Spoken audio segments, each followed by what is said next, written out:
All right.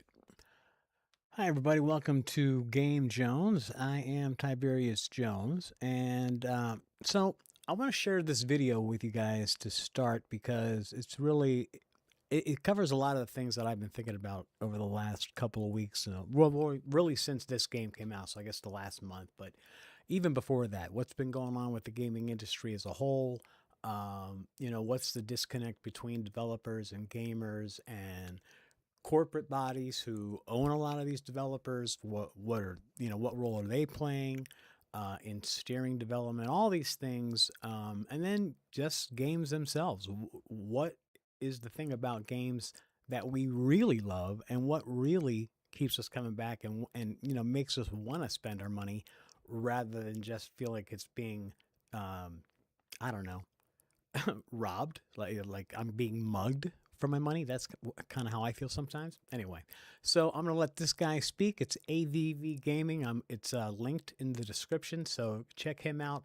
Give him a thumbs up. If you end up buying from his from this video, please go to his fucking channel and order it off his site so he gets credit for that. All right, let's go. The customer is always right. It's a phrase we've all heard, but it was never meant literally. It's about prioritizing satisfaction, building trust, and encouraging repeat business. Gaming once followed this idea closely. Players came first, and games were built around their experience, with developers supporting communities and fixing issues as they arose, trying to deliver the best game possible with the most value. But over time, that changed. As games became more expensive to make, investors and shareholders entered the picture, and the focus shifted from players to profit. Higher prices, live service models, and reduced risk-taking became the norm, reshaping how games were designed and released. Studios like Bethesda moved away from traditional single-player design.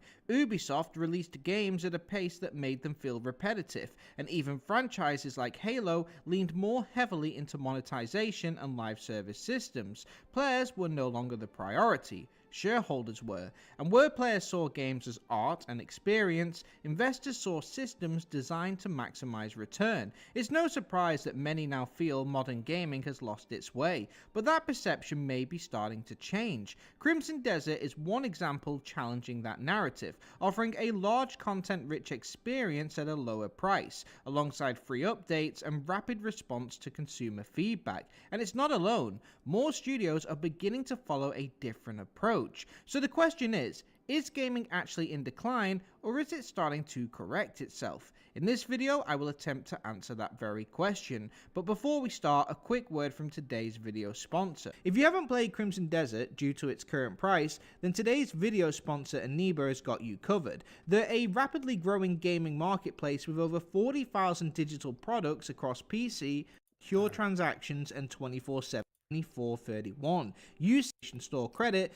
The new Life is Strange like Crimson Desert or any game on your wish list, check out Aniba using the link in the description. Why pay more when you can grab every game at a discounted price on Aniba? So check out the link and start saving today. And thank you again to Aniba for sponsoring this video and supporting the channel. To understand the shift, And while I skipped most of his ad from Aniba, I will say that Aniba is legit. I have ordered games from them and never had a problem. So, yeah, go for it.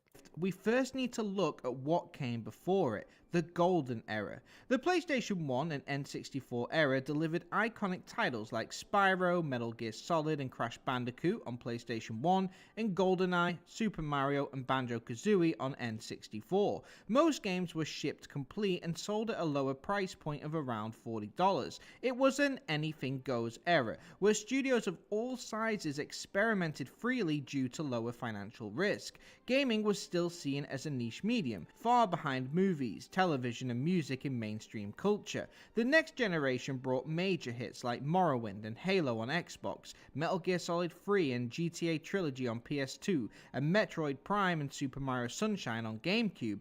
As technology improved, prices rose slightly to around $50, but games were still complete experiences. Yep. Releases also became more frequent, with the GTA Trilogy launching within a 4-year span, each delivering massive open worlds, improving upon the last. Physical extras like manuals, maps, and artwork were also common, giving players something tangible alongside the game. Then came what many consider Now, I want to pause there for a second because the important thing that you have to take away from what he just said is about the pricing of games. Even at this time, he's talking the early 90s, mid 90s, prices of games are $50. That goes back to the early 80s when I was playing on literally an Atari 2600 in 1981 and 82. Games were $45 and $50. That's what they cost then.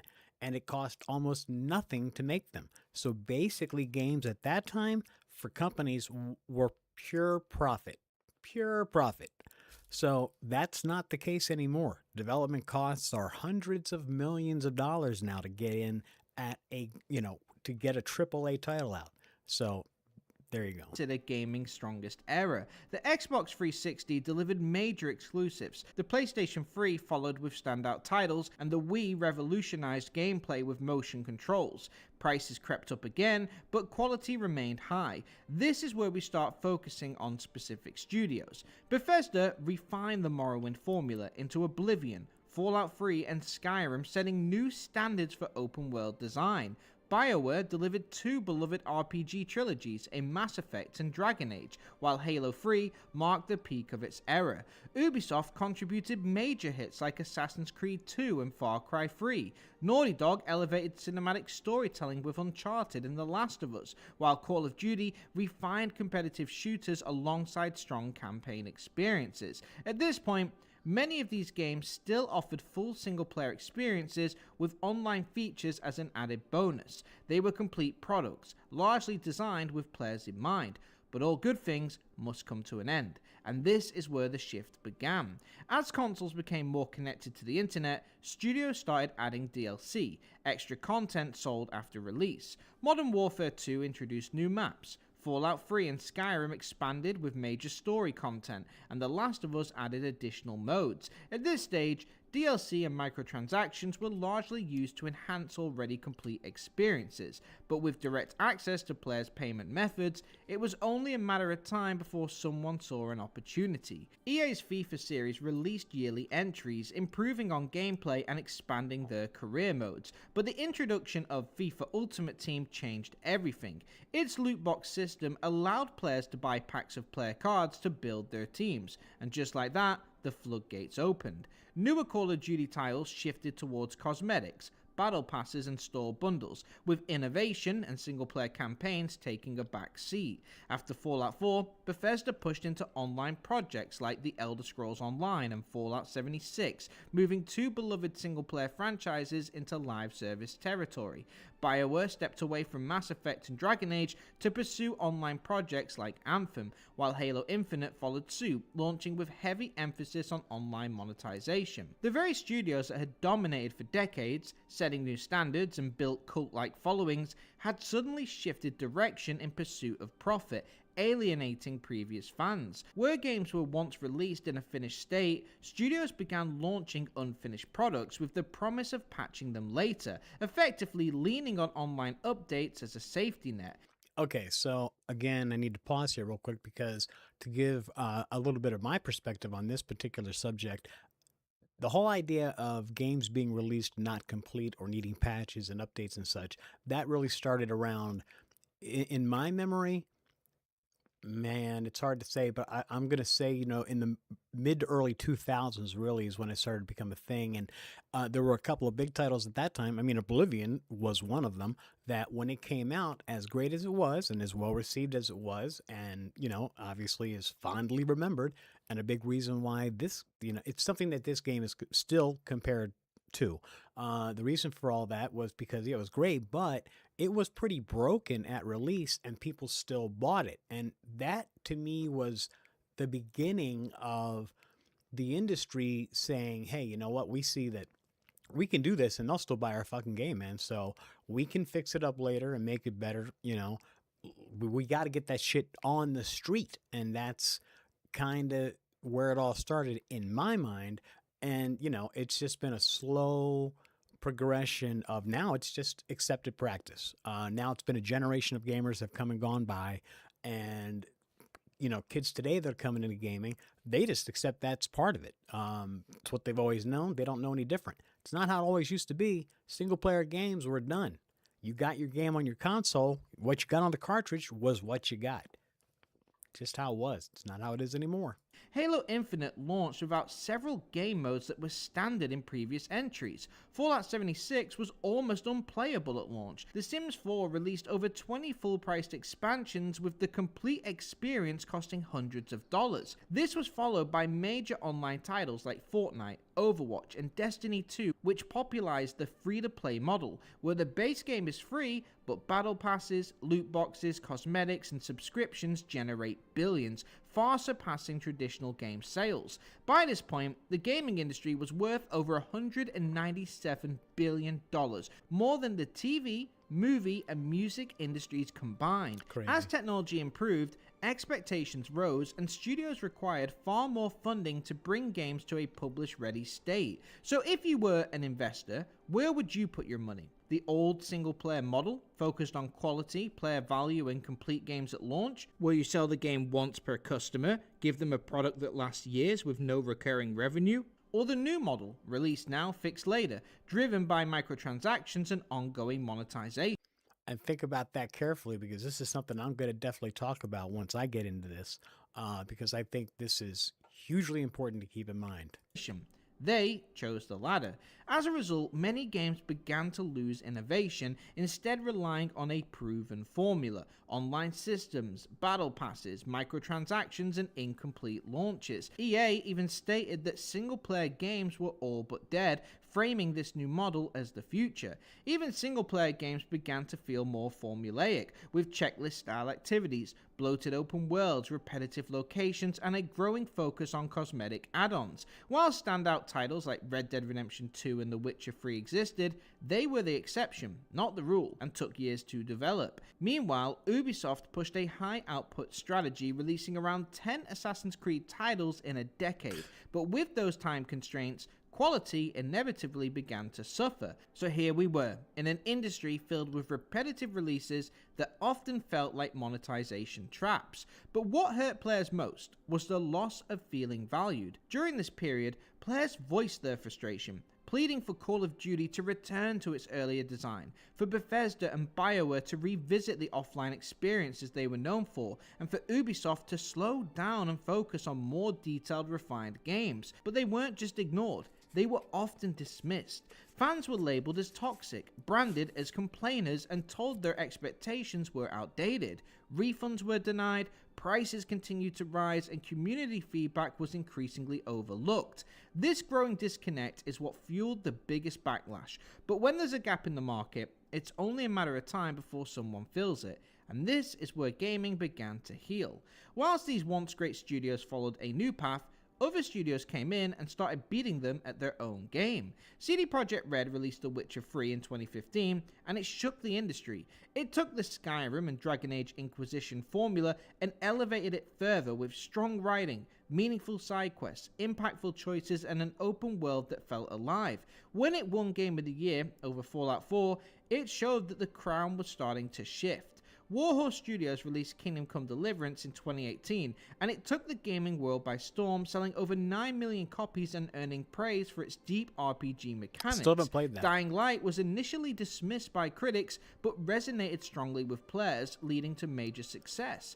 Elden Ring redefined open-world design, while Baldur's Gate 3 set a new benchmark for RPGs. Meanwhile, as studios like Bethesda, Ubisoft, and BioWare chased new trends, these newer developers stepped in, refining the single-player formula and pushing it to new heights. Crimson Desert is the latest title to raise the bar, offering a massive open world, deep mechanical systems, and enough content to potentially fill a 500-hour playthrough, all at a relatively modest price. But it wasn't just about bringing back the traditional single-player structure, or even about pushing the genre to new heights. It was something more fundamental.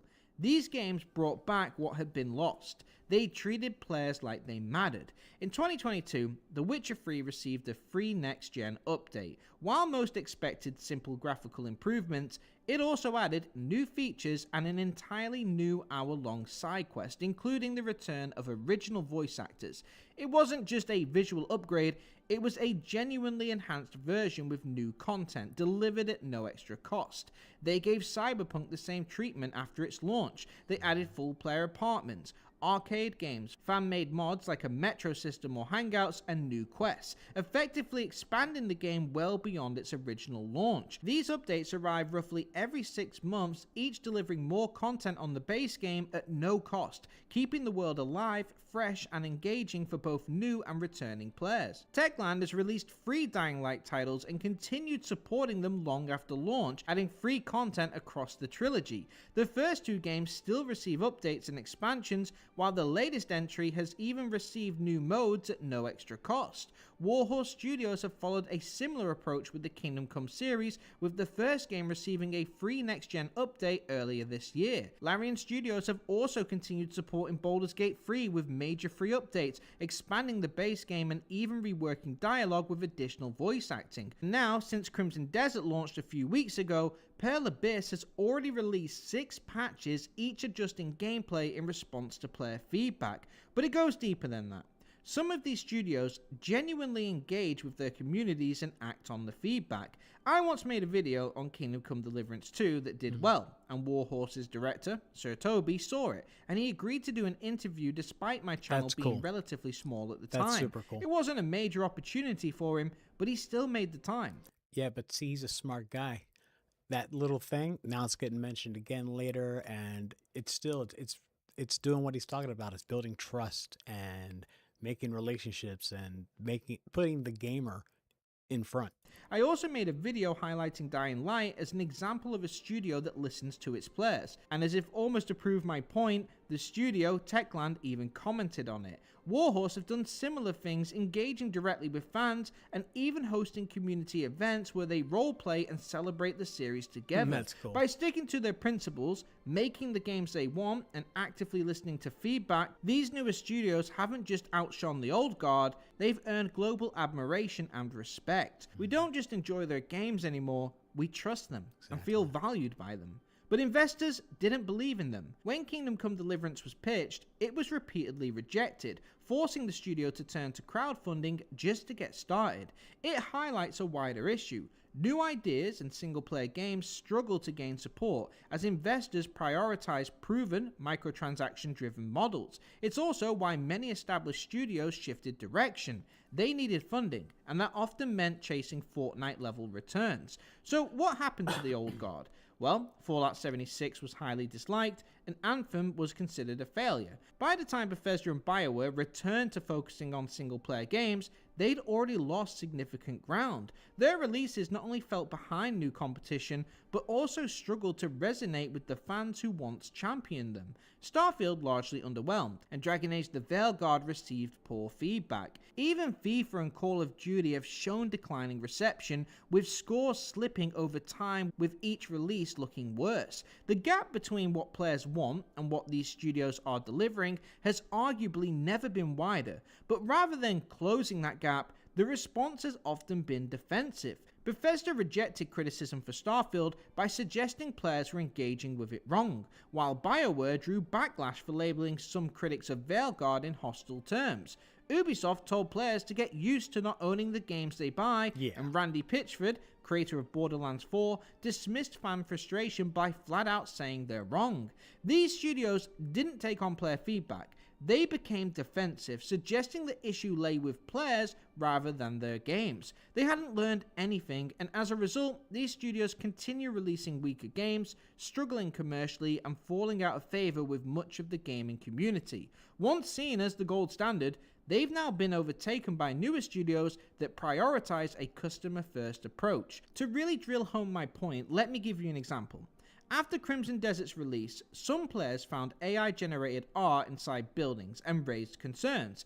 If any developer could be given some leniency, it's Pearl Abyss, delivering one of the largest fully handcrafted open worlds, packed with more content than almost any comparable title. If anyone could play the "it's not really a big deal" card, it was them. But they didn't. They listened, apologized, and immediately replaced all the art with handmade work. Meanwhile, a former Blizzard CEO said they shouldn't apologize as AI is inevitable and fans need to get over it. Doesn't this sum up the divide? It's not really about whether AI is the future, whether it matters in Crimson Desert, or whether developers should apologize or remove it. It's about customer service, respecting your audience.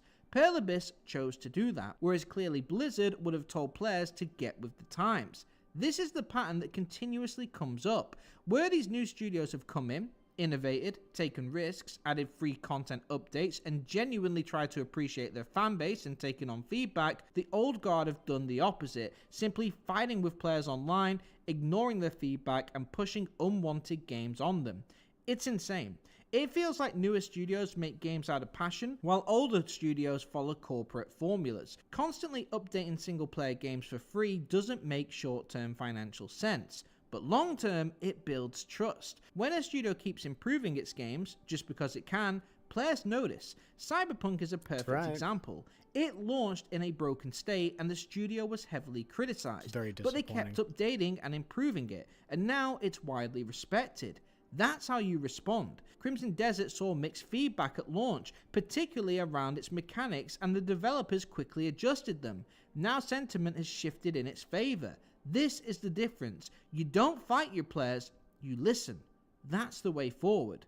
The customer is always right. Is that true? I'm not sure, but history does show that prioritizing the customer has consistently worked. Back in the golden era, studios like Bethesda, BioWare, and Ubisoft followed this model, and as a result, they dominated the industry, paving the way. They were successful, adored, and genuinely respected. Once they threw that out of the window, deciding instead to ignore fans, exploit them, and value profit over player satisfaction, they all began to decline. And when the new era of studios brought back that old customer-first approach, it once again elevated them to the very top. Crimson Desert and Pearl Abyss are the latest addition to this list, going above and beyond to satisfy their fanbase. It's not perfect, the story's fairly generic and the design can feel clunky, but selling over 5 million copies in just a few weeks shows that players are willing to overlook flaws when they feel a studio is prioritizing them. And if the old guard wants to return to the top of the industry, they need to start looking after their customer again, because if they don't, these newer studios will keep taking their place. If they continue down the same path, profit over quality, shareholders over fans, trends over art, they risk following the same fate as titles like Concord, High Guard, and Suicide Squad. Relying on nostalgia and goodwill from the golden days can only carry them so far. Eventually, that support runs out. Gaming is finally healing. For years, profit-driven studios dominated, but that's starting to shift. More player-focused developers, including rising indie studios, are breaking through and finding success, while others struggle to keep up or fall behind. For the first time in a long time, putting the customer first is becoming the norm again, and if that continues, the player will be king once more. We were told we had no say in the direction of gaming, but it turns out we always did. Players vote with their time and their money, and in the end, that's what shapes the industry. So the question no longer is whether gaming is dying, but who it actually belongs to now. Anyway, that's it for this one, but what do you guys think? Do you agree this shift is taking place and gaming is healing? Do you feel like the old guard studios can make a comeback? Or do you think the future is in the hands of others? Let me know your thoughts in the comments. If you enjoyed the video, please give it a like, and if you're new here, please consider subscribing. Thanks for watching. Av out. And as you can see, I already gave him a thumbs up and I subscribed and liked. Very good video from AVV Gaming. It's just outstanding stuff. And he got me thinking about a few things this morning. I was all ready to go live this morning, and then I came across that video, and so I postponed coming on because I had to finish watching that. And then he had so many good points, things that I have been thinking about and have wanted to talk about. He framed it really well. So I want to touch on some of those things that he brought up for sure. Gaming has undergone so many changes since COVID, really. A lot of things were already changing that he mentioned as far as games, for it to be normal now, that games are just updated when they're released, that they're probably not in a completed state. Or even if they are, players kind of expect that there's going to be more after release. Regardless, what you get at release isn't necessarily all you get. And that's just not the way it used to be. You have to remember everything was on cartridges to start. So what was there was there. There was no internet to update stuff, and you got what you got. And there was very little advertising for games too. So gamers took bigger chances buying games then because you didn't have all this word of mouth about a game except from other players, people that you knew who had actually played the fucking game. If they told you it was good, you bought it, and if they told you it sucked, you didn't. And that was basically it. So, it was a lot harder to sell games in that respect, but also the profit margins were a lot bigger. Like I said during the video, in those days, prices were roughly the same as they are now. Games were $50 in the early 80s for Atari games, and they were purely profit. There was very little cost. It might cost them. I mean, I've read stories literally of, what would be considered a AAA release from Activision at the time for the Atari 2600, $10,000 total for the development. That's to make the game, package it, and everything. Do the whatever little marketing that they did at that time, which was very, very little. And they're making millions and millions, tens of millions of dollars. So now it's like, on one hand, yeah, I feel for developers and people in the industry who are trying to make games, right, and make a profit. It is a business after all. They have to make money. I get that. And it's a really big business, Like he said, this has now eclipsed music and movies combined as far as the revenue that the industry generates. But if they keep shitting on their customer, which is us, that's not going to always be the case.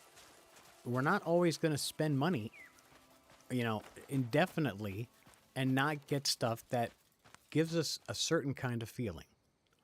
And here we are in Crimson Desert, a game that in a lot of ways is antithesis to what I would normally pick to play. Like I'm primarily, I won't even say primarily because I do like all different kinds of games, but shooters are probably first. I like car games.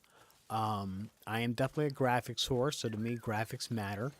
And a story matters to an extent, but that depends on the genre. Story is kind of a specific thing. I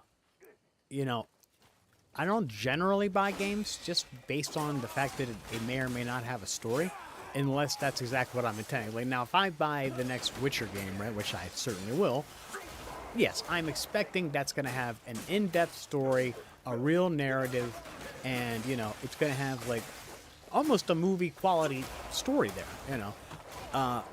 So yeah, in that case, I'm expecting that. But The Witcher is its own thing, right? That's not the norm. The Witcher was a bolt of lightning when it came out, and still remains so. 10 years after its release, when you put in The Witcher 3, which I just did last night because I knew I was going to talk about it at some point today, and I was like, I haven't played that in a while. I should just see where does it stand up now. And it does still stand up. That's the thing. I gotta get through this fight real quick. I don't want to die. Combat is so great in this game. So yeah, different expectations for different gamers, for different games and different gamers. Developers have expectations of the money that they want to make.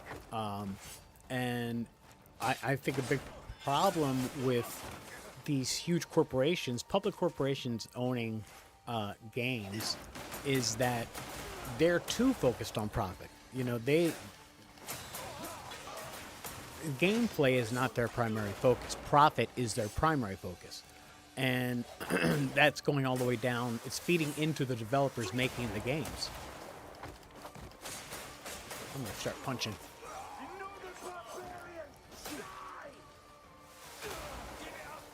Uh-oh. Oh, this guy. Yeah, these guys are fucking tough, man. Yeah, you like me now, bitch.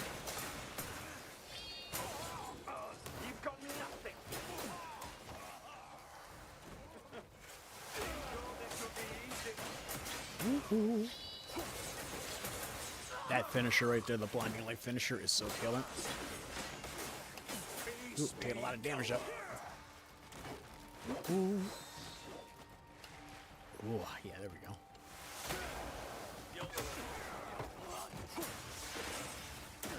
Damn. Ooh, he's fucking me up. Slide away, slide away.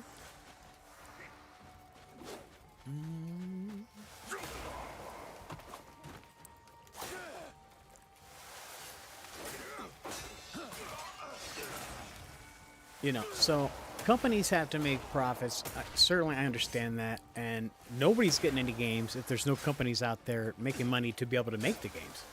Because you and I aren't making these things, obviously. So there has to be a balance between profit and the gamer, long-term sustainability, because I don't think that online only is a sustainable thing. Not if it's the only thing you're doing. Like, this game has proven that online is still an important part of the game, because it did receive hugely important updates that without online connectivity, you wouldn't get them, right? So I'm not saying the internet doesn't have a place in gaming. It does. It does. And I play a lot of multiplayer games, so in that respect, it's hugely important to me, too. I should break out my fucking staff, because these guys are getting on my nerves. I need to fix my food situation here. Hold on. Fuck me. Oh, fuck me. This is what I got? Oh, fuck. I should have made some fucking food before I came out here. I may have to run away and go get some food. I just kind of willy-nilly walked into this. Oops.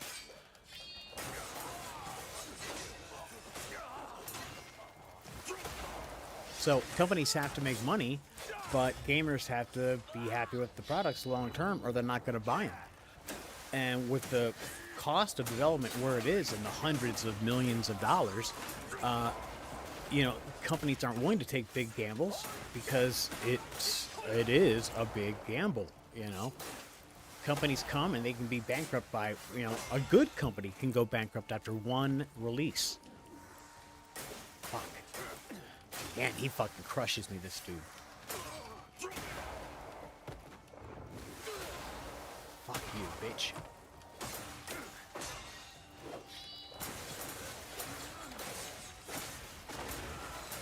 Yes, finish his ass, please. God damn, he's tough. I think I finally finished his ass. Oh my god.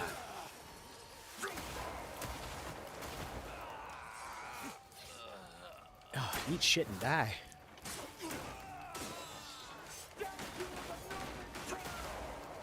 I'm down to a sliver of life. Oh my god. I'm dead. Yeah, okay.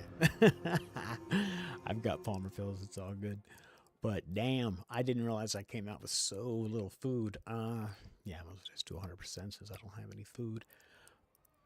So, companies have to make profit. I get that. And I don't know what the answer is. I hate to say it. I think at some point it's going to come down to, we're going to be the ones, no matter what, that are paying for everything in the end, because that's how it is. In any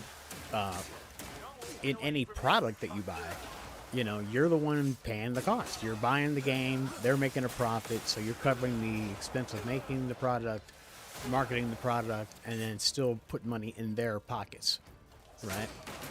So they've got to find a way as an industry to be able to make money and give us this level of product. This level of product is not going to be cheap. Well, eventually that means games are going to have to go up in price. There's just no way they're not. Not if you want to still have them. I just don't see how games don't, and I mean significantly. Significantly. Like, games may nearly double in price. I am not going to be shocked to see $100 prices for games at all.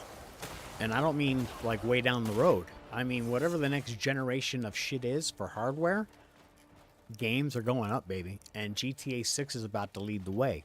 They haven't even announced what the price is going to be yet, and for good reason. It's probably not going to be $70. I don't see it. I think they're going to release that shit at $80 for the base, and then they're going to have like some special editions that are more, obviously, and they'll have some Mac Daddy version that's like some crazy number, like $300 fucking dollars, and people will buy that shit because it's Rockstar. Which comes back to the fact that Rockstar has earned our trust. Every game they release, we know that shit's going to be epic because they have a track record and they give us a lot of free content. It's free on the surface, at least. They're also the kings of rebranding their own shit and reselling their own shit. Good for them. I have no problem with that. You want to give me 20 different editions of your game? You know, if you think I'll buy it, and if it's good enough, I just might, you know, and there are gamers who do. Geez, I know some gamers who have 5 different versions of Grand Theft Auto, you know, for different, for PC, different consoles, and whatever, handheld. So there's lots of more avenues for developers to sell their stuff. There's a point. You know, and I'm just kind of meandering on this whole topic of where are we in gaming? Where is the industry? Why is Crimson Desert getting such the response that it is? And why is it also seems somewhat confusing? Like a lot of people that are both on our side, so the gamers, and the reviewers, clearly with the whole hue and cry about IGN's infamous 6 that it gave to this, you know, and everybody's reaction to that, including mine, which, just so you all know, I wrote an email, a long email, to IGN the day that review came out, because I was outraged. As somebody who used to stream regularly and used to review games regularly, I was outraged by the entire article. I thought they didn't take any time. They didn't respect the game to give it time. This is clearly not a game that you're going to get any kind of favorable impression, but any kind of legitimate impression even after only a couple of hours. It's just not possible. This is not that game. And so right from the outset of reading, while I was reading the article, I was already getting kind of pissed off while I'm reading the article. I'm like, dude, you haven't even given this game a chance, and you're bashing it. And then I saw the review for Marathon, which I also own, and I have tried to give that game multiple chances to get good, but it's got a lot of fucking major problems. The major of which is it depends on, first of all, other people being there to play, because it's a multiplayer-only game. And guess what? There's not that many people playing, and the game's barely been out, and it's already dying on the vine, you know?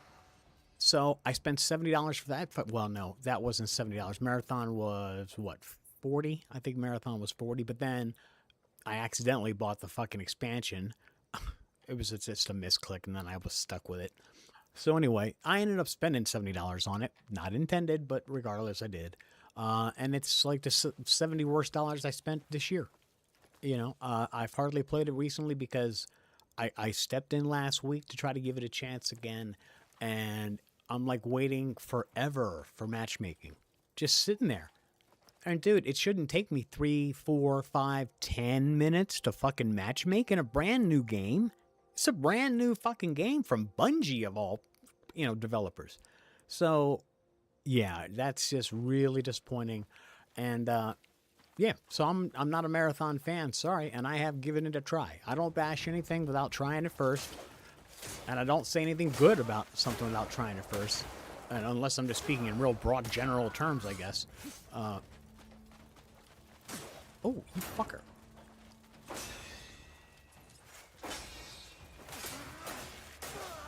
It's actually holding the wrong button now for a second.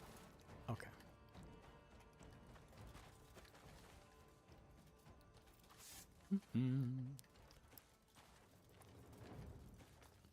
Got more guys coming? I don't know if there's actually something we're supposed to be doing here. I've just been kind of wandering the map yesterday and today. In GameJonez, I'm opening up portals right now because I've got a pretty big gap. Like this whole area here, you know, there's got to be portals there somewhere. So I'm just kind of exploring, and then I'm whittling away the resistance, moving towards the castle. So I'm going to just kind of hit all these question marks, find out what's around, and so I just been marking them and then going through them. So yeah, there's a lot of interesting things going on in gaming right now, and as far as the future of this whole industry, and I don't know. I'm concerned, definitely concerned, because this is my favorite form of entertainment. It has always been my favorite form of entertainment, and I don't know that this is going to be around, and it's the way it is now anyway. I don't know. I just don't know. You know, I'm looking for words to say what I'm thinking, but I don't even know what I'm thinking because I don't think the industry has any clear direction right now, which is pretty obvious when you see the reaction to this, and then you see other developers' reaction to this. Some who are, you know, completely blown away, impressed, and lauding what they've done here, and then I see other developers who are having like a backlash against it. And that's just, you know, to me, that is fucking, first of all, it's jealousy, straight up jealousy. And then not acknowledging their own shit, you know. Why do you not like this game? Because it's offering everything that you're not willing to do. You're not willing to put in the 7 years of development, number one. Make your own engine. Maybe that's number one, actually. And the more I play this, the more it reminds me that engine does matter. And one thing that we have gotten so used to is the homogenation of the Unreal Engine. Unreal 4 first, and now Unreal 5. And then, so all the games out there are all starting to pretty much look and feel the same because the engines are not different. Zelda always felt different because they were building that engine for Zelda. Period. It wasn't being used in any other game. So nothing else looked like Zelda, felt like Zelda, moved like Zelda. The world, you know, it was Zelda. And that's what this shows you. This engine, I mean, first of all, the optimization. I mean, come on, look at this. It's stunning. I mean, everybody's reaction that I know who's seen this game is it's universally, oh my God, like, wow. You know, you can't help but just stop and stare. And this is even a great area right here, and it's fucking utterly beautiful. I mean, look at that sun, man. And they've just epically improved this so fast. I don't know how to explain their responsiveness. Like, I've told a few people, I really firmly believe most of these updates, they had to have most of this shit in the can, right? And it was features and stuff, some of which need tweaking, for sure, like the controls, there was some tweaking that needed to be done. But a lot of the changes were stuff that was probably just, you know, turn it on.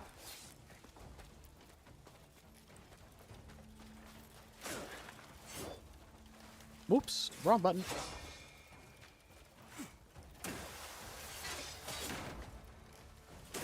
Okay, why am I confused all of a sudden?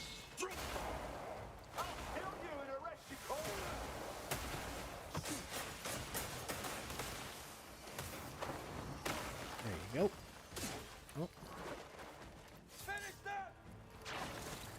Oh. Stand up. Take your medicine like a man. Jesus. You could take some fucking damage. And these weapons are like fully refined, man. I think these are both level 10 fucking weapons.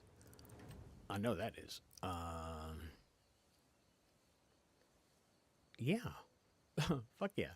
Now, this one is not yet. Frozen Anguish, it's still where I got it. I haven't refined it beyond where it was when I found this.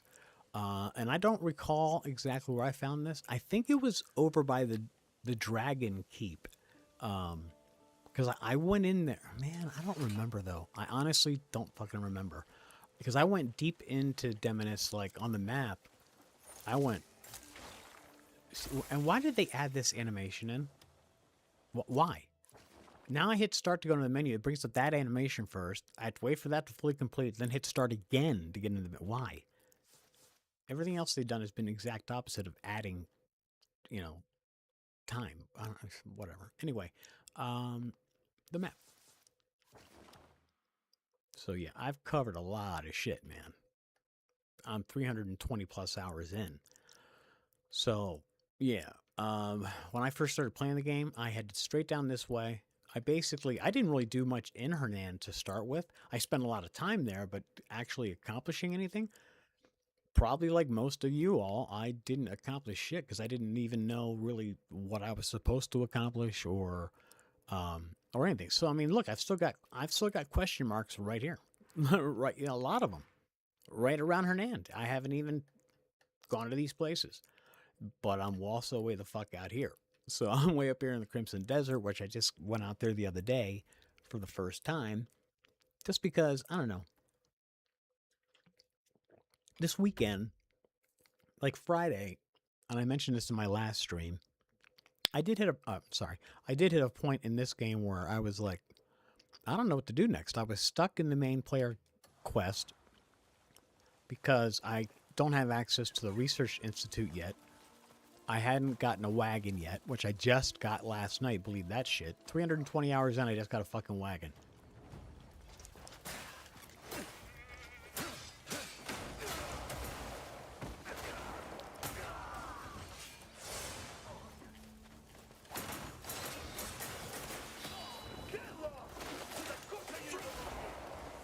Yeah, bitches.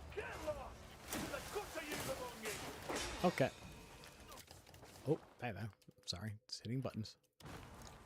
Jesus.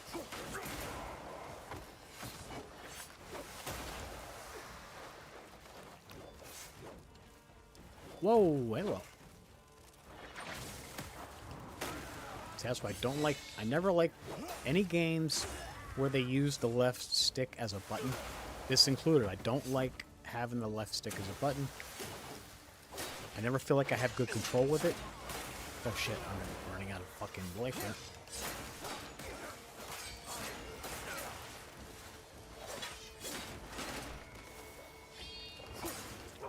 Yeah, time to finish you off. Yeah, don't like the left stick being a button. I have never liked that. Okay, I need to find a portal. And I need to jet home and just buy some food real quick. Because right now I have no food on me. And I don't want to keep using up my Palmer pills because I don't. Alright, let's check the map. Oh, well, there's a fast travel point right here. So I guess I can duck home, come right back to here, and we'll just resume. Yeah. So I take an instant. Be nice if you could order takeout from your place, right? Have them delivered to you on the road.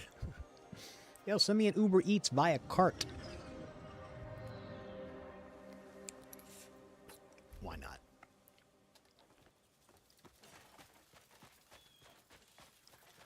So if anybody does come into the chat, I would certainly like to hear your opinion on my stream as far as my visual choice to maintain the 21:9 aspect ratio, but still show it in 1080p or 720 so that it's still a good stream for you guys.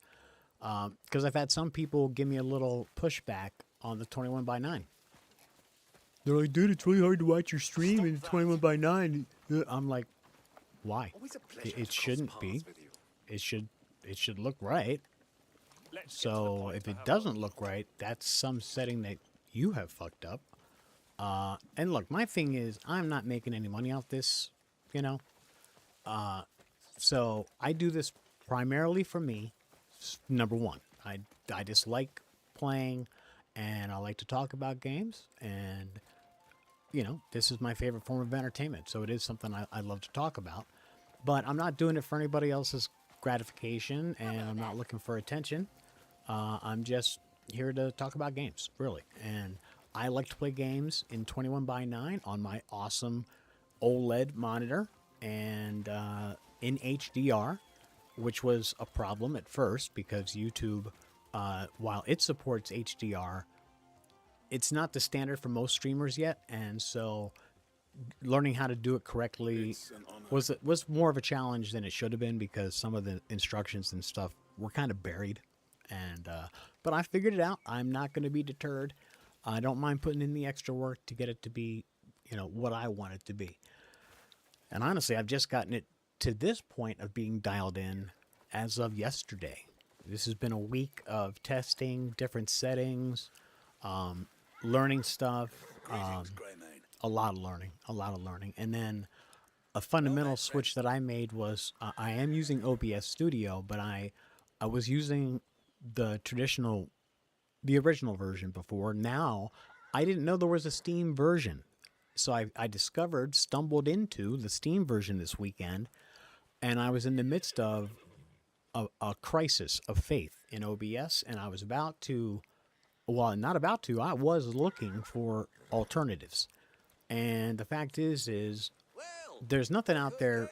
that's as powerful as OBS without paying for it. It's just not. OBS is it's the gold standard as far as the quality of stuff that you can do, and it's still free. So, but I was having major issues. Like it was crashing so bad. Well, okay, first of all, it was going great. I ran a stream or two for testing, and then I seemed to get my settings dialed in, and I did a long stream, like Friday, Thursday, Friday. I don't remember which day now, but it was like 4 hours, right? And I watched it later in the background while I was doing other stuff, and it came out really good. And that was the last thing that I did that night. I shut down my computer, and then the next morning I woke up real early, like the middle of the night, and was going to go ahead and stream, and everything was fucked up. OBS kept locking up on me, freezing. It was, I mean, it was locking up my entire computer to the point where I had to hold the power button down and hard shut it down like that, which I never like to do. And it's a brand new PC. I've only had this since Christmas, so there's no reason for my PC to have to do that, you know. So that was really disconcerting. It was frustrating, and I was just at my wit's end because I just spent a couple of days getting it to where I thought I finally had it, and now it's just, you know, crashing. Like what's the word, in a style of like Armageddon. That's how bad it was crashing. And then thankfully I stumbled across, I saw an ad in the side for the Steam version of this. I was like, what the fuck, this is in Steam? That's gotta be better, because Steam is real picky about the shit they even allow on their platform. Which is why another topic of today's conversation will be Steam and why Steam matters. Steam matters. And this is a good example of why. I get this version from Steam. It's easier to use. It's got a much better user interface. It was pretty much automatic setup from the beginning and then just tweaking, rather than I had to figure it all out and then tweak. So it's just been a much better whole process. Basically, everything that it took me like a week to do initially with the regular version of OBS, I was able to accomplish in a few hours with this version. So now I'm pretty happy, unless y'all tell me otherwise. I'm pretty happy with where this is at visually and audio wise. It's the new mic I got, which I'm still deciding whether I'm going to keep the blue on when I'm streaming or not. I kind of like it. It makes me different, because most people would turn that shit off, but I kind of like it. So I don't know. I just kind of like it. Plus, I think it's pretty. And it reminds me that I'm on air, that it's lit up. So, because, you know, I am just sitting here playing by myself, and sometimes I forget that there's potentially people in here with me. Okay, I was going home to buy food, right? Yeah, that's right. I knew there was a reason why I came here.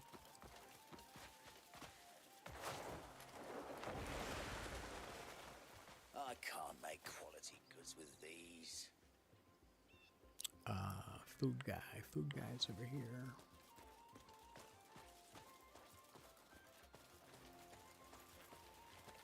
What's up, bro? Okay, they changed my buttons again? No, what the fuck? I knew something wasn't right.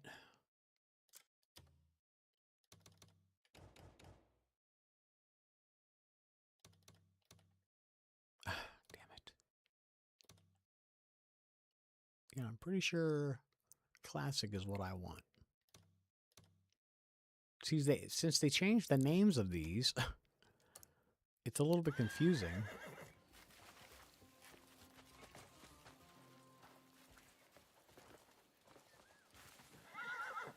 Miss them Okay, more I don't than know what's ever going on today. here. I don't know why it's slowing me down. It's Between acting us, like I have. even I tire of standing over a pot some days. Oh my god, they gave him fucking new something to say. You'll be too weak to swing your blade if you skip meals too often. Got that right. Okay, I plan to go into the desert, so we Do might you as well need buy more? plenty of water. I could cook something up for you. I want some of the good shit. Where's the good shit? There we go. The rice Just got this cakes. in today.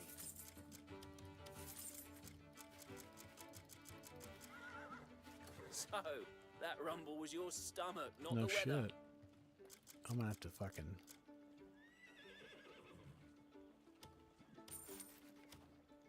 Actually, no. Call that delicious. Don't just gulp everything down. You need to savor the flavor. Oh, Okay, yeah, something's hello. going on up here. They're like, they weren't slowing me down like this on approach before.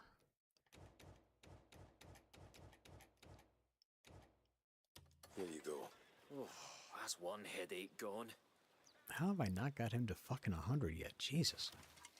I give him shit every fucking time I come. You could fatten the camp's funds through a bit of trading. So I finally got a wagon, and I sold my first goods yesterday, although it wasn't even successful.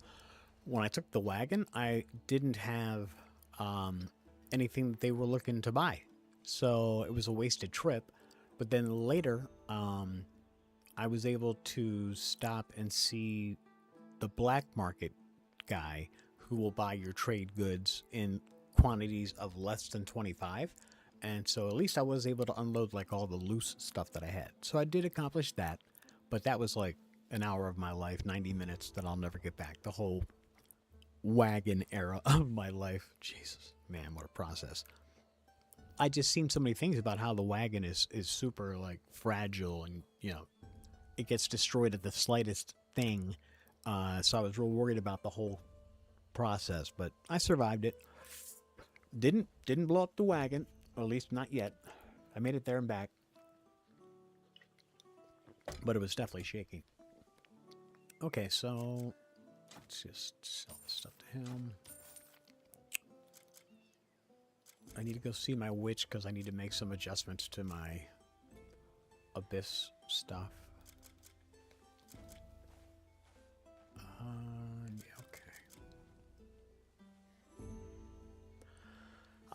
I've been thinking about what I can do to have a bit more efficient loadout when I go out. Like I want to have...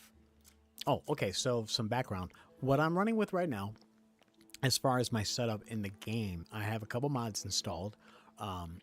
One is a control mod. I think it's called Smooth Movement. They're all...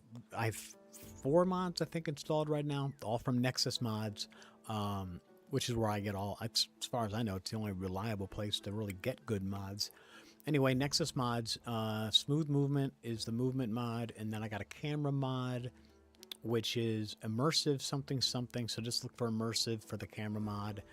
And then I got a resources mod, which is the best thing, which is basically a stamina and spirit mod. So stamina and spirit don't really run out for me, which makes getting around so much better. Because to me, the main pain point for me for this game is the stamina and the way it's handled. I don't like the way it's handled. Why carry all those trade goods on you? Just leave them with me. I meant to check this. I don't have enough coins. Fuck. That's not cool. So we need to do some stuff to get some money in our coffers. Yeah, so modding has been interesting with this game.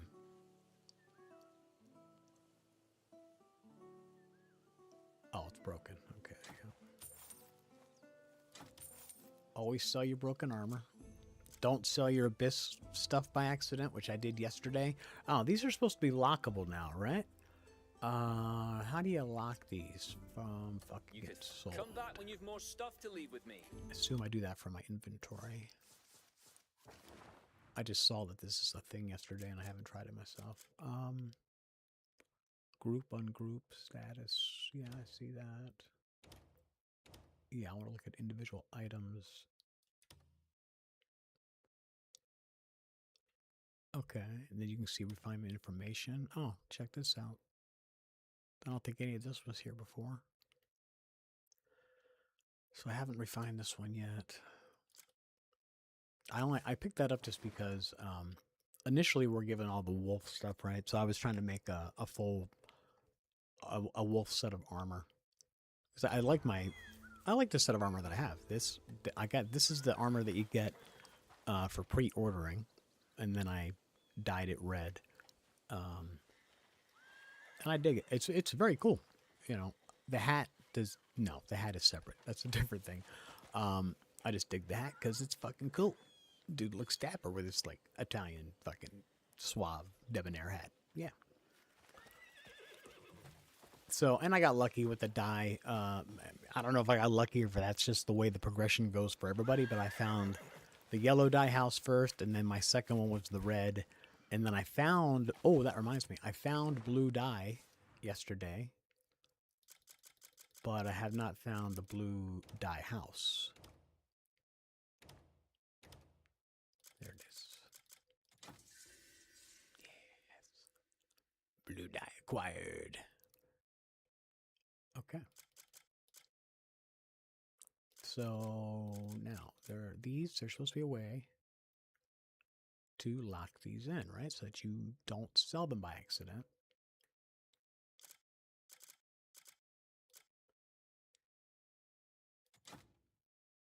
The option item cannot be used. That's the other thing. I don't.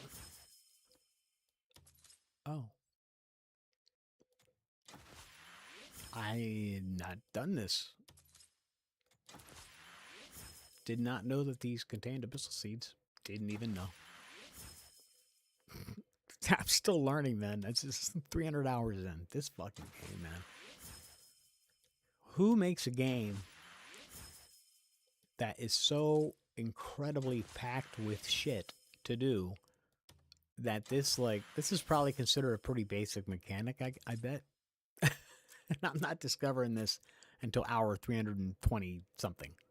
Crazy. It's just craziness, man. I don't know what these guys are for. A relic of Pororin.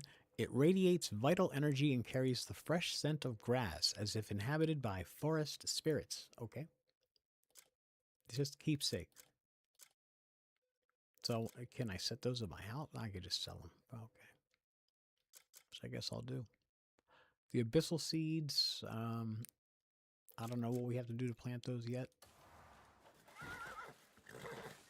I would love suggestions on what I'm supposed to do to get access to the Research Institute. I miss them more than ever today. It's just thing I really need to do some cooking too, but for right now, I want to go and open up those areas around Demonus. Yeah, we're going to go back here.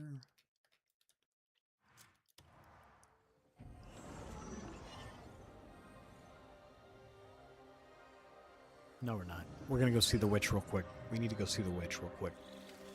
Because I need to switch out my fucking abyss things. Because right now I'm carrying 2 weapons. I think both of my 2-handed weapons are each missing an abyssal. And I'm not really cycling between the two. So I need to go ahead and prioritize what abyssal things do I want to take advantage of and put them all onto one of those 2 weapons. Which is going to be the Frost Aversion, or whatever it's called. The blue sword. Because, man, this thing is just so fucking sick. I just love the way this thing looks. God, it's epic, man. And it doesn't look like any other sword in the game. And I have the Darkbringer sword, which is very cool. Don't get me wrong. Yeah, here's the Darkbringer. Very cool, but I just don't think it's as cool as the other one. It's the hilt. I like the hilt on the other one. I just think this hilt is bad. That's badass, man. Come on. Badassery. Yes, it is definitely dope. So, you know, they made so many great design choices with this game, and that was certainly one of them. making it so that the weapons are really, it's more about what do you want to carry, what do you want to look cool hanging with, and then you can make that whatever you want. I like that philosophy.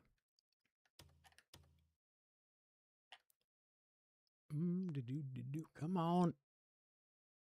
It doesn't like to zoom into where you want when it's at that level.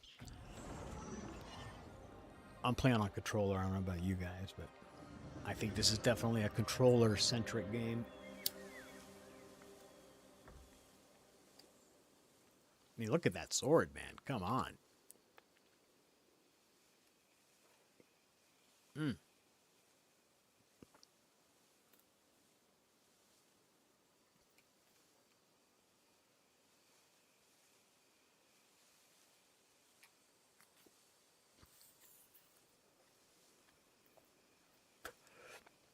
So this immersive camera mod is fucking sweet.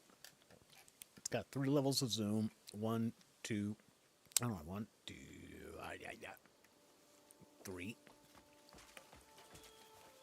And this is the immersive setting. It's what he calls it.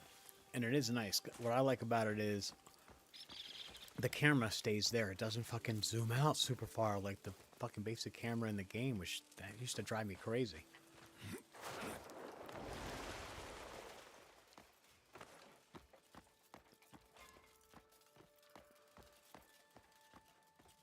All right, what's going on, girl? Excuse me. Any good books? I always check her table in case, you know, she might have a new book for me to read. Sorry, I didn't mean to put my light in your face.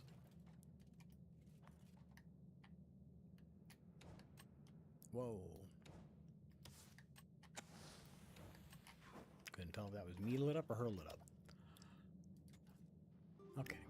Have you found what you were seeking? Yeah, so let's look what we got here.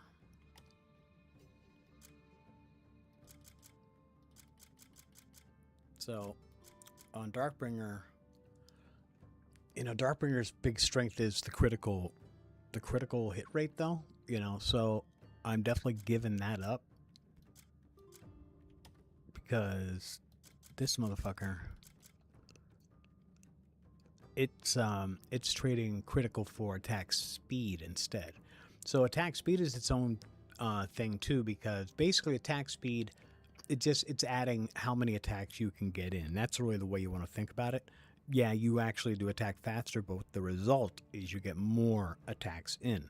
So you might get more attacks in with slightly less damage given, I guess. I don't even know if that's the case. I mean, my attack is 44, so that's pretty epic. 39 for the Darkbringer.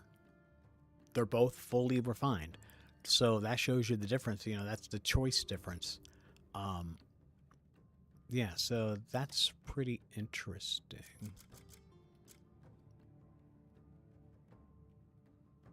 So right now I'm on 2, 3, 4, 5. I think I'm just missing the breakpoint for speed because I'm at 4 right now. Ator's orb is the shit. If you don't know, that's the orbs that come out when I attack, and they'll attack anybody in the area, including in the air. I also have the lightning, the imbue lightning thing, but I haven't. Actually, I think I just got it imbued. If I understand how that works, I think I got it the other day. I'm not really sure. So I guess we could test that, I suppose. Okay, so I'm gonna pull from this boy.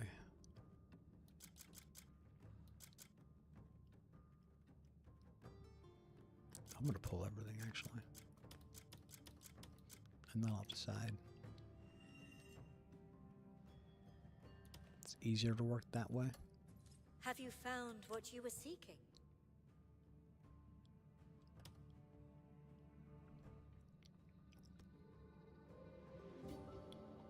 What?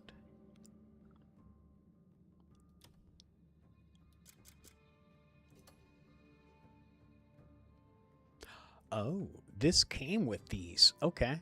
I just picked this up yesterday, this Elite Vanguard. So, ooh, good. Critical rate is always lovely. Yeah, those are nice. And I don't think this is a particularly stylish looking thing. I pulled it out last night. It's different. It looks like a big fucking jousting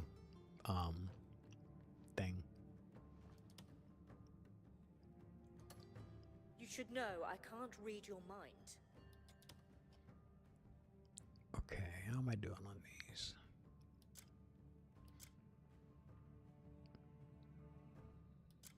And I love the double-headed axe, but Grey Wolf, I don't know, it hasn't, I've given it a couple days run, and it hasn't impressed me as much as the Kordov mace. That thing, whew, it does, yeah. It's pretty epic. I like it.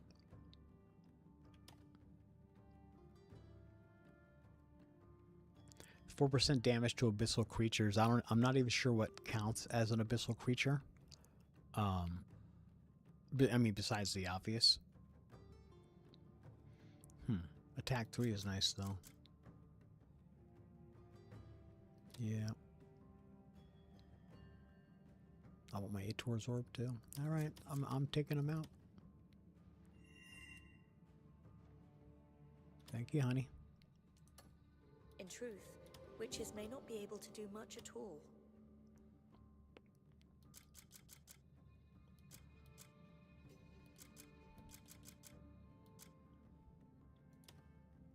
I have nothing defensive to put in my fucking shield. How is that even possible?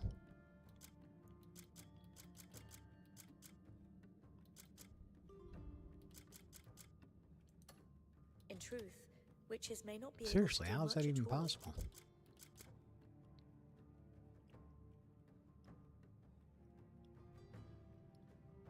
Yeah, so I've got a set of leather armor set up. That's this guy. And then my regular armor.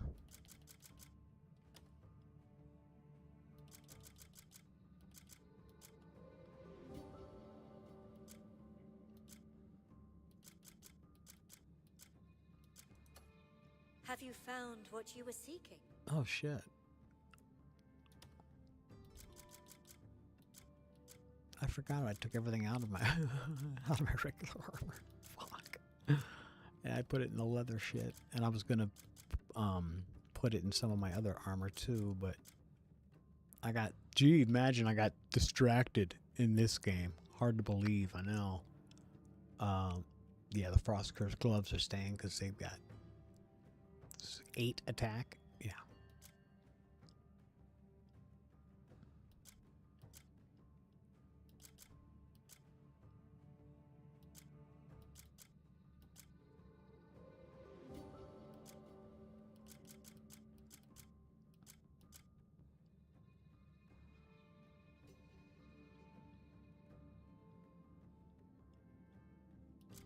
So, hold on.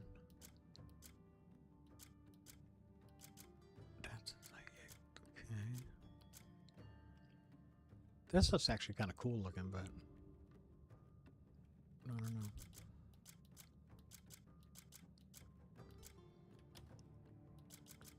Okay, there it is.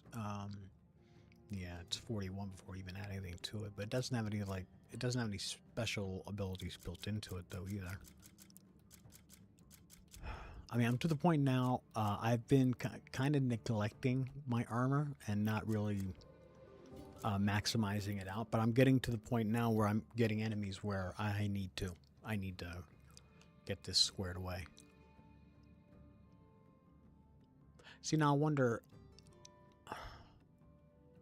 if I stack 2 Ator's orbs on this, will it double Ator orb?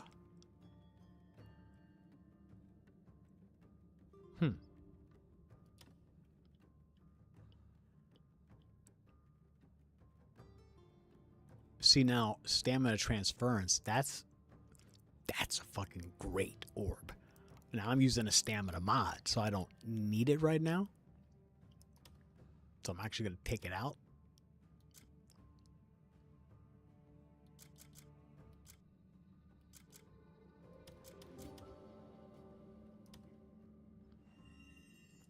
Yeah, I'm gonna do some shuffling. I'm gonna make this motherfucker badass because there's no shield. So when you use the two-handed weapon, it's gotta be a motherfucker in and of itself. Okay, yeah, not taking anything away from him.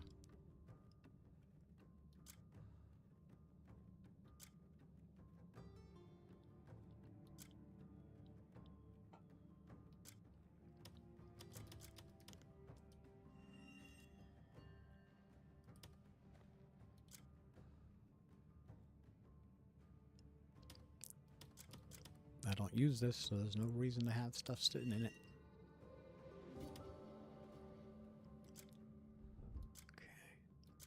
Okay. I'm just taking out of anything that I'm not actually using. I'm stripping. I'm not using these boots either. I got my own leather boots that I bought from the contribution shop. I was trying to get a whole outfit, but that's before I understood how the contribution shop worked, and so I didn't have enough to get it. I'd already bought the shoes, and guess what? That's all I could afford, and there was no giving them back and getting the contribution money back. So, and it turned out they had really high defense. So I was like, oh, okay, well, that's cool. Okay, what am I looking at here?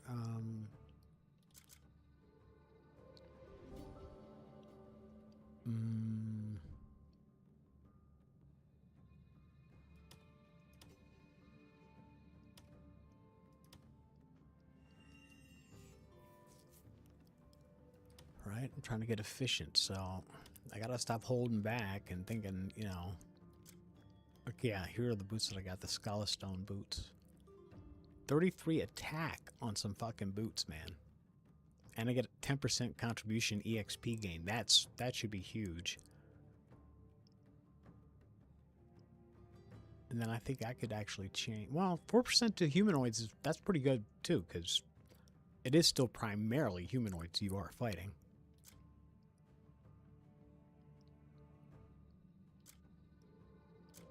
Okay, I think that might be it for extracting. Yeah, I'm gonna use that. I'll just use the climbing stuff, that's fine. Okay, let's start You should embedding. know I can't read your mind.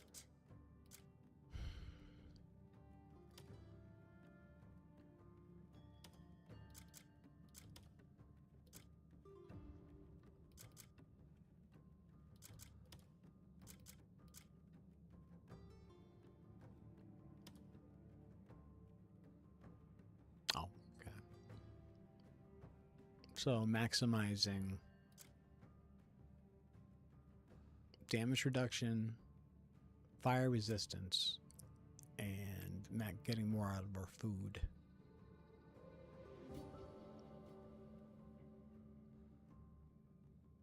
Yeah, the horse thing, I don't know if I can actually put that on the horse itself. I'm not sure. I haven't looked. I gotta look at that.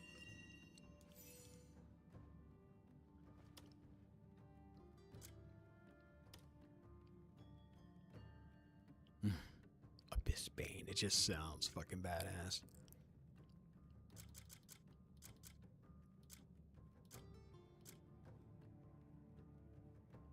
Ah, Rend. I never even seen that.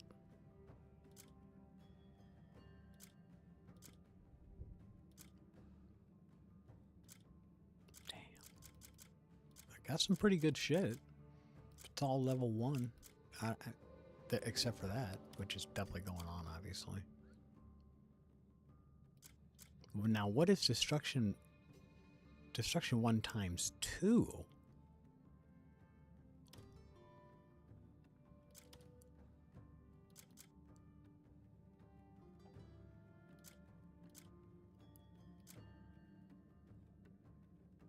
Okay. See, I hate it doesn't give you a better description than that. I don't really know what that means. And here, same thing. What constitutes a mighty foe?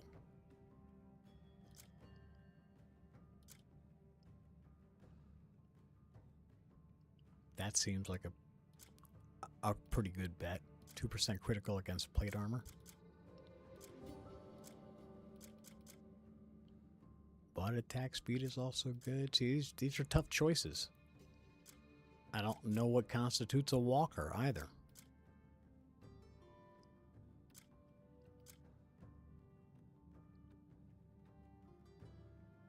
Man, I think that looks pretty fucking nasty right there. So you must not be able to stack the Ator's orbs because it doesn't give me an option to select a second one.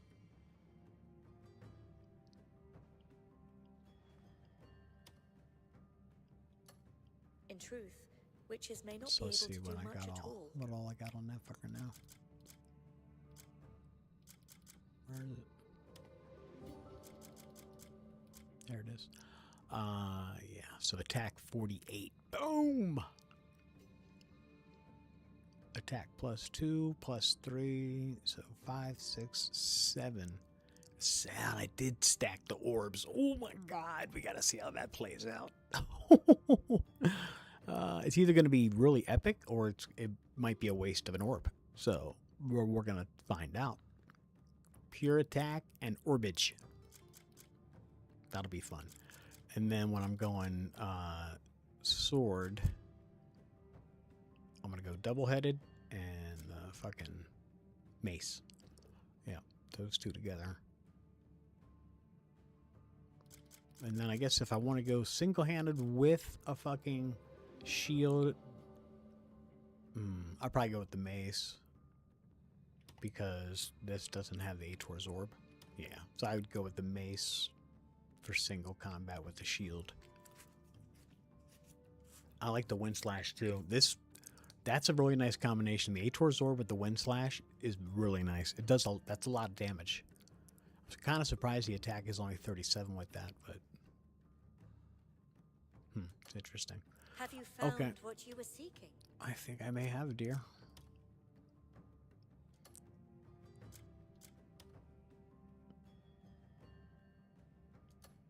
In truth, witches may not be able to do much at all.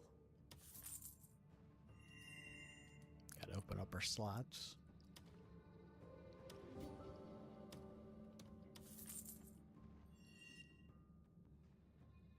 I've just kind of gotten in the habit of doing this anyway, because I don't know if it makes them more valuable when you sell them. It makes sense to me that it would, so seems like a minimal You should investment to know, I maybe make can't them read worth your more money mind. later. I don't know. Plus, it just leaves me. I assume at some point I may want to try putting stuff in them, so might as well just unlock them at the beginning, I guess.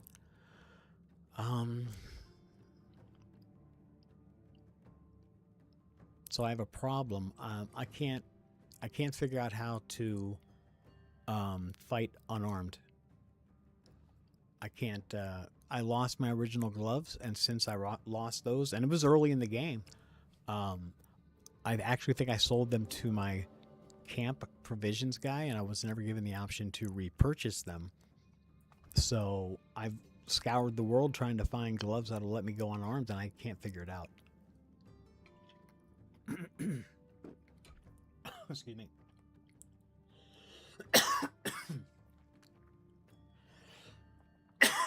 Oh, sorry. Anyway, I can't figure it out. And I have a mission to do.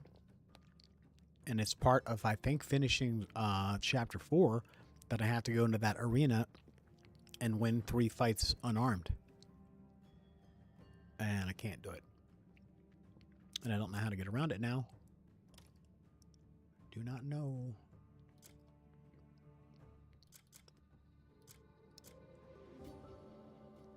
Oh, food effect level 3. Oh shit, on my other one I just put Have you found what you were level seeking? 1 food. Yeah, fuck.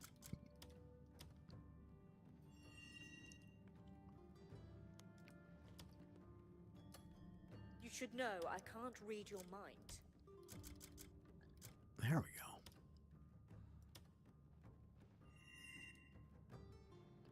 Now that should make a significant difference.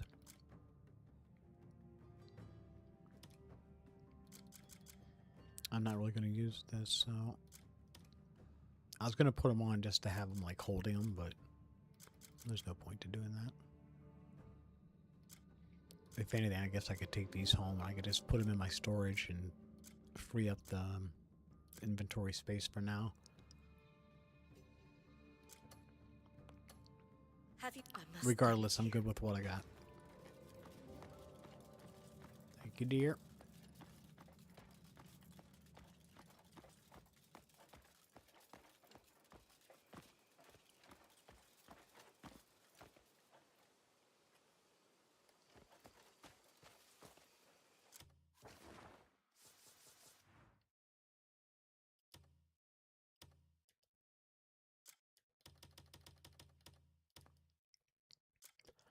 It's just my habit. I'm in the habit of keeping 2 copies of my current save. Since I am using mods, it's just an added safety measure. I'm not using any mods that should be endangering my game at all. I'm using JSON mods, so they're really flexible and they don't affect your game save files at all. So they're pretty harmless as far as you're not going to break your game by using JSON mods. And the worst you could do is have to redo the file, verify file integrity to replace a couple files, but that's it. So all right, now what? We got all that done. So I think we might have some potentially upgraded gear here now. We'll just go right back to our spot and resume our conquesting.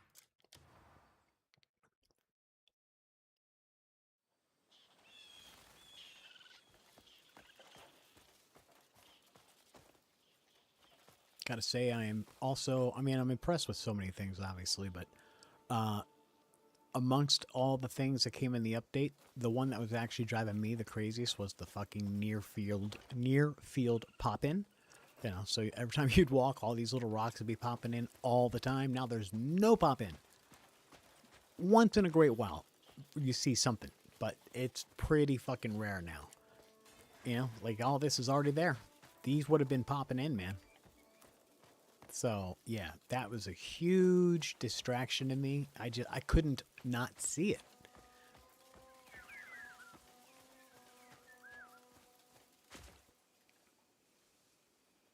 All right.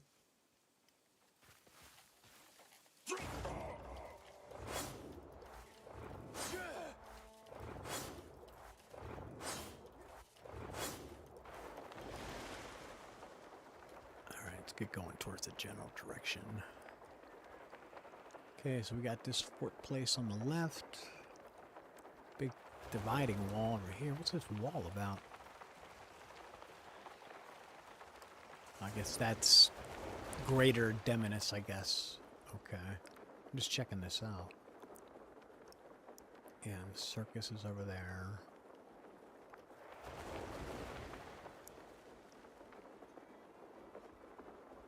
Getting the lay of the land. I don't know if these are bad guys down here or not.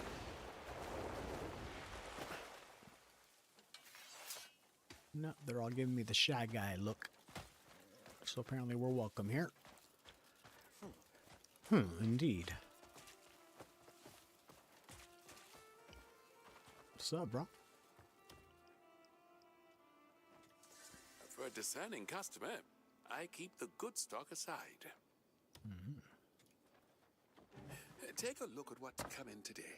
Yeah, I meant to gift him first. May fortune bring you back here.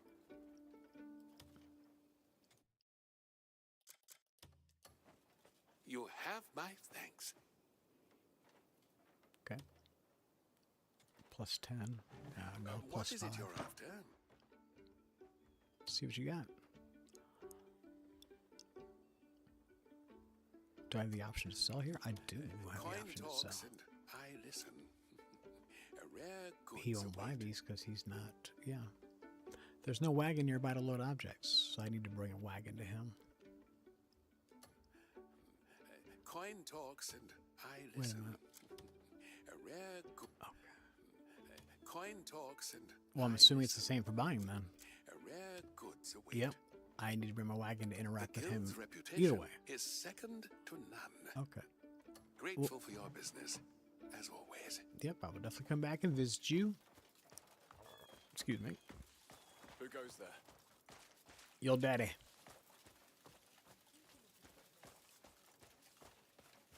I'm telling you, he's an absolute fucking animal.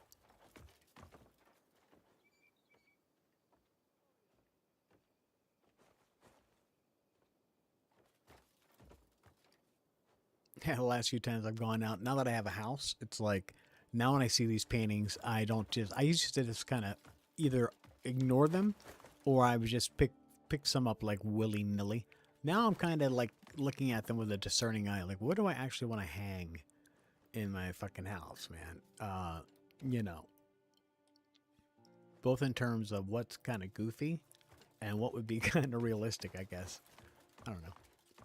But I am like looking at the pictures now. Oh, it's not even letting me buy these, and he's got some fucking nice ass ones too. Oh, my mask is still on.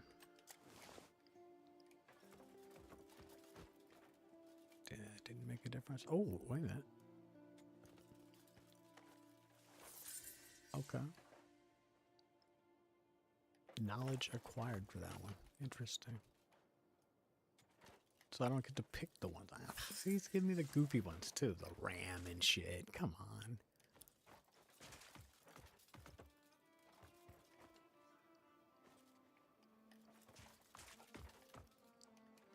So yeah. Okay, that's not a bad one. A self-portrait by the artist himself. Okay, that one's not too bad either.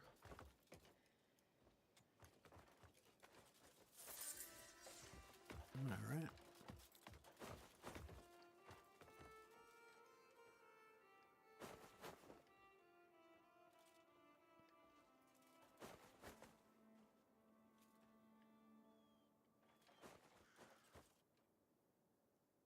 Nothing interesting. Oh, kind of like this guy. Are you not for sale? Typical. The one thing that I find interesting. That was not bad either. No, that wasn't a house thing though. That was a trade good. Damn it. Stuff that goes, if you don't know, stuff that goes in your house has, well, basically a house symbol. And the trade goods can only be sold if the trade thing has the T with the two, it's like a double crossed T. A black giant orc. Cool. What's up, bro? The sunset was a sight to cherish. Wasn't talking to you, punk. I was talking to the cool guy. Ill-mannered pizzle. That's right. Here you are. Savior and friend. Fuck yeah, that's honey tea. That's good shit I just gave him. Memories fade with the seasons, but ink anchors them to the page. Every book is the legacy of a mind poured out between its bindings. That's a new one. I hadn't heard that. Sorry, bro.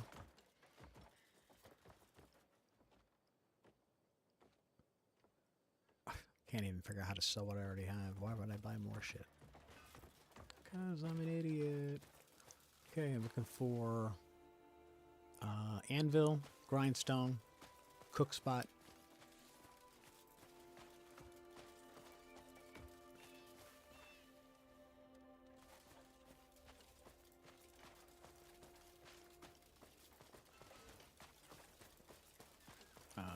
Okay.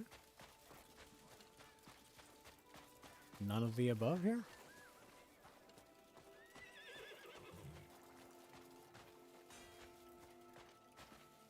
Okay.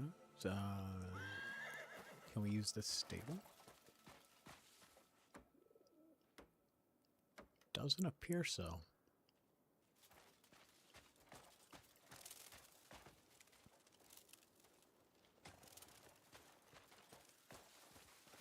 Good day.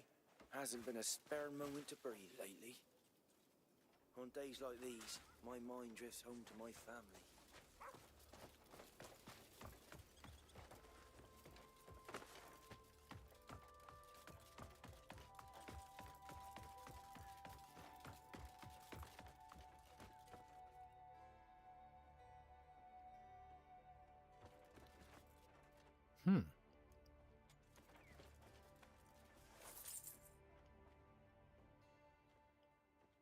The first one I bought did not say it was a trade good though.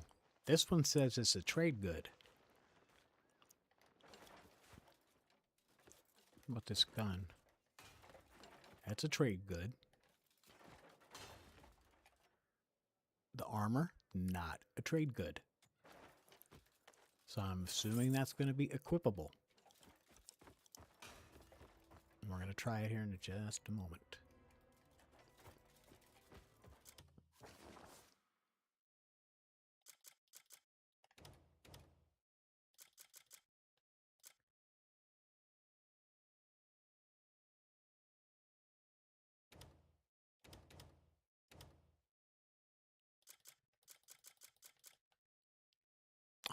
See, that ceremonial armor is fucking, it's a goddamn trade good.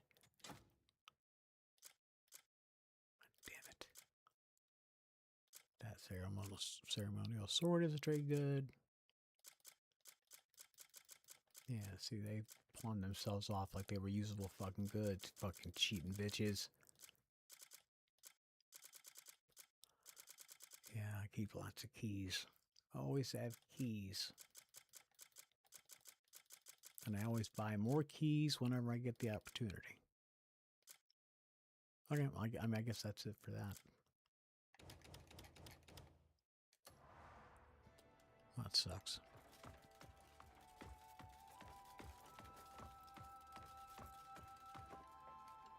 What's up? Be well.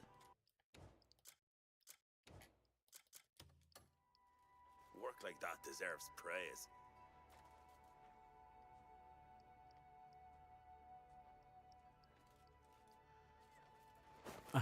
Okay, well, I'm not just giving gifts out for nothing.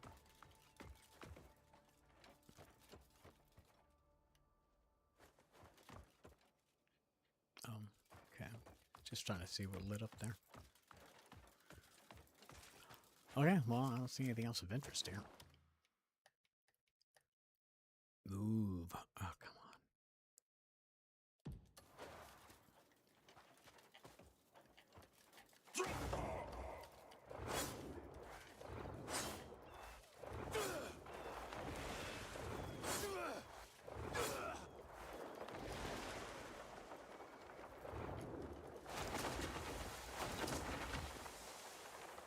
Burst of speedo.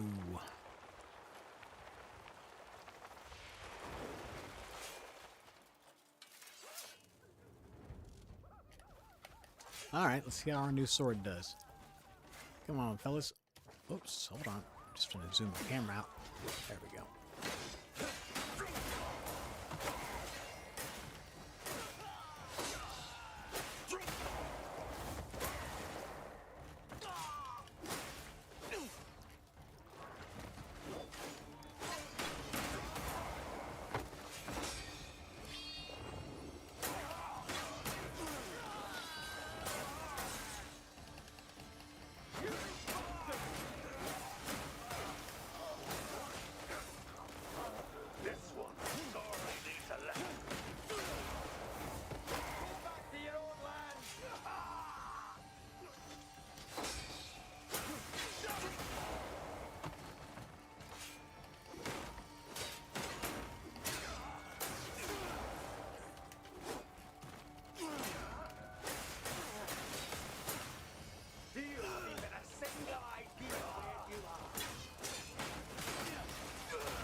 Really? That's kind of funny. You northern vermin, die!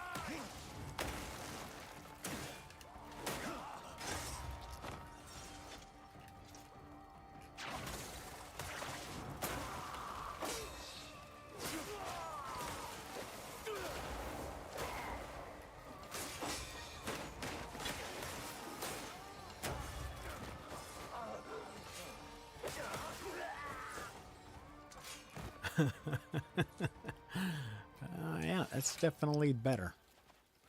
I have to get used to it.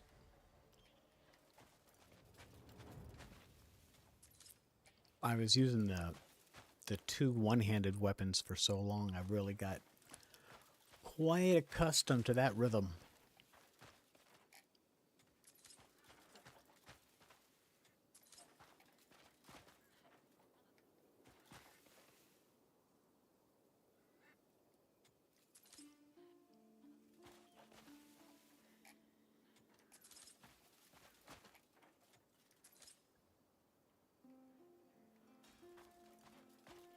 And yeah, I know I could have a dog along to do my fucking foraging for me, but I had a dog. He doesn't come around anymore. I don't know what happened with that, to be honest.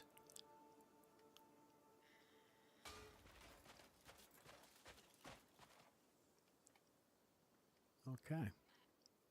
That was a nice little stop.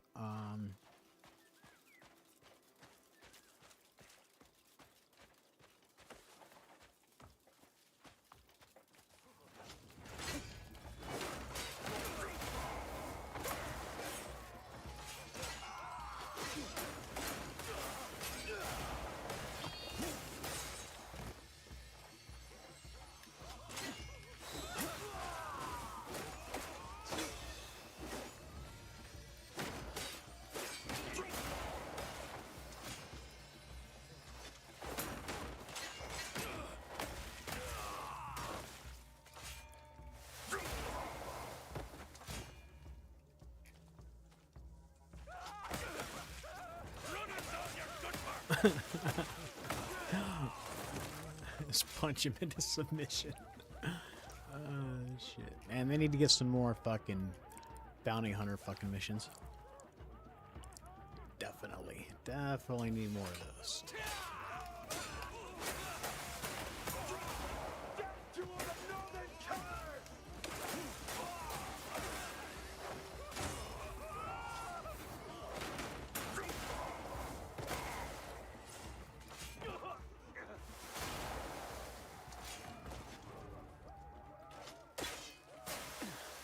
Oh, really? Yeah. Yeah, he's pretty violent. Pretty violent guy.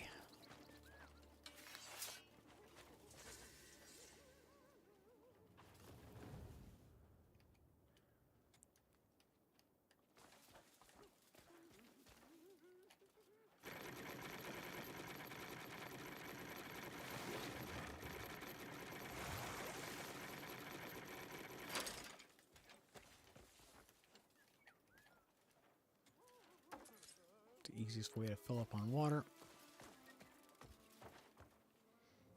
Oh, okay, I got a real fight now.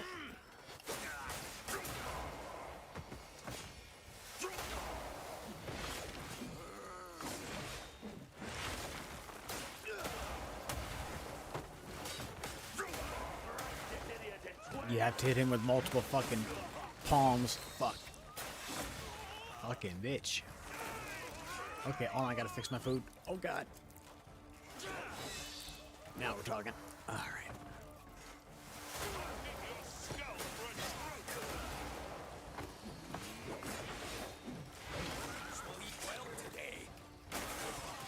The horse is pretty awesome. I always forget that, you know, he is an option. This is no playground for you, Scott!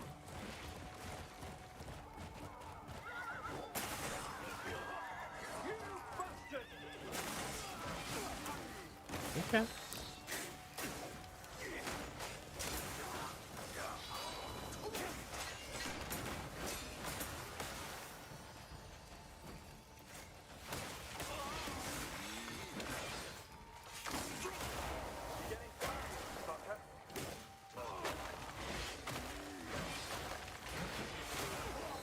Oh, that fucked me up. Woo!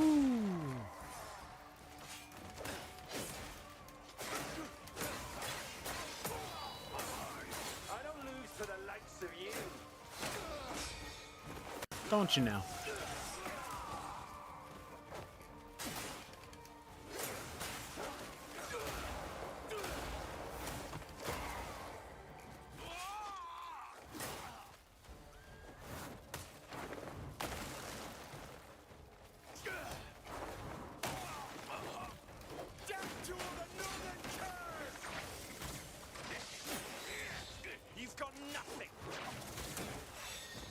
damn it.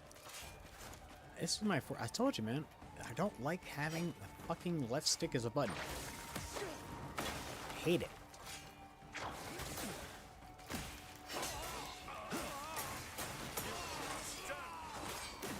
No, actually I'm not. No, it looked bleak for a second, but no.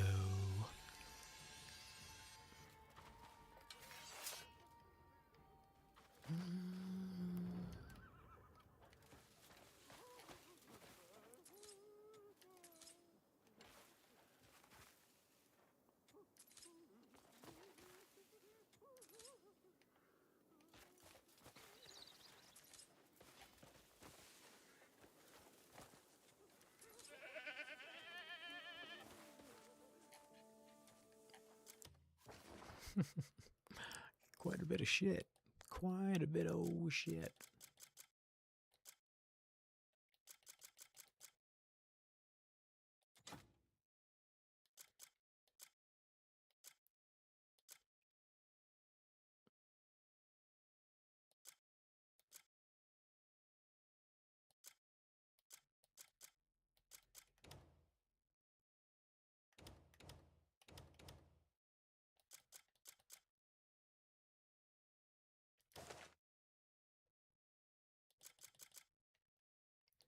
Picked up a mask, sweet.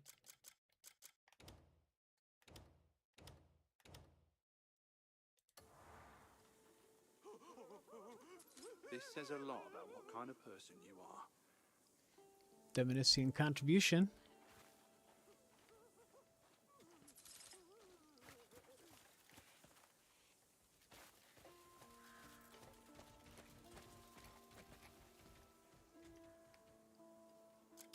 I gotta see what he's got.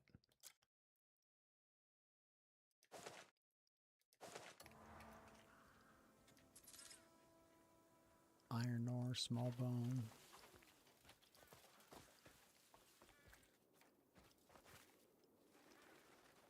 Yeah.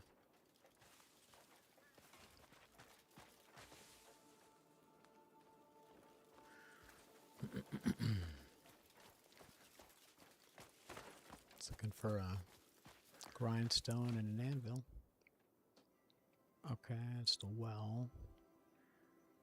I'm looking at the mini map. Go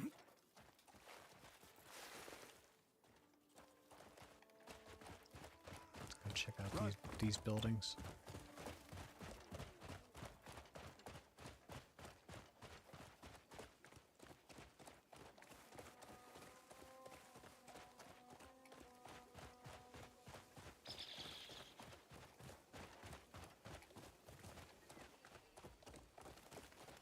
What's up, folks? Uh-oh.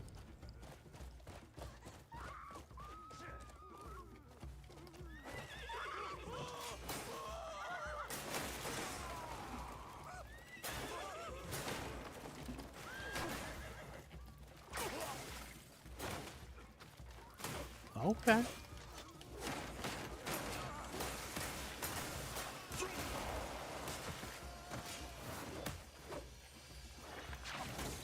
Oh, wrong button. You're not running away from this.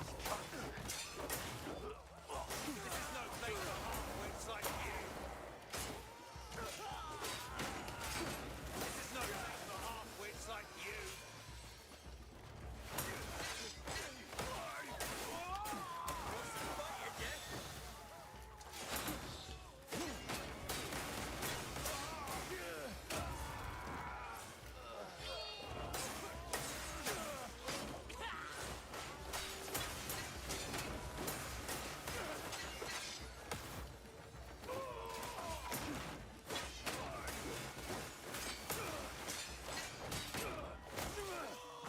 Fuck. Alright. Righteous Inquisitor. Yeah, he's fucking takes some damage.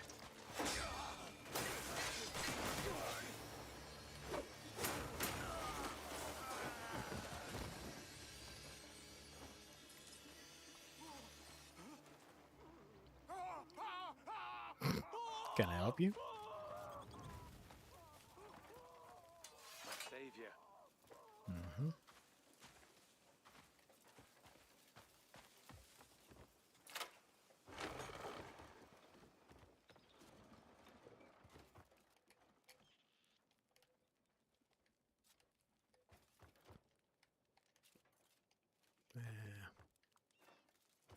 exciting in here. Oh.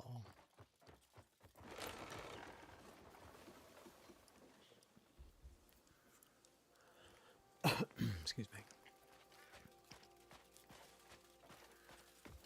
I'm not even gonna waste a key on that.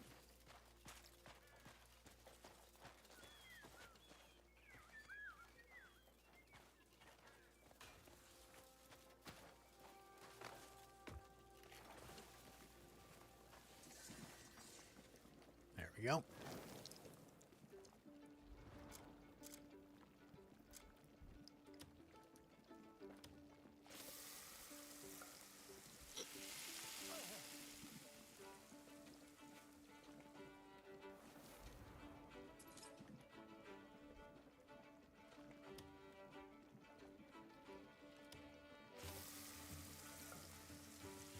So I don't understand this, because it appears I only have one of those to make. Okay, now it went away. But it said I only had one to make the first time. And I made it, and then I still had one to make. And I always try to pick max, but it didn't matter. And that's happened a few times. It's not just then.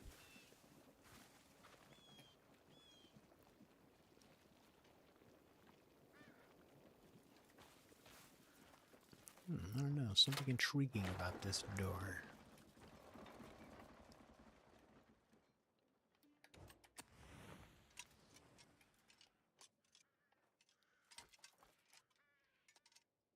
Huh. Nothing of value. All right.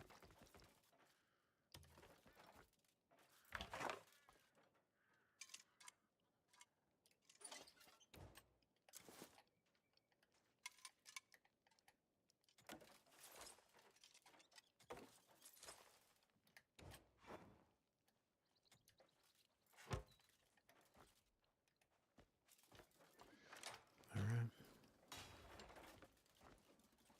I almost walked out while I was still a thief. All right. That was close.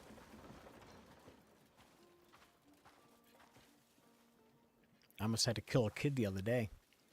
I actually reloaded so I wouldn't have to kill him. I walked into a little house, and he was sitting in the dark in the corner. And I did not see him until after I stole this item, and I turned around and I got the thief thing. I was like, what? It lit up different, right? And then I saw him. I was like, fuck. So I reloaded in, and then I came back in. I came to the same fucking house. I turned on my light right away. Looked around. I was like, hey, no kid hiding in here this time, right? And I looked around a second time, and sure enough, this time in the opposite corner, all the way at the end, hiding in the dark again, sitting on the floor, is a girl. I'm like, oh my god. So yeah, now whenever I go in, I'm extra careful now.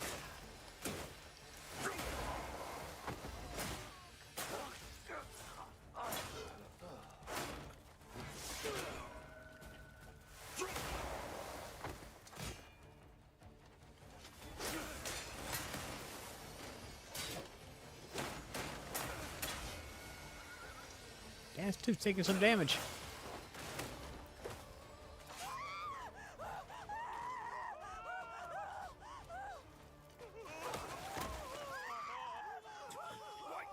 Why are you doing this? Wait! Jump!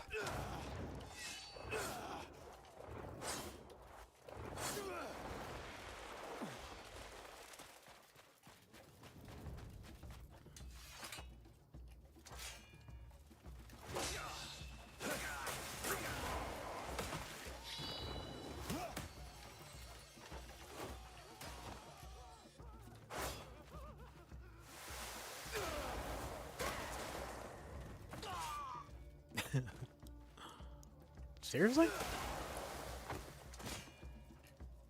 My tanks.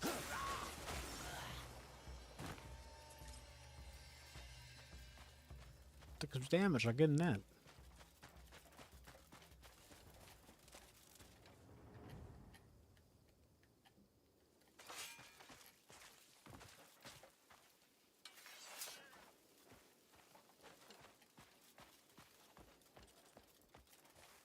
Be well. sun was strong and the rain came just right. The crops couldn't fail even if they tried.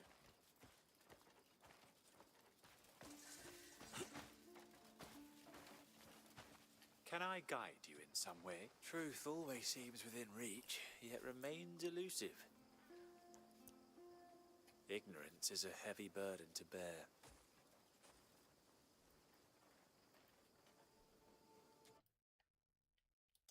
Here you are. You're a green blood, friend. Truth always seems within reach, yet remains elusive. Ignorance is a heavy... This is for you. You're a green blood, friend. Before he said, it said he had something to say, because I had greet as an option. There it is. Okay. Is there any finer entertainment than watching another man's fortunes crumble? Ha, look at that one over there. I'm just waiting for him to fall flat on his face. That's pretty great. Yeah. He's living vicariously through the other guy's failure. I love it. Wow. It's a pretty jaded outlook on life. The sunset was a sight to cherish. Certainly was.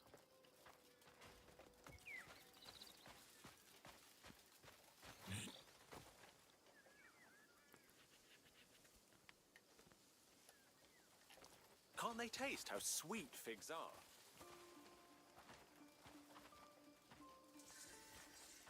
What's that? Oh, knowledge acquired. New area. Hey, how are you?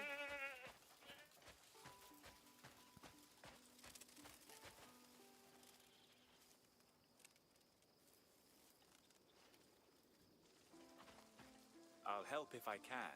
Truth always seems within reach, yet remains elusive. Ignorance is a heavy burden to bear.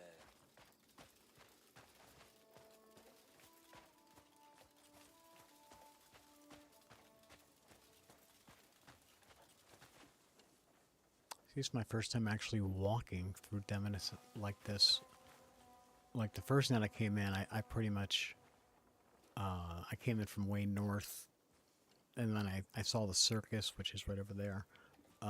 Got distracted, and then came back another time to just test myself at the castle fighting, which ended in disaster. Fun disaster, but disaster nonetheless. But yeah, this is my first time actually walking and soaking it in.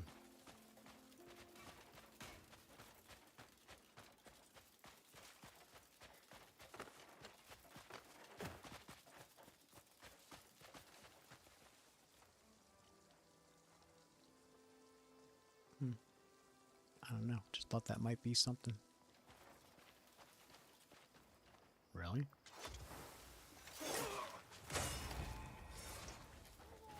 Okay, that was different.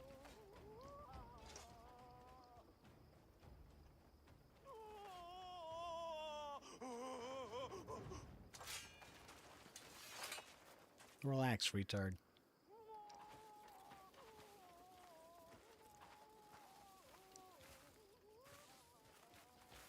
Just making sure none of these other mounds decide to attack me.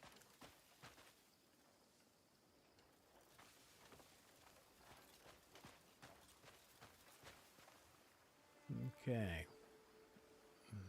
I'm pretty sure they're going to want to fight me.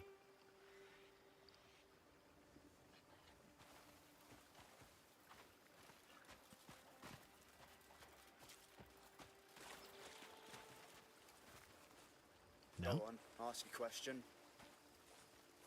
Bounties have been fetching me a tidy bit of coin. I wonder when I'll be able to haul in another one.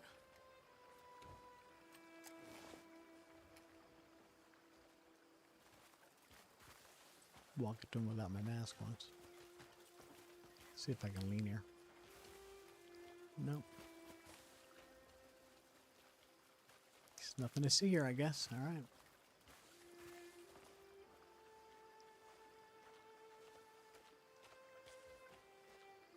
Just looking around.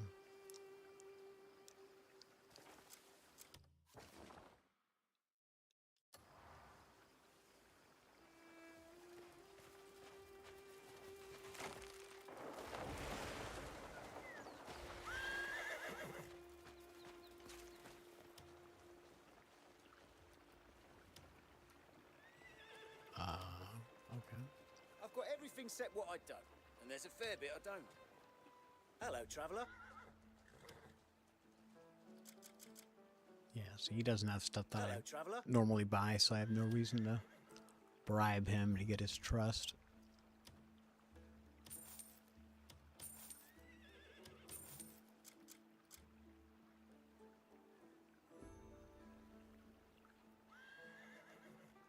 I don't know. I mean, it has good stats, right? The critical 2 and attack speed 1, those are good things, but it's neither real fancy looking, and I don't know. I tried it; it was just okay. And then this one I just unloaded, so I'm clearly not going to use that. Might as well sell that fucker. I find fishing rod.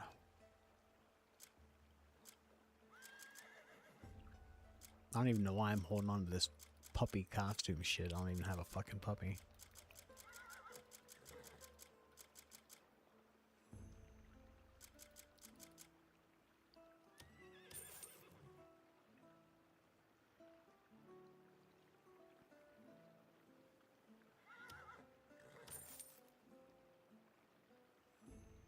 Hello, traveller. Interested in anything else? Nope.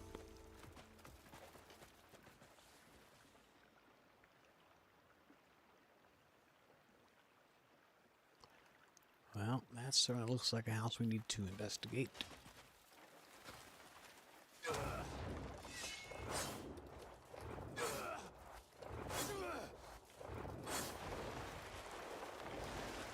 Hello.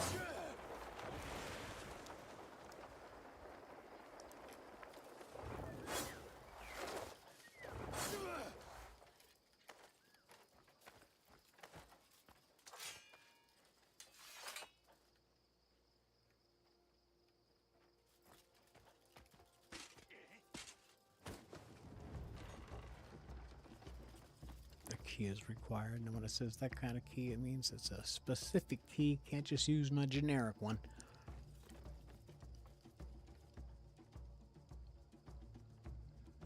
The music's acting like they're looking at me, but it doesn't really look like they are.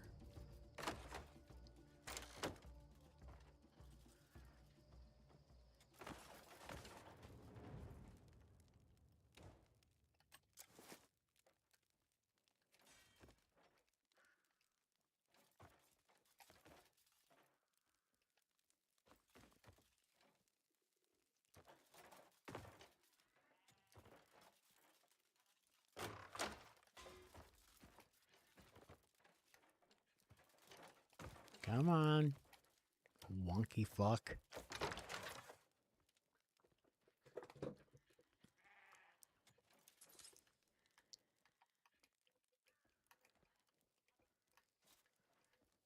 Wow, that's it.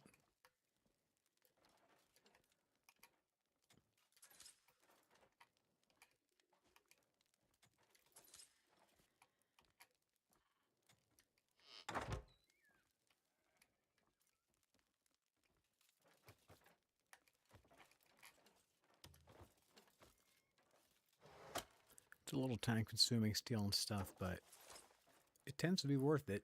And then when you leave the area, it's like you see all your stuff ring up. It's like cha-ching, cha-ching, cha-ching, cha-ching, and it just keeps doing it. It's nice.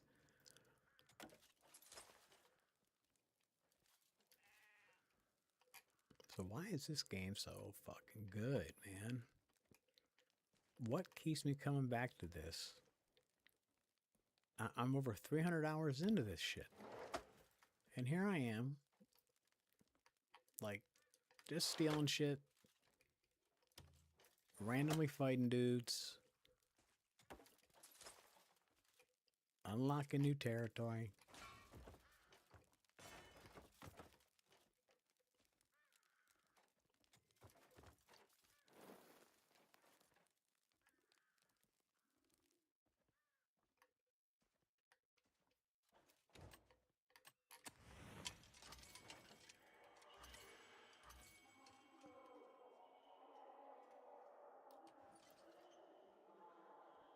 See, it doesn't do the automatic putting the vision on anymore to see the memory. I don't know why they changed that back. I like the fact that it did that automatically.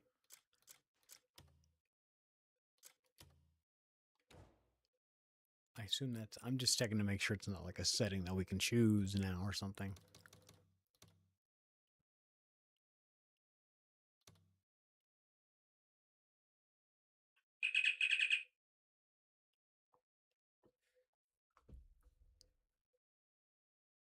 Sorry, somebody's texting me, sorry.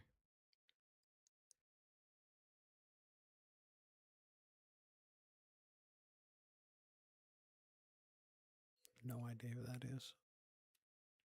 And I had my phone on Do Not Disturb. I don't even know why the fuck it went off. Okay,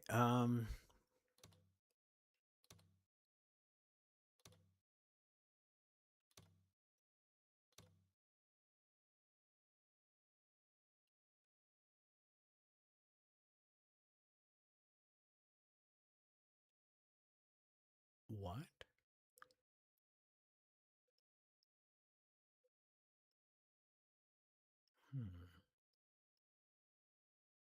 I'm not sure if I'm understanding that correctly.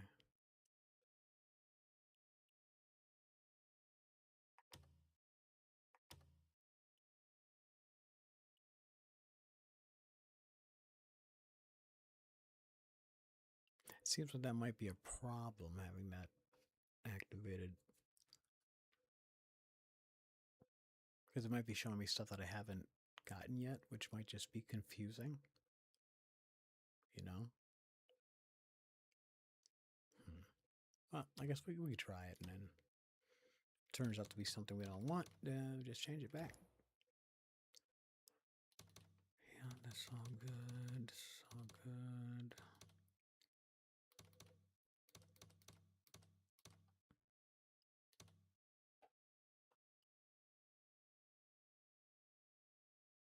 Horizontal offset. Oh, yeah, I don't want that. Yeah, I like my camera close.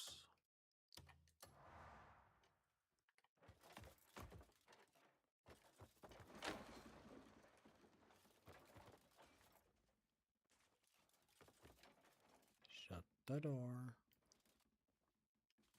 God damn it. I want to shut the door so I can rob this fucking cabinet.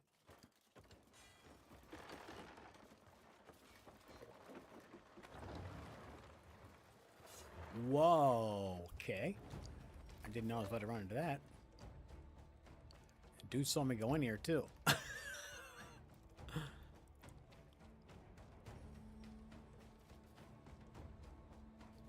Yeah, dude saw me go in here. I saw that.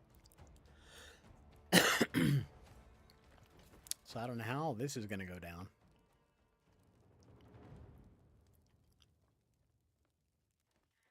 He must be like, I guess he belongs in there. Okay, feels like my controls all fucked up again.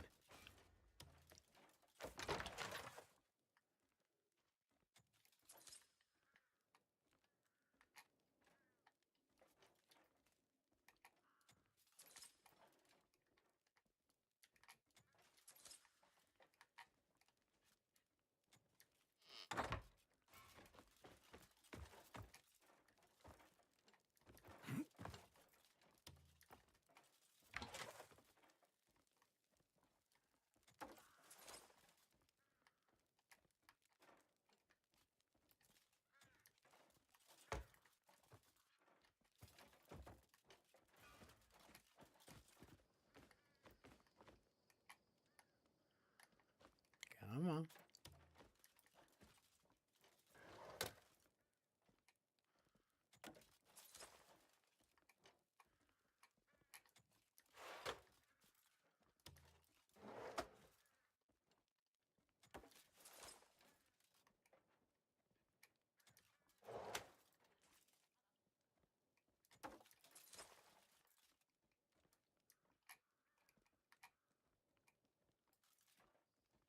I actually thought that was a key for a second. It was a magnifying glass. Okay.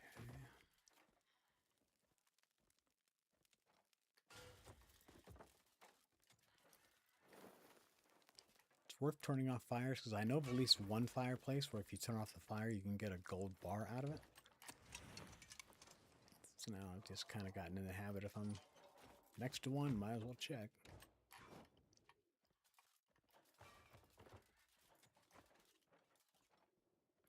Oh, I haven't done one of these yet. I don't know how this works.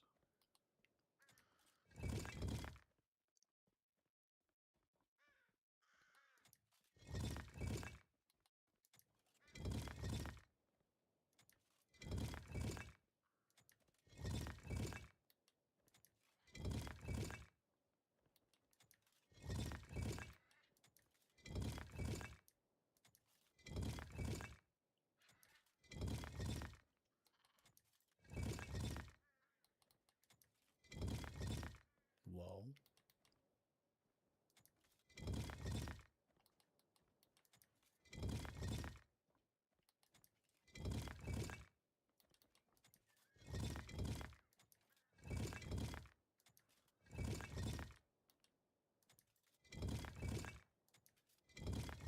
Okay.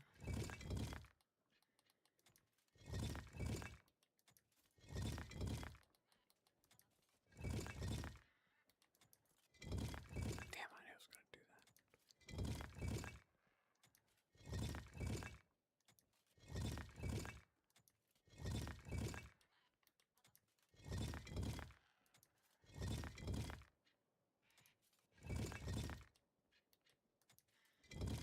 Ah, son of a bitch.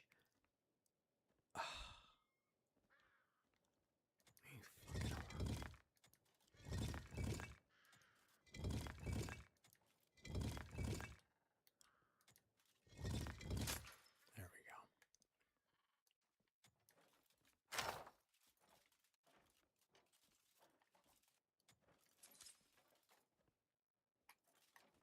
All right, cool.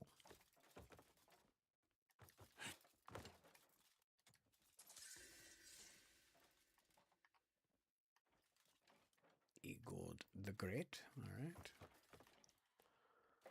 All right, that's how I got in here in the first place. Interesting is this, yeah, this is a totally hidden room. No other way in or out except the window. But why would you put windows in a hidden room? That doesn't really make any sense, does it? Why would you put windows in a hidden room? It's no longer hidden. Yeah, that's kind of dumb. Okay. Just saying. Pretty funny, though.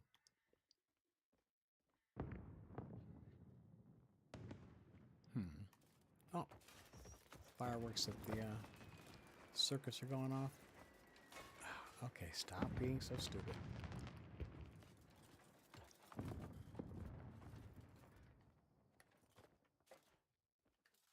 Okay, how do I get out of here now? Okay.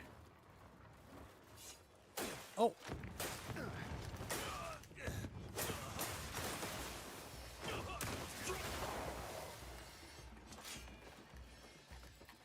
Okay, now he's the only witness as of right now.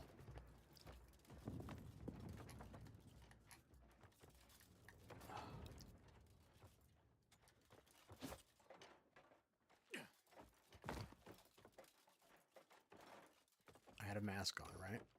Yeah, okay.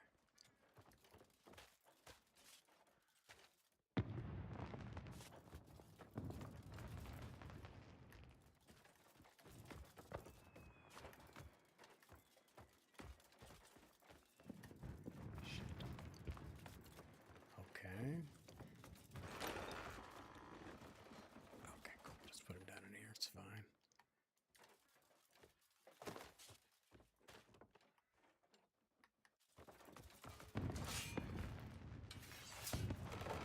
Okay, I don't see any fucking crime thing up.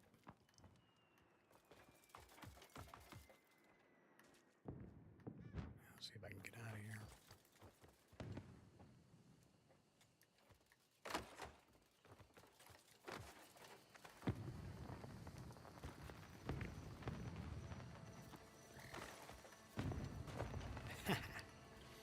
Well done.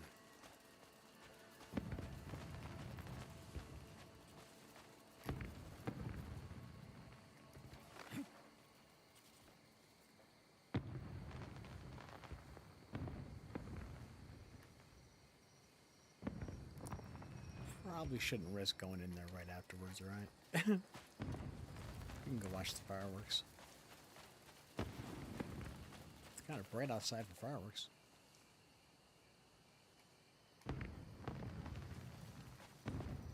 It's 10 o'clock at night. Awful bright for 10 o'clock at night. Now it just got significantly darker.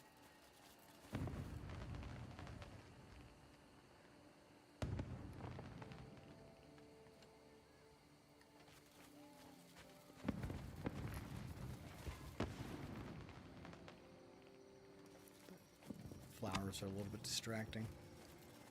Actually, a lot of it distracting. Hello. Trying to zoom in my camera. Too far.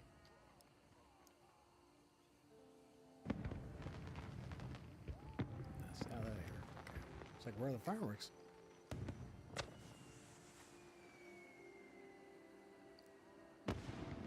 I think they actually look much more impressive from a distance. But whatever. It's so fucking bright out here. It's crazy bright.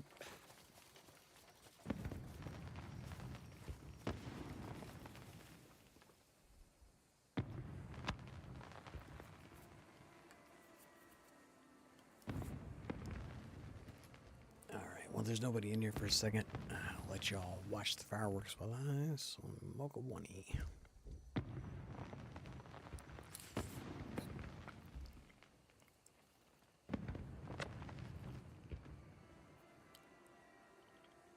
Need to eat something. I haven't even had any breakfast.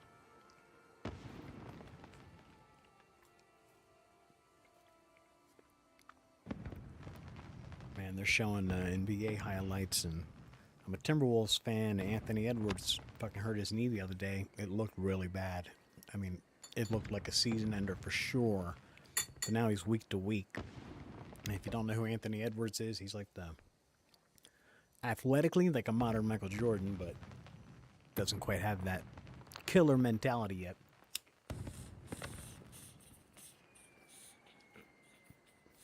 In fact, I feel like the only guy who legitimately has that kind of killer mentality in the NBA these days is Shai Gilgeous-Alexander, SGA. That guy is different. And the funny thing is, you know, fucking Oklahoma City's GM is so good. He wrote a letter when he was a kid to the fucking owner and told them how to build the team. That's how he got that job. That's a real fucking story. That's crazy.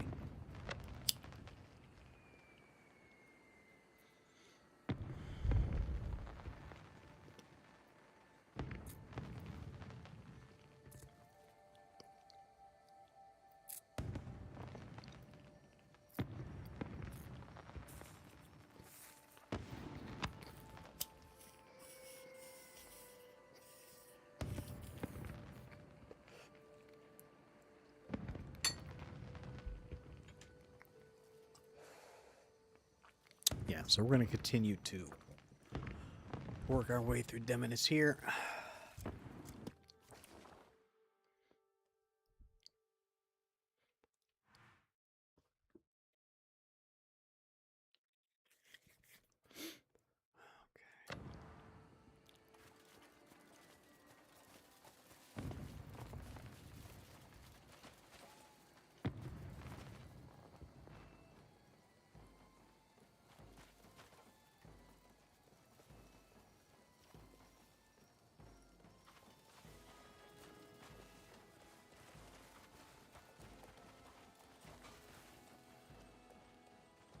Okay, well, it's... No, that's these things. Just circus advertisements.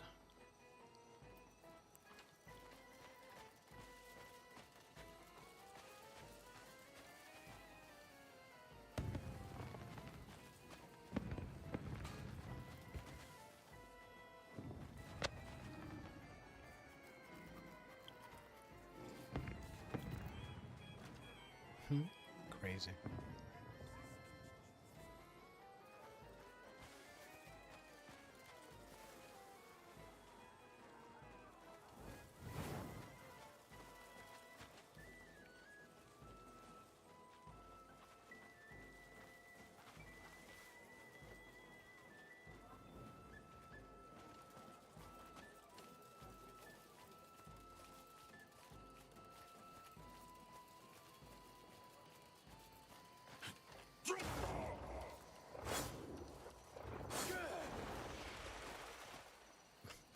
keep missing my fucking glide button. Get lost to the gutter you belong in.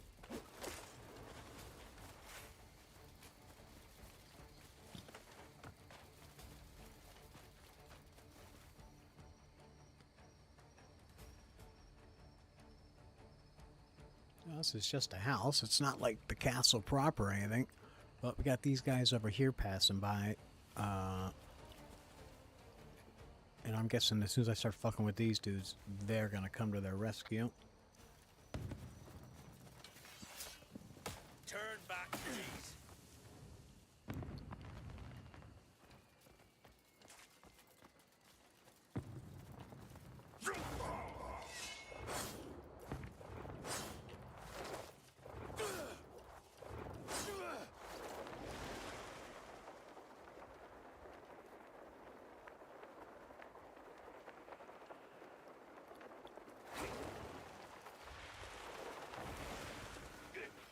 Your lives ain't here, beaten dog.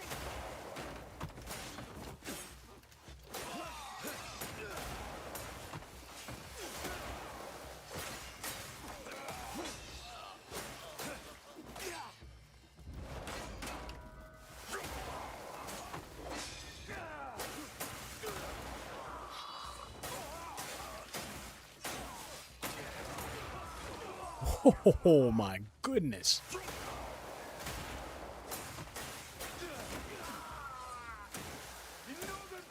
Okay.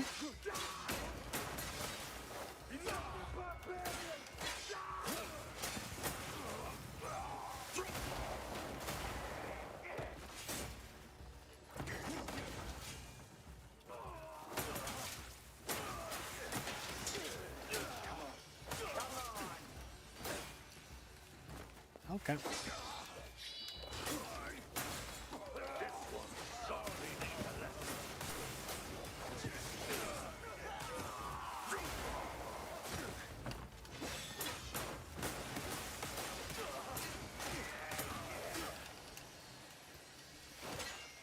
Northern filth, you don't belong here.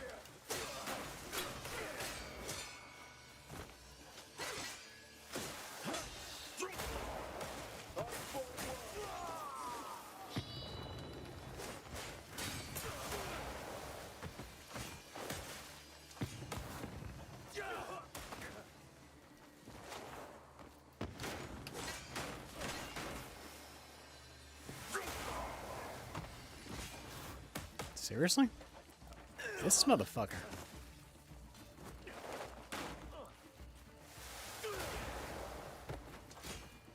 God damn.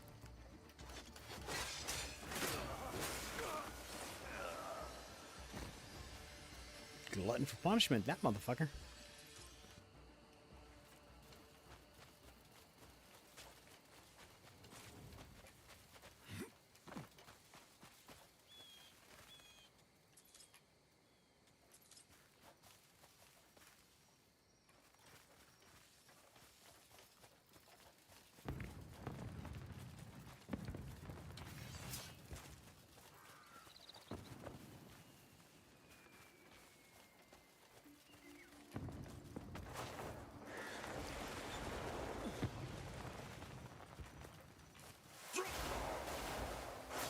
Whoops. Come on. Jump, fuck.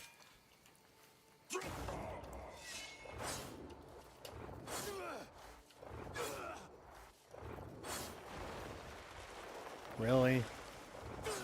He's so fucking slow on his goddamn glide. He doesn't want to fucking hit it. It keeps happening to me.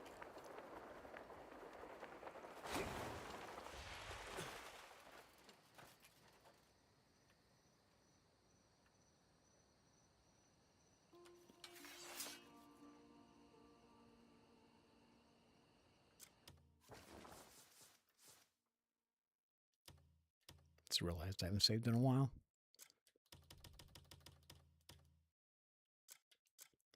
Game, you know, this game does such a great job with the autosave that I'm not concerned about losing my progress or anything. It's a really good idea to do the 3 autosaves too, the way that they do. Look at that shit. So cool.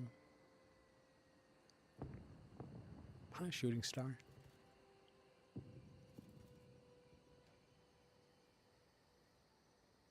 Okay.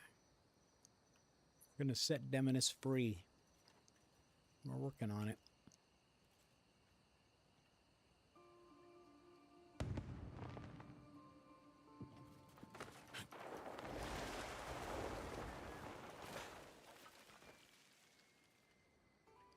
Just thinking I should clear out all the little ones around here before I go to the big house.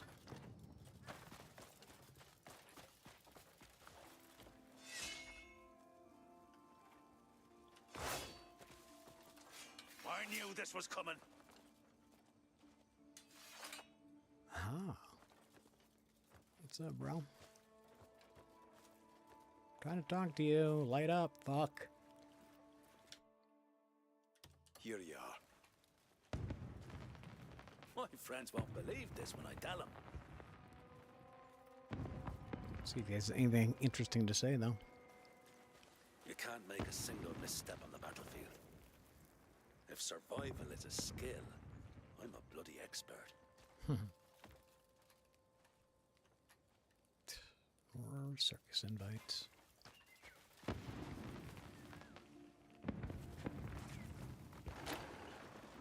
Open.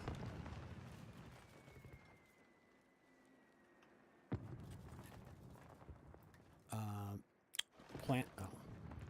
Ah, look at that timing. I almost stole just as he walked in, too. Whoa, what are you giving me a problem for? Whoa, okay. All right, we're on. We're fighting now, bitch.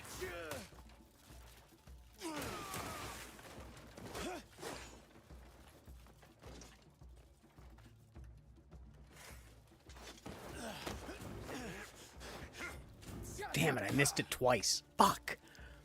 Damn it, that gets me every time. Every time.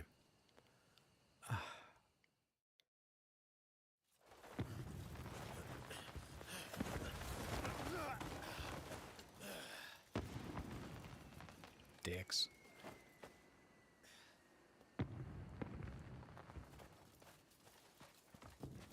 So, had I been in the house and stole anything, I would have had to instantly give it back. Interesting thing is, okay, let's look at the map once. What I'm thinking is I didn't get a bounty. I don't appear to have any kind of a bounty. So even though I was in the house illegally, I hadn't had a chance to steal anything yet, so I'm not a criminal, I guess. Interesting. I would have thought for sure after that I was going to have a bounty.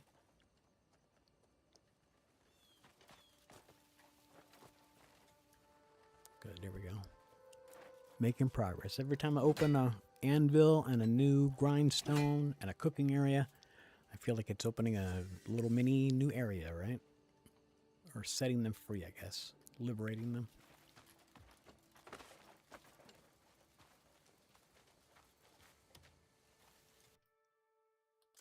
This is for you. You've got my thanks. Plain and simple. What you see is what I've got. Don't expect anything more. No deal's off the table if the money's good.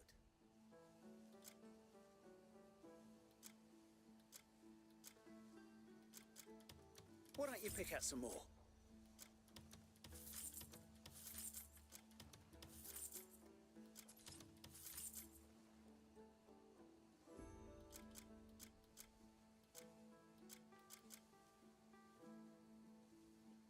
Good to know. 128 stamina for the Delesian wine. I'm running the stamina mod right now, so stamina is not a concern. And the reason I did that, by the way, because I did mention mods in the description. The reason I chose to do the stamina mod rather than change difficulty levels is because when I read the patch notes, basically the changing difficulty level, all it does is make the combat easier. So it makes parrying easier and fast attacking easier, and they take more damage and you take less damage. And combat is my favorite part of the game, and you know, the part that I've worked the hardest to get good at. So why would I want to make that easier? I don't want to make that easier. I just didn't like the way the stamina was handled, because I felt like a lot of times, just when I would do everything right in my fight, and then when my finishing move came time to do it, I felt like the game was consistently robbing me of my moment, and it was due to the stamina. So I chose to do this instead. So the advantage is, yeah, I have unlimited stamina, so I can move around any way I want. That's a huge advantage. I do love being able to fly everywhere. Although the funny thing is, I thought when I first, got that ability that that's all I would do. I would just fly everywhere. But I don't. I still ride my horse. I still walk around a lot. Yeah, it's just like once you settle in, you get used to it.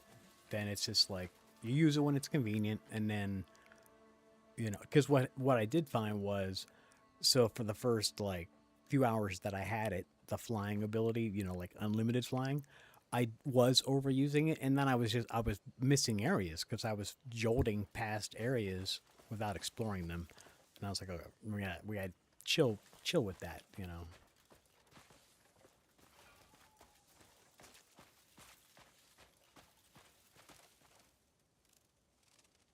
Okay, so we've gotten this one. I guess it's time to take these guys. And I don't even know if we can, like, quote unquote, take these guys.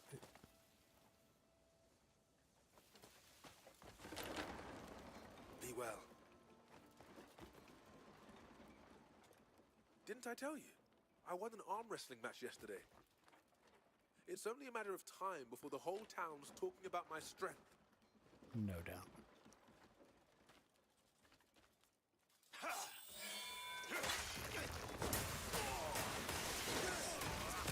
All right.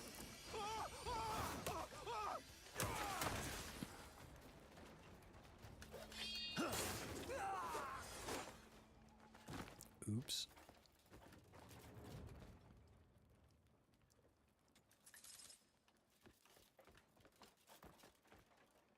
Can't finish this guy up. Stop!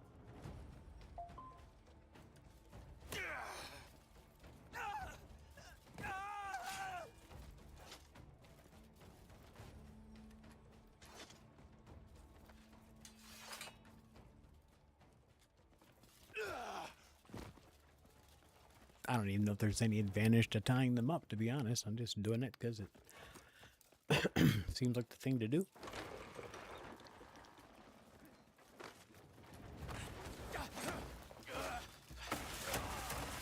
Not this time, bitches.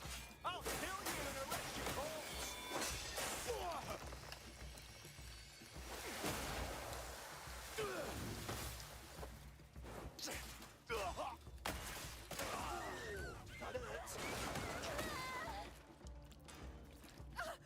What are you doing now? Sorry, wasn't trying to fuck with you, ma'am.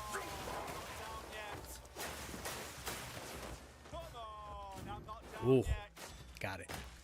Whew, that was close.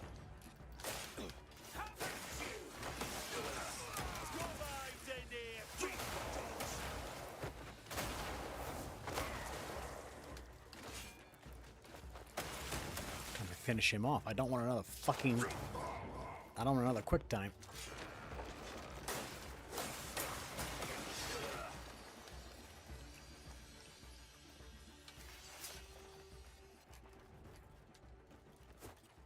I guess I can tie all these motherfuckers up. This is funny. I don't know if this is how this has always been or not. It's my first time doing this.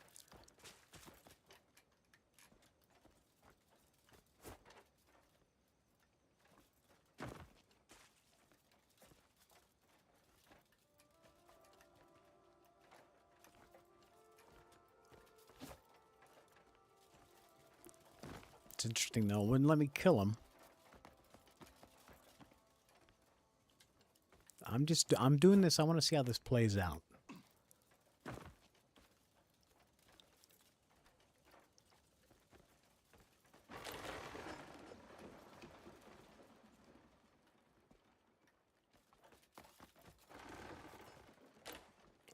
Okay, I've had a mask on the entire time.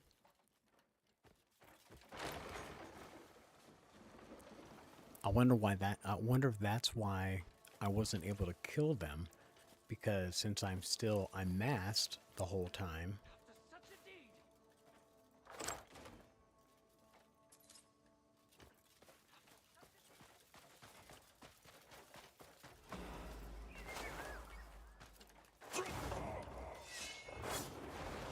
Come on. Really? Jump, you fuck.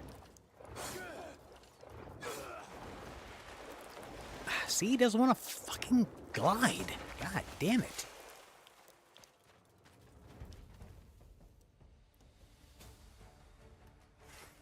I couldn't see him. I heard the music.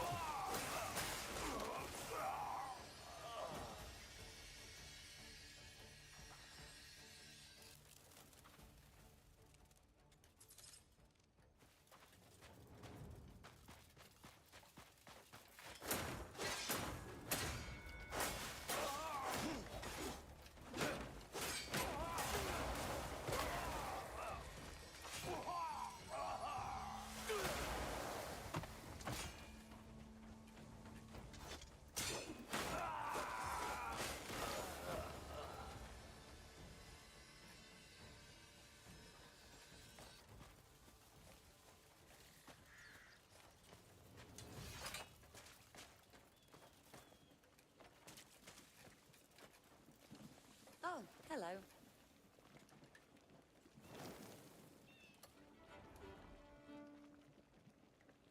Well met. Must have already claimed this.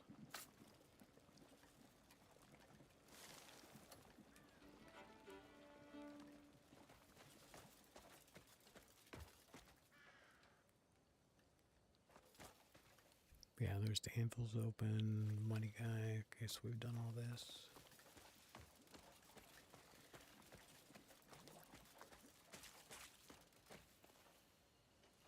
Okay, why is there a red mark on this money guy? See that?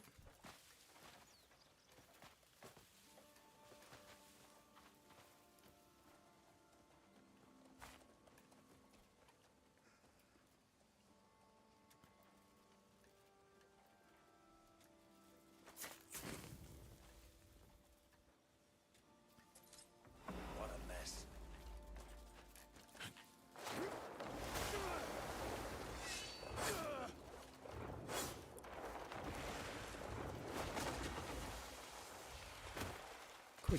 Quick exit of the fiefdom field. Look at that, spectacular. God, the lighting is so great.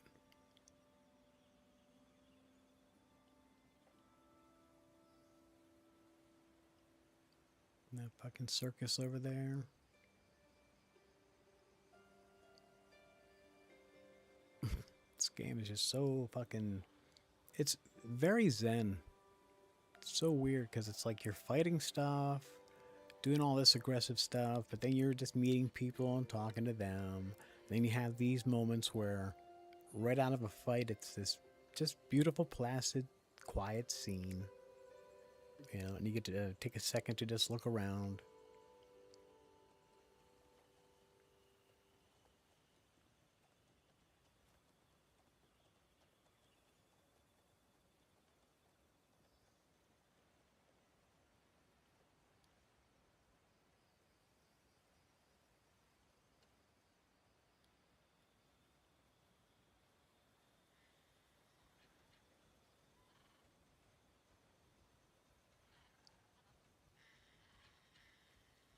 So cinematic.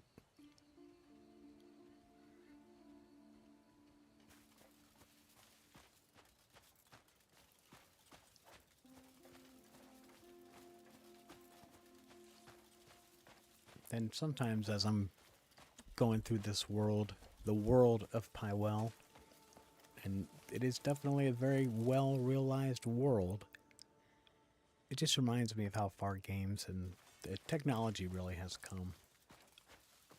Like, I remember when Halo, the first Halo came out, it was lauded because you could go from one end of the level to the other with no loading screens. And it was like the first game you could do that. But it wasn't legit. There were loading screens. We just didn't understand at the time how they were hiding them. This is different. This game, the only loading screens you see at all are your fast travel screens, obviously. And then when you die from the abyss, or if I just chose to fly really high, there are levels to the sky.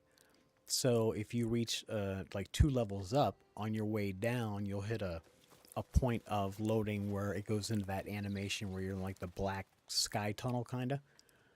That's a loading screen. That's all it is. And they're just using an animation to hide it, I would assume. But other than that, no. This world is completely seamless.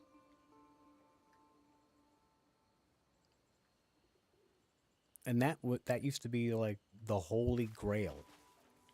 A game that could have a big world, be completely seamless, interactive.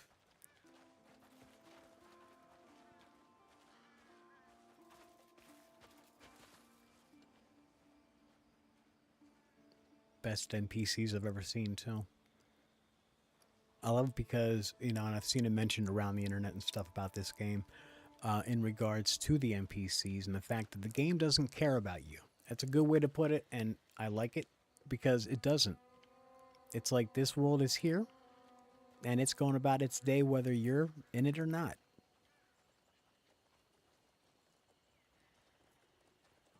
Like when you do the missions and you send guys out, you can go watch them work.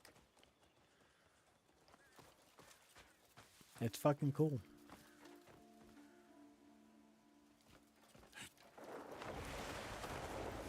And I've seen so many good things said about this game.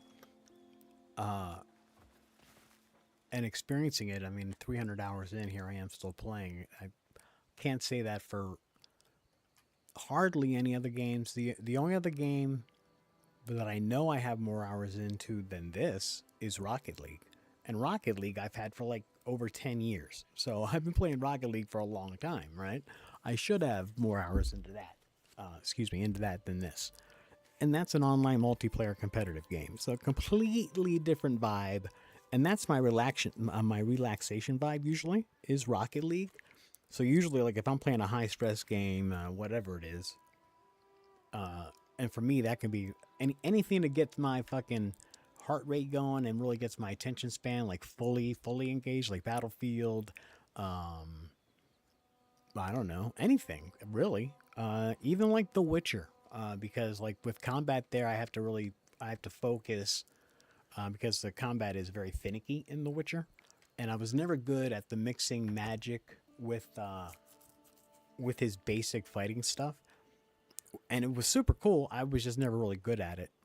I had times where, like, when I was playing that game all the time, I got pretty smooth with it. So, you know, there were times, but like this combat is it's so flow oriented that it really encourages you to be super aggressive. And the combos aren't combos as such as they are, you're stringing together individual attacks, really. They're not really combos except for, like, so if you hold down light attack or if you hold down long attack or big attack, whatever, heavy attack, it's a 3-part animation if you hold it down for the entire time.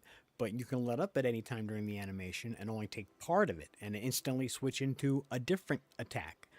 So it really becomes, every move has multiple ways that you can chain off of it, depending when you stop its animation, right?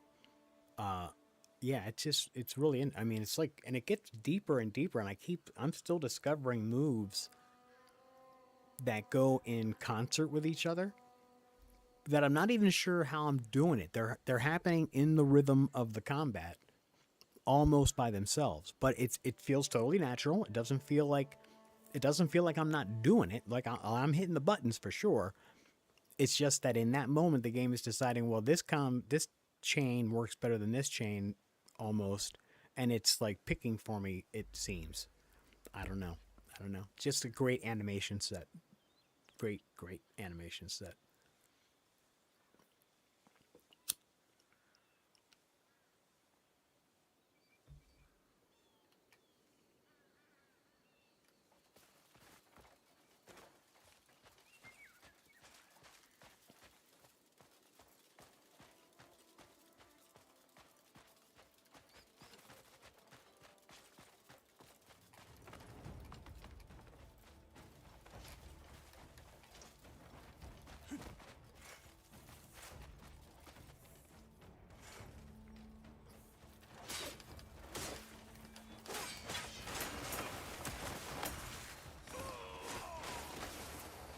That was a nice little combo.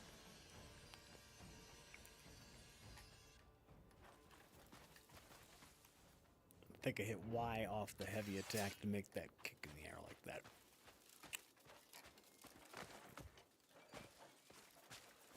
I got one guy to fight over here, plus 5 more. A couple over here.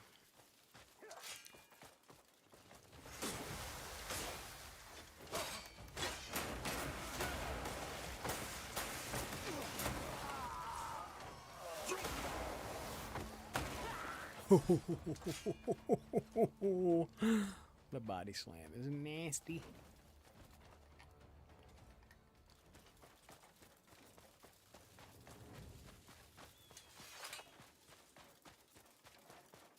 Come on, guys. I saw you over here. There you are. Let my people go. Oh.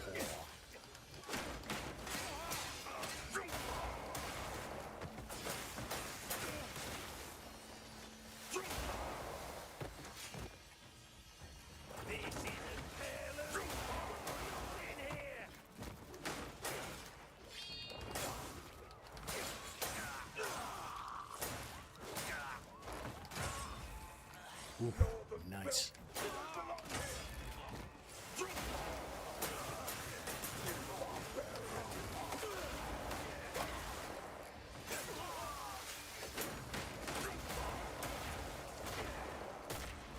Woo.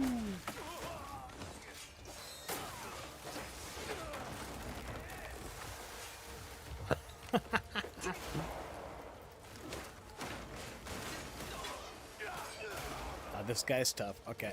Oh, yeah, shit just got real. You're not walking away from this. Yeah, I gotta get out some space. I gotta get some space. I can't be hiding behind this fucking tree right now. That yellow guy is serious. Yeah, he's serious.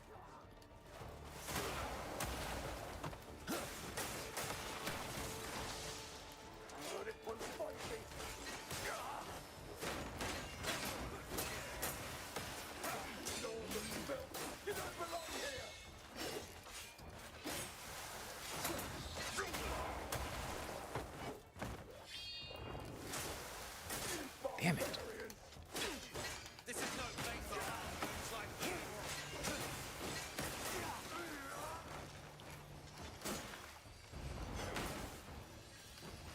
Fuck, I'm getting fucked up. you're already dead on your feet.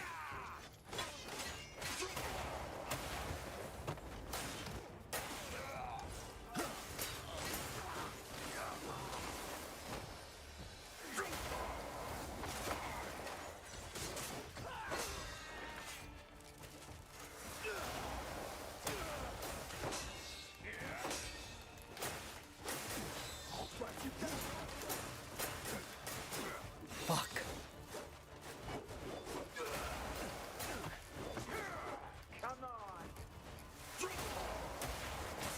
Jesus, now I got this guy after me. Oh my god. Oh my god.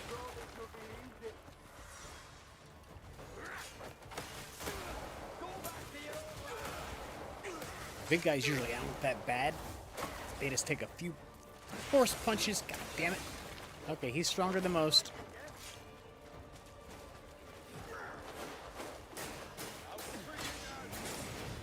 Oh shit, I'm in trouble. Fuck me.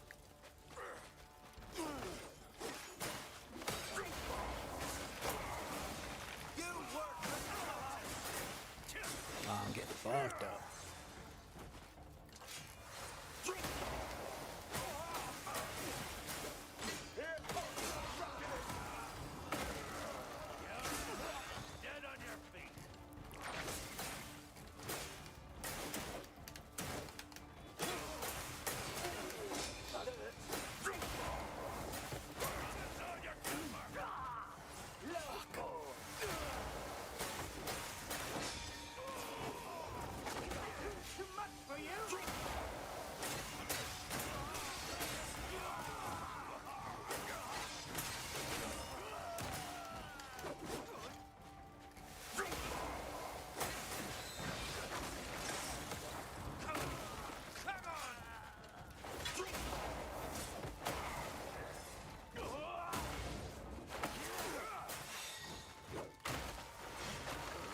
Whoa, whoa, whoa, whoa.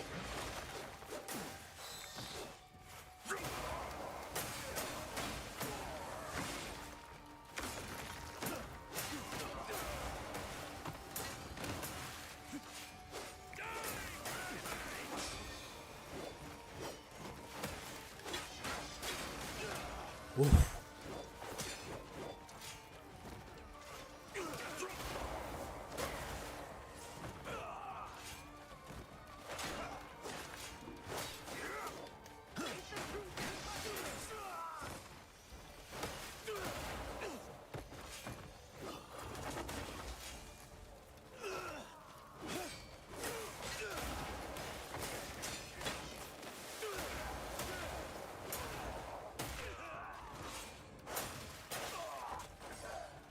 Woo!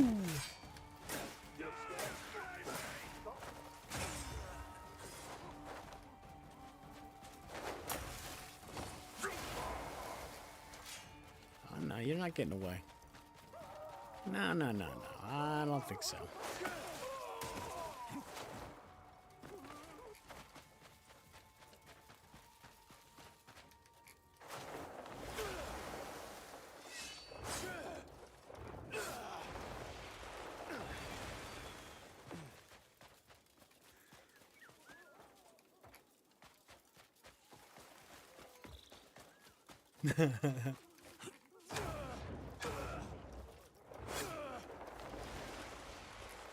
God damn it. Nothing but fools and lunatics.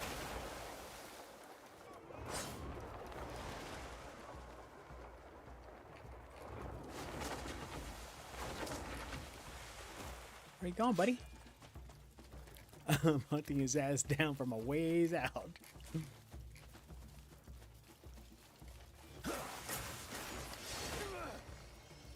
That was worth it.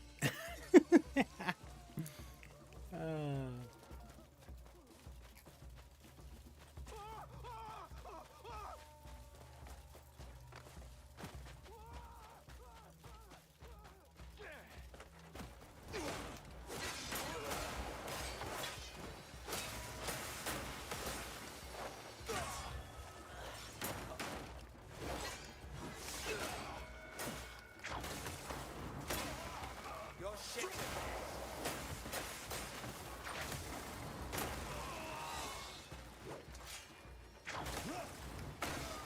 I don't lose to the likes of you.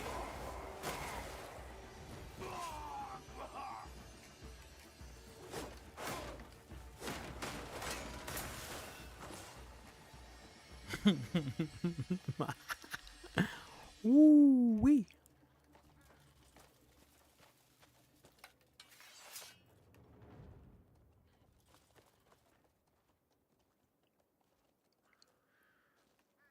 I thought he was gonna fight me. I was like, okay.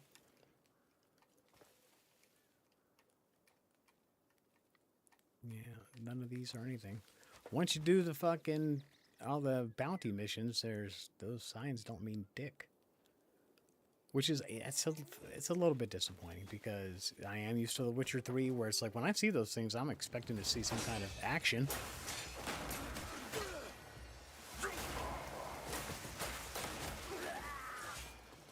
Hand-to-hand combat is the best.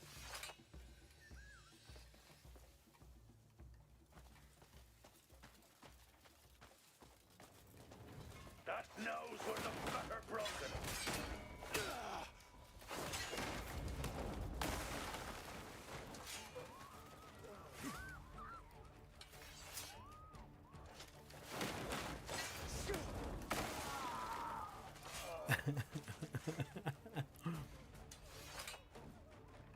Come on.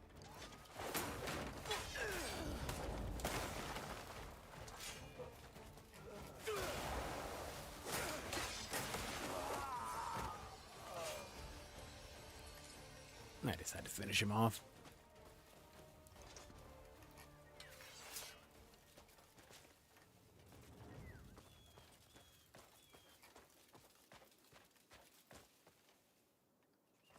What the hell is that? Part for something. See? Simple posters. That's all they are. And then invites to the goddamn circus. This is interesting.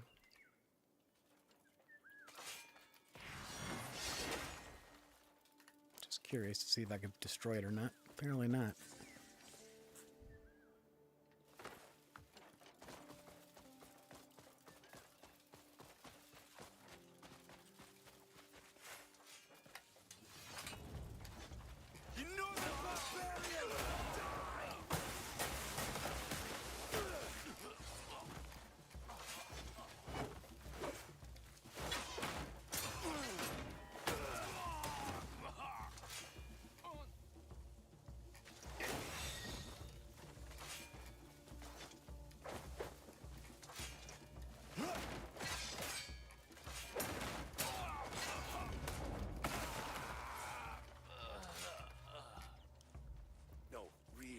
Thank you.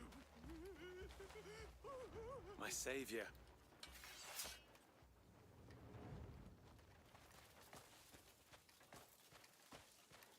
Oh, it's funny, need to tackle the stranger. Okay.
I just knocked the stick off my fucking controller. God damn it.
Whew.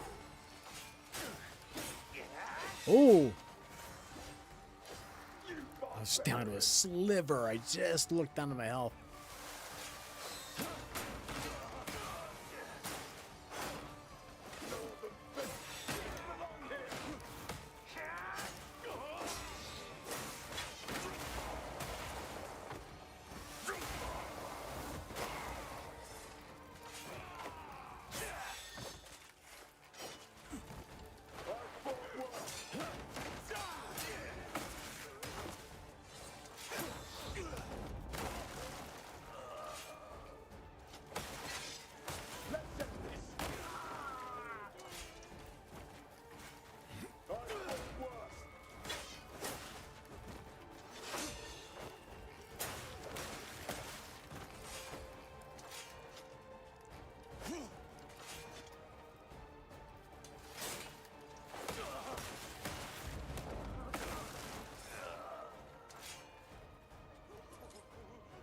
This says a lot about what kind of That was fun. Yeah, against these guys, I pretty much got this shit down to a science.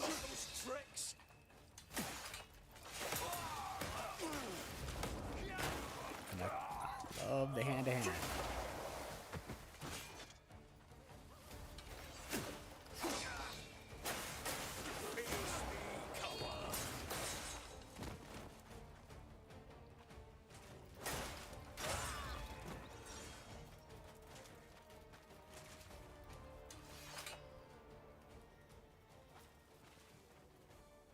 So many bodies, so few undertakers.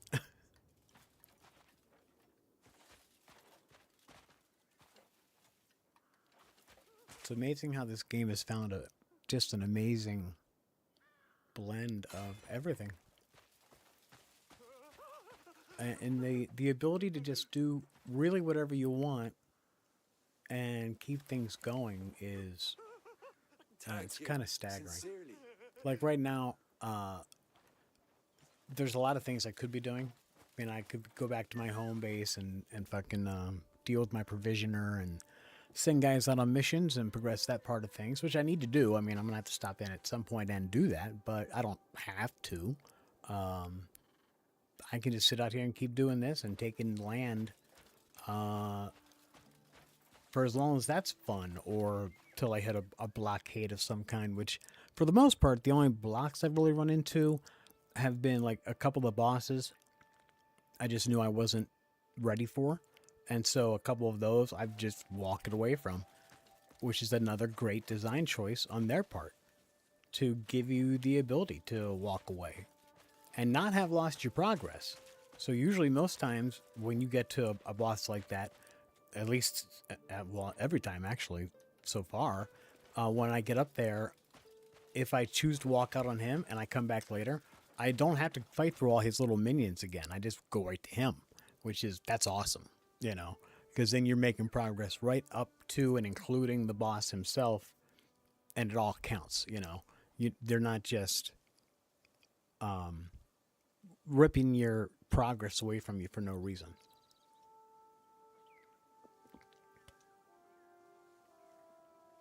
And then the minigame, that little the Y circle minigame, that was a little added challenge that I didn't see coming.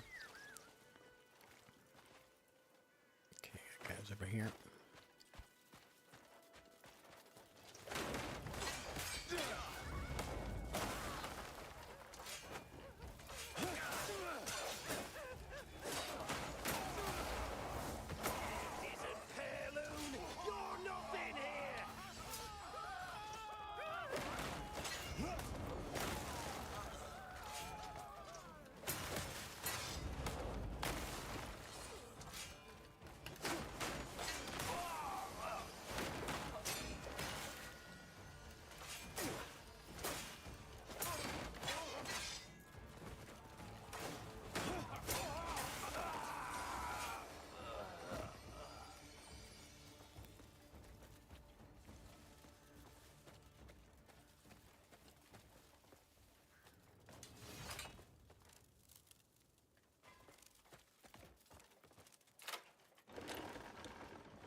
Just felt like I should stop in here real quick. Excuse me. Hello? Oh.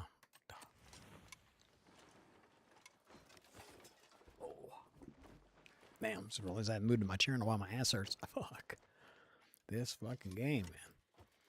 It'll make you neglect your life, I'm telling you.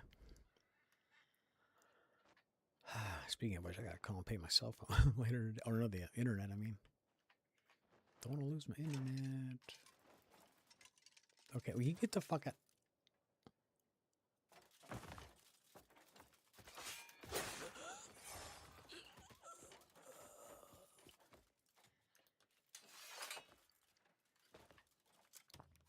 Should get out of my fucking way, man.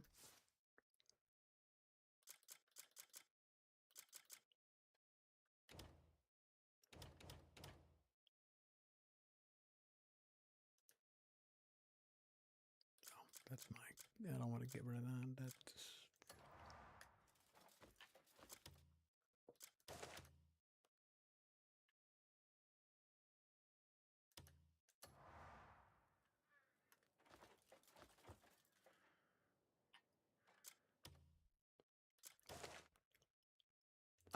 Come on.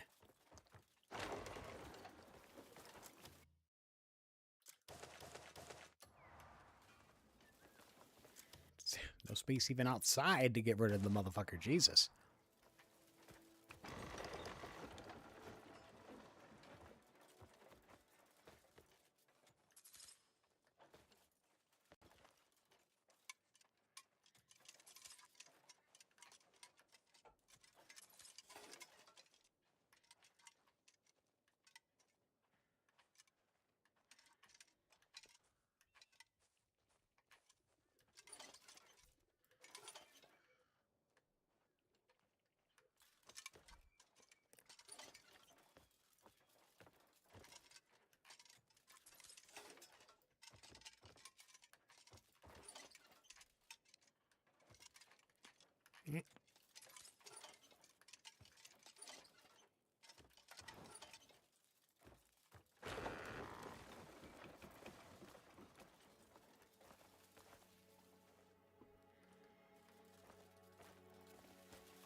Okay, the crime ring went away. I feel like there should be an anvil and a grindstone here, right?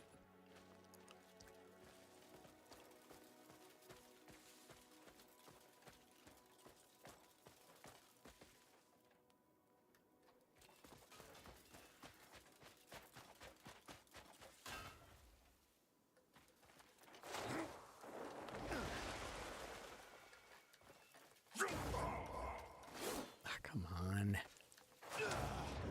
Go into it. Thank you.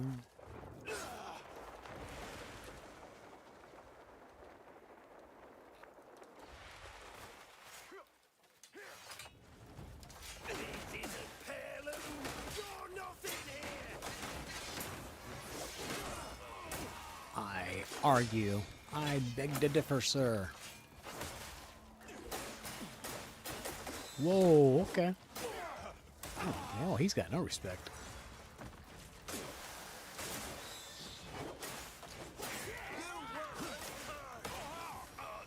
Jesus, okay.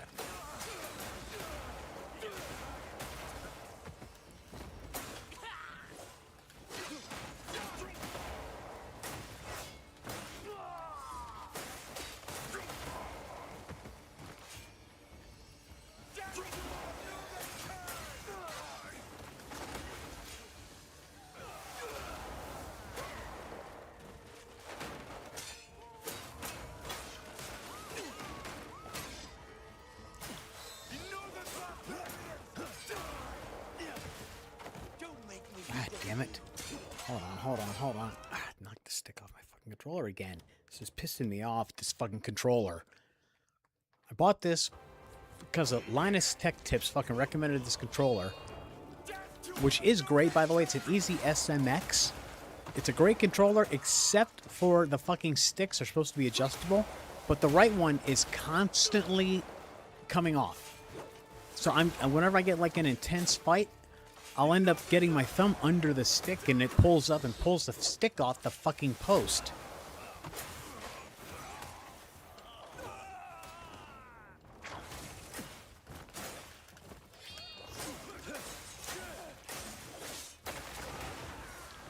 Woo! That is a killer finisher.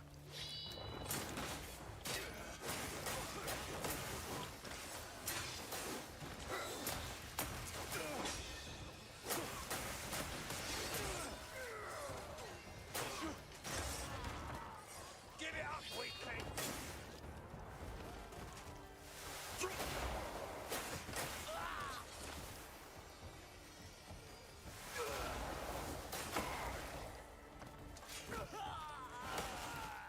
Have you never done this before? This is no place for half-wits like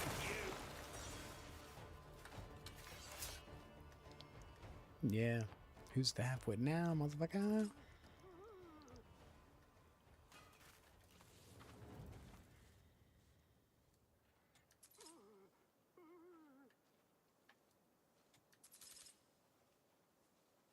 Money, money, money.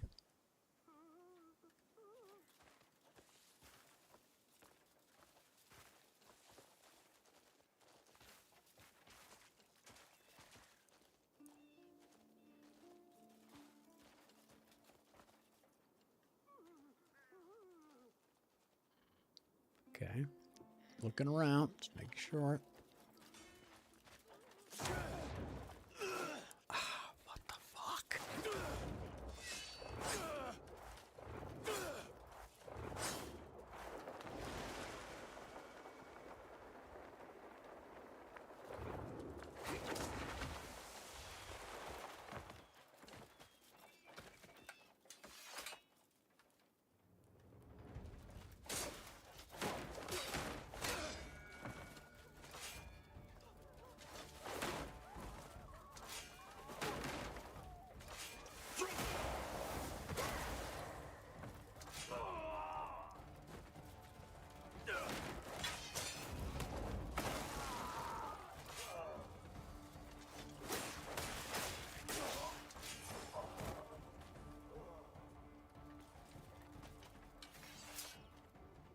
Hello.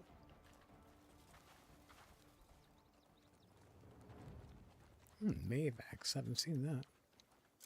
Let's see what that looks like.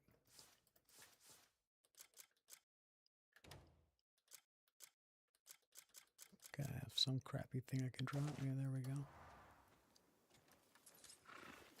Let's see what the Mavax looks like.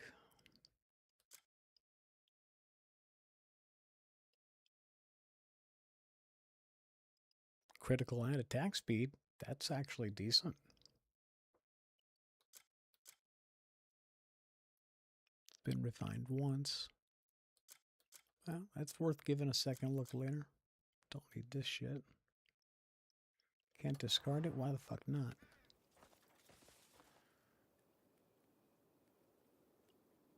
I just have the coolest sword. I love my sword. Can I help you? Let's gather more firewood. Night's turning cold.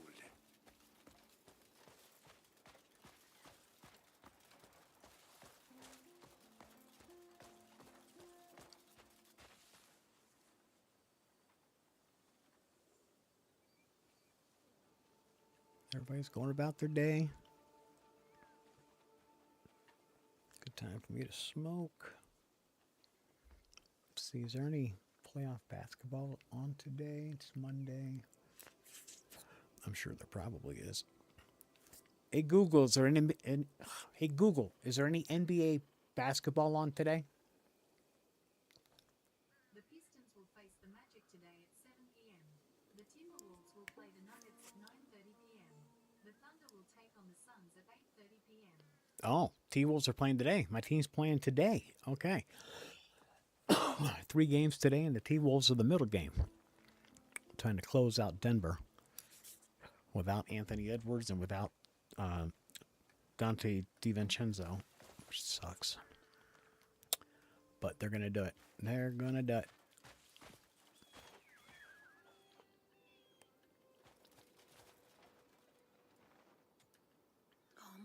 plant's looking a bit sickly.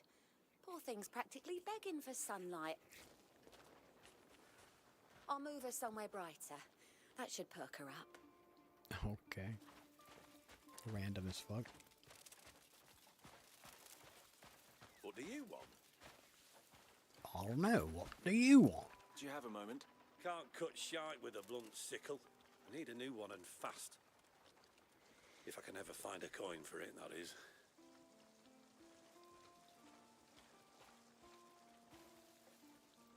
Well, let me gift you. I'm trying to, fucker.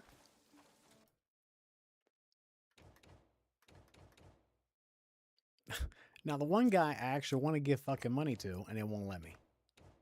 That's fucking funny. Here you are. Well, here. Good steak will take your mind off it. Like the guy watering is behind him. It's so cool.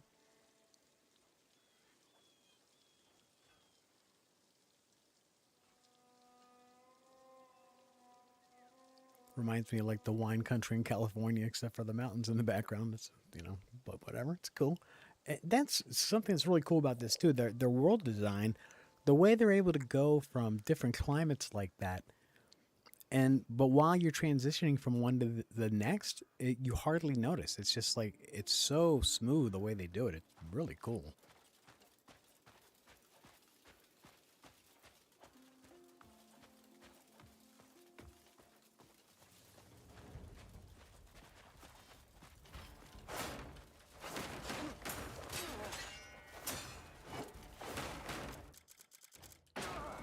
This isn't heirloom! You're nothing here!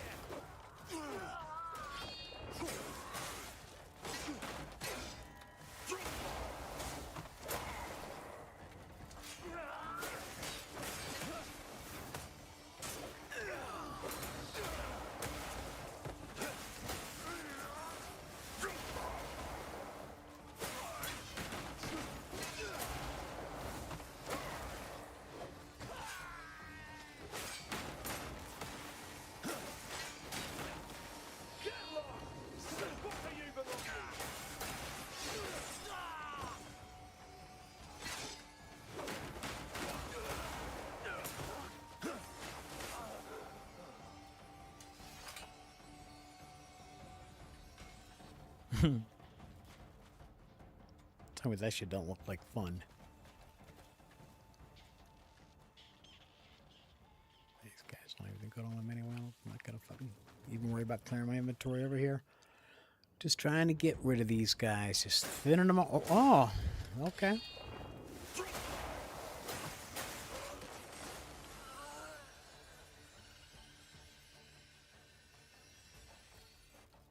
I think he bit off more than he could chew there.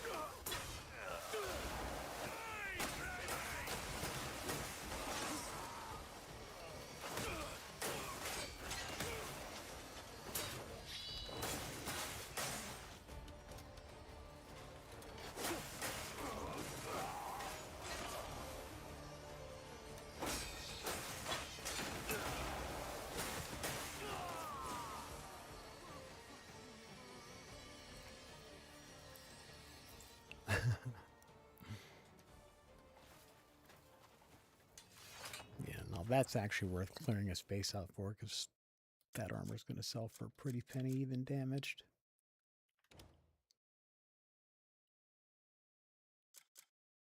There's got to be something in here I can drop. Ooh, ancient earring. That's a new one. And it's cool looking.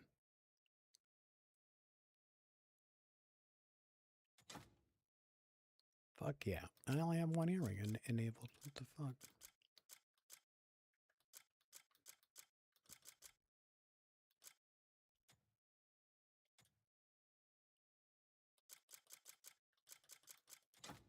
There we go.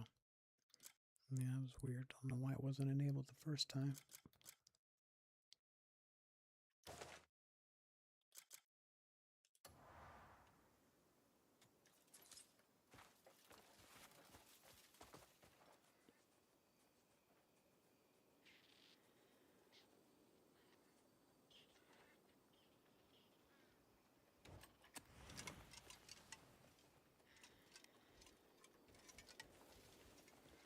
I haven't seen a fast portal in a while. Like, I would have thought there'd be one in this area right here somewhere.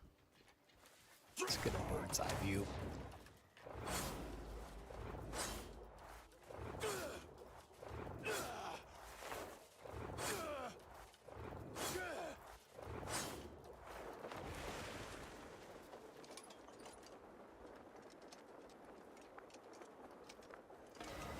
Oh, why am I getting... I got a crime. What the fuck? What the fuck? Why are they searching for me?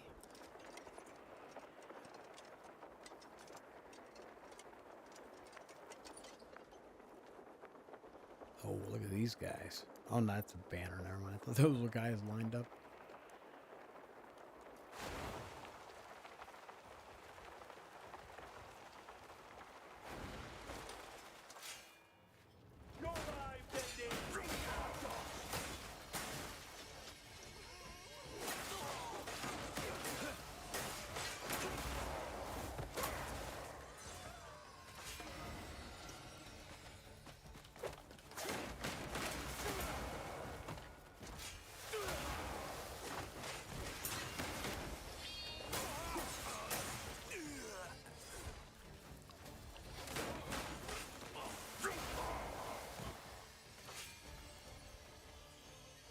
Made sure to take his big ass out first.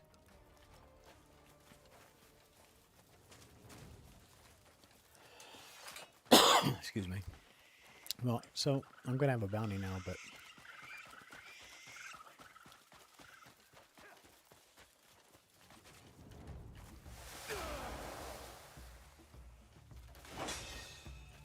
musical cue right on time.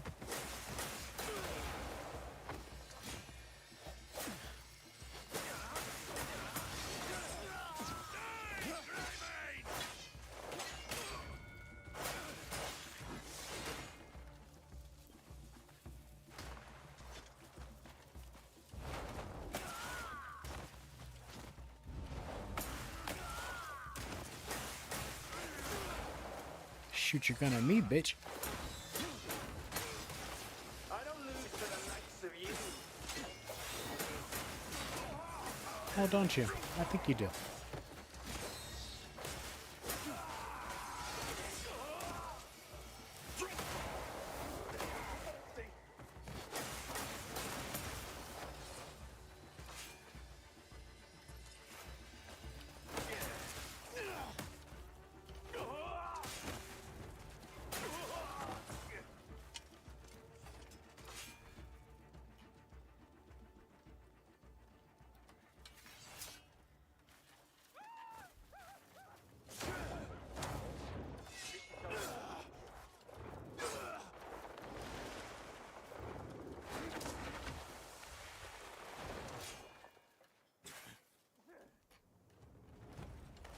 Well, apparently I've built quite a swath of crime because, yeah, I'm trying to escape and it keeps growing with me.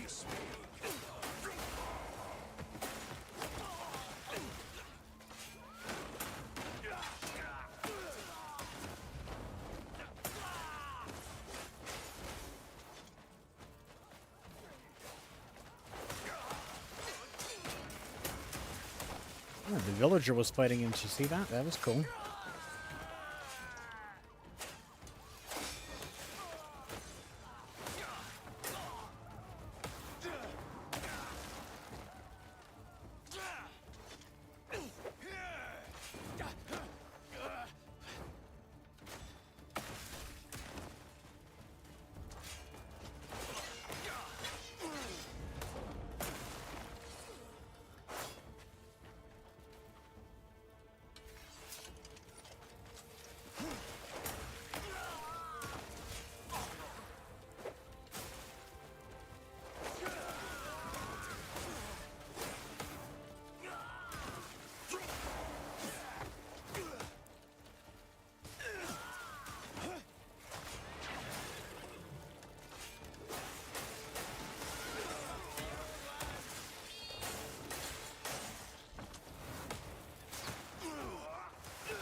Son of a bitch.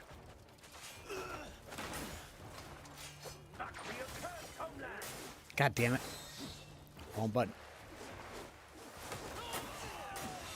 Come on, get out of there. There we go.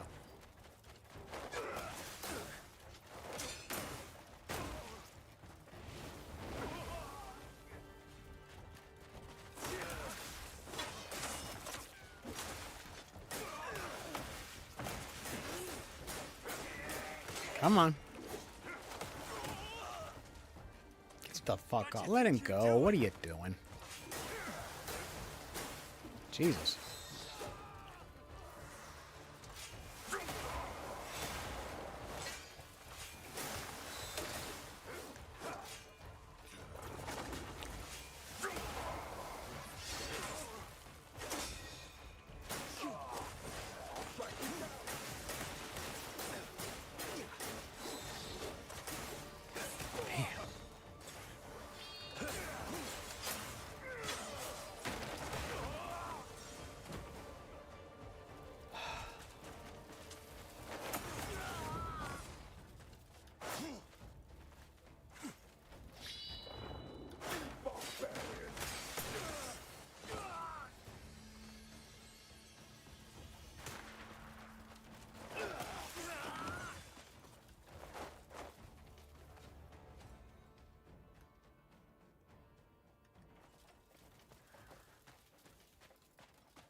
Bounty's up to 100 silver.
I'm just curious to see if I can outrun the crime line. No, it's like it's expanding with me.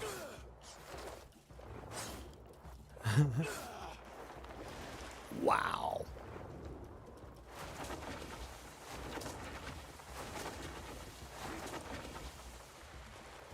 Shit, I ran right into the fucking castle.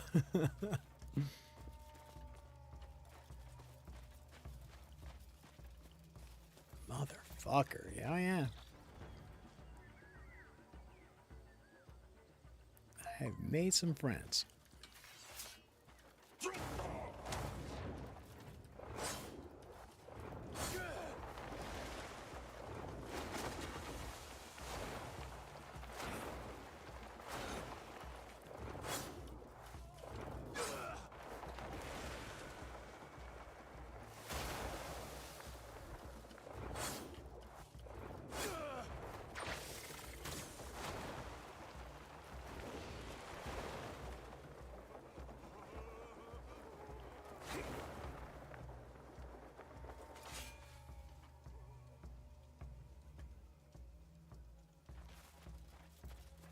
You're done.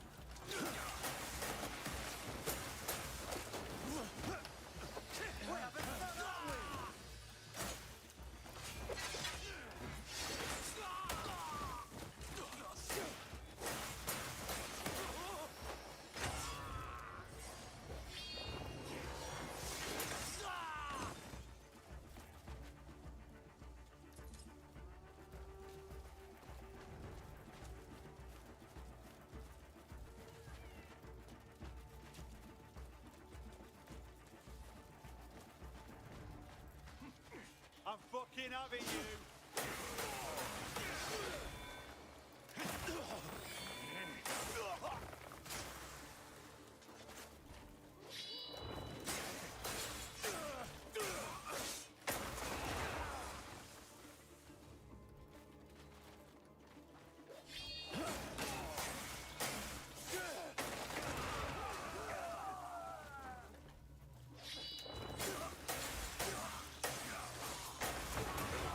Devastating.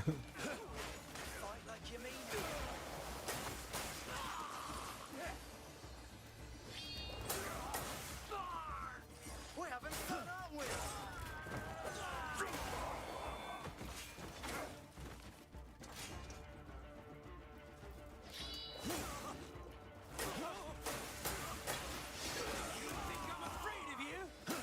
Oh, I know you're afraid of me.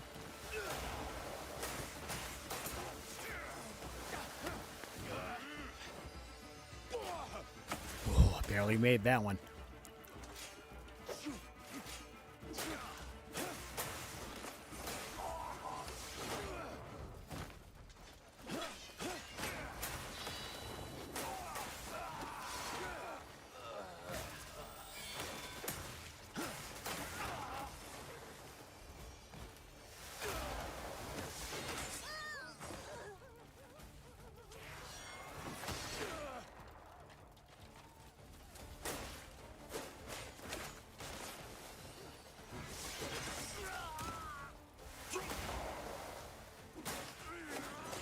Do you think I'd let you go just because you're riding a pretty horse?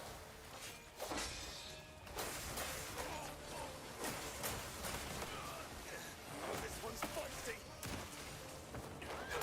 How's your reckoning?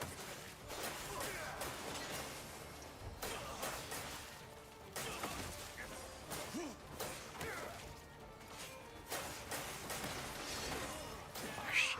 Fucking stick came off my fucking stick again. God damn it.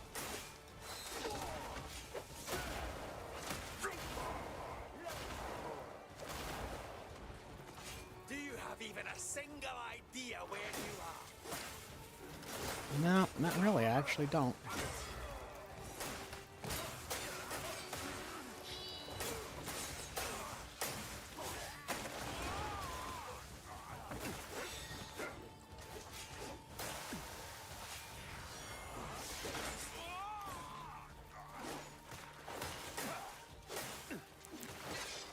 Is the truth too much for you?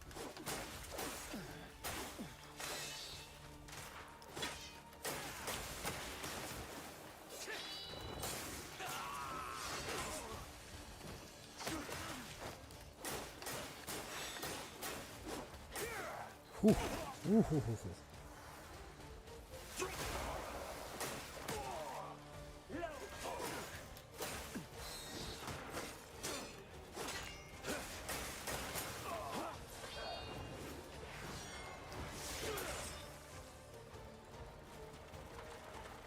Damn.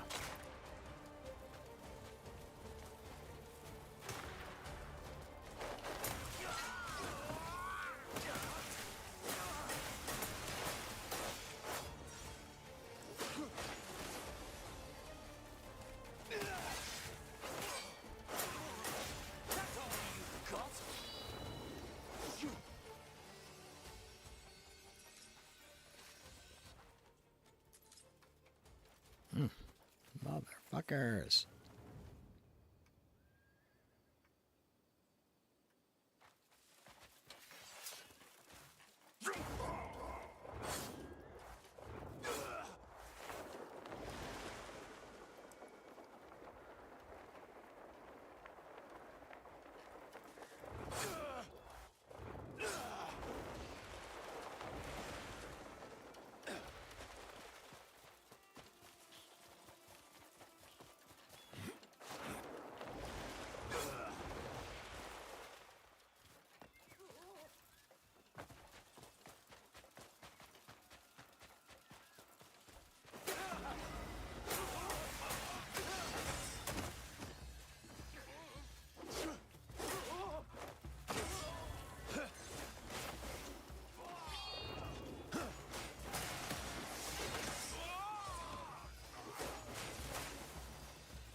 Sorry to fuck with your horse, bro, but you know, you left me no choice.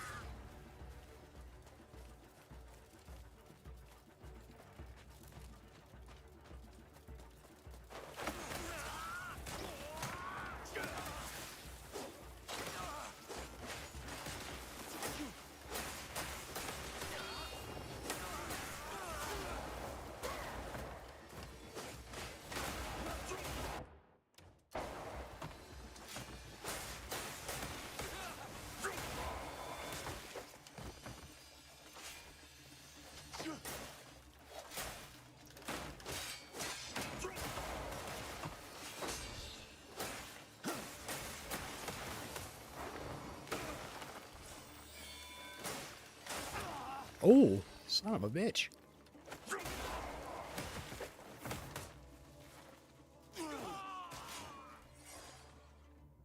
Got all these motherfuckers waiting for me.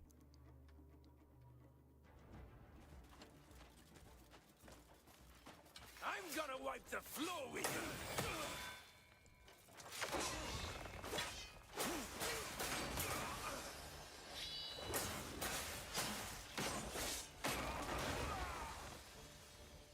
Man, that is awesome.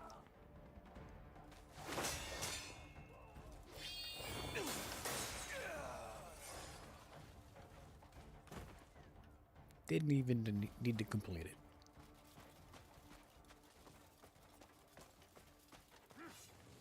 That's it. You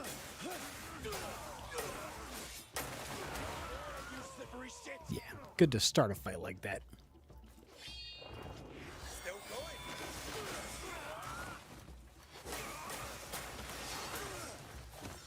You want me done?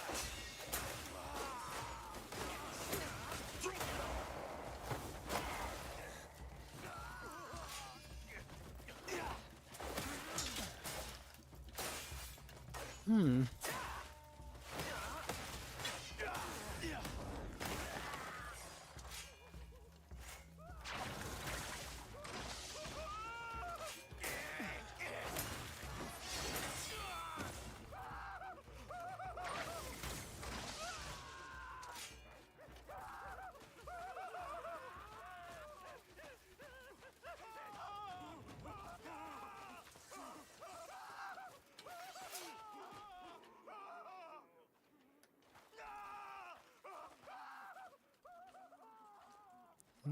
Maybe I'm turning the tide.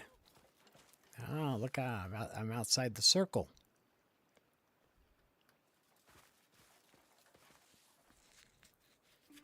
Okay. The circle went away.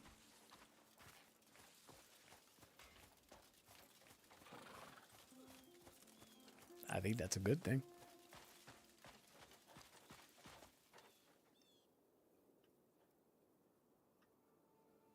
Man, I should save. I haven't saved in a long fucking time. Damn. That is by far the longest stretch I've gone of full-on combat like that without dying. And this stick coming off my stick constantly is really driving me fucking batty. I don't want to use my regular Xbox controller. Only because I really like this controller other than the fact that the fucking stick keeps popping off.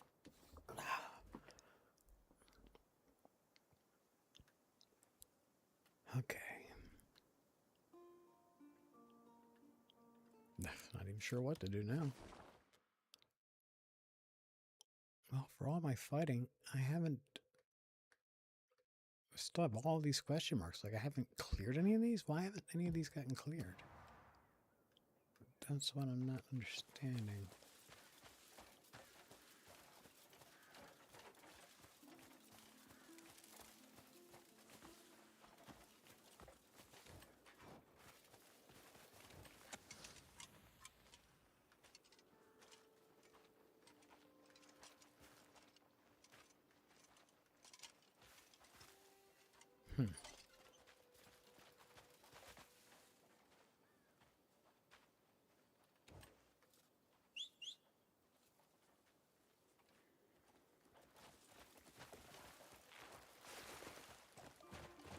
Yeah.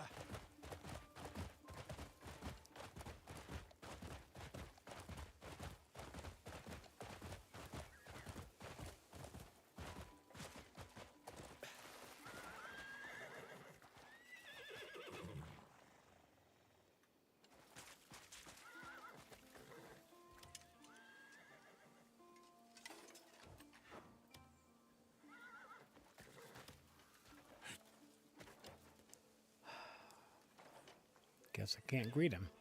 Your coin isn't worth risking my reputation. Ah.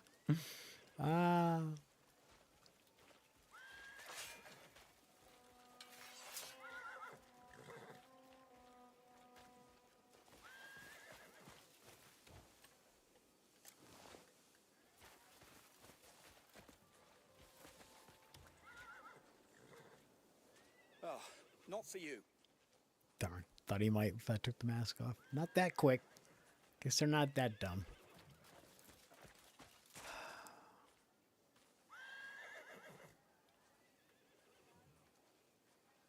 Interesting. Interesting turn things have taken.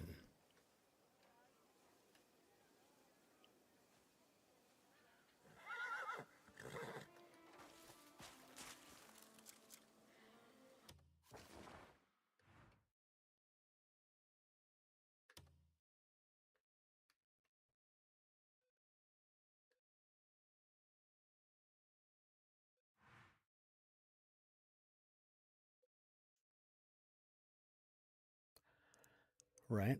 I mean, I could just go there, turn myself in, get rid of my bounty.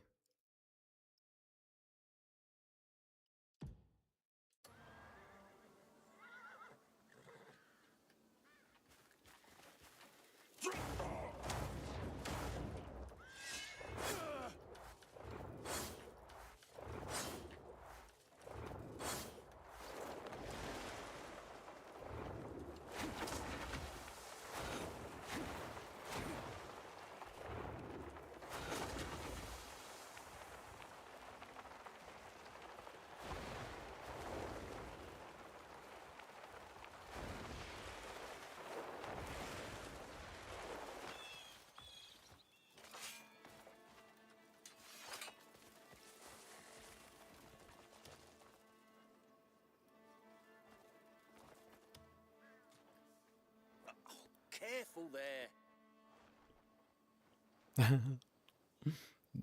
Nobody's selling to me, man. But I'm still saying hi. So they'll be on my map now.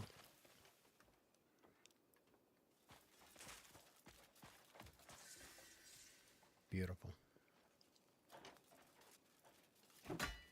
Probably need to refine a couple of, or not refine, reinforce a couple of times, because goddamn, I killed a lot of dudes.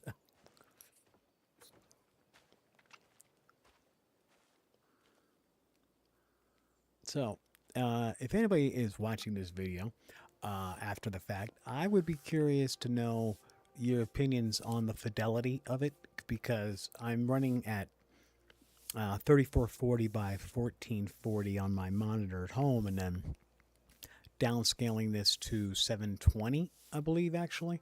So it's the nearest, yeah, it's fitting 21 by 9 into either a 1080p or 720 space. I forget which one. And so I'm just curious how it looks and if you think I should up my bit rate. Because right now I'm running at, I think I have it set at 16,000. And yeah, I don't know if upping it from there. It says the max I can go is 51,000. I haven't tried just going to 50,000 and see what it looks like, but I don't know. Just curious. I know a lot of you folks out there have your own channels and stream yourselves, so always look at the community first for help instead of digging through fucking oodles of pages of YouTube shit, because, man, their instructions are not always the easiest to follow.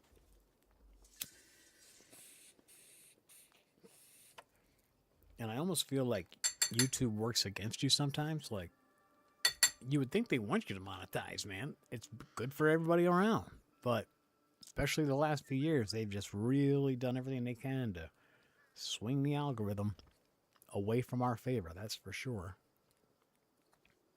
And I've got like a whole, I think I have 137 subscribers right now. And I think my cap is only like, the most I ever had was like, I was pushing 200 once. I've had a couple of videos that have had like 20,000 views, but people don't subscribe, man. Yeah.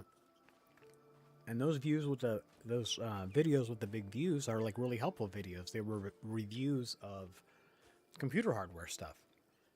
That's why they got the views they did, because they were good videos and good reviews, thorough reviews too. I thought I did a good job on them. Gave people good information. Think anybody subscribed? Hell no. So I don't know what the magic sauce is. I just like video games, and I think they're fun to talk about.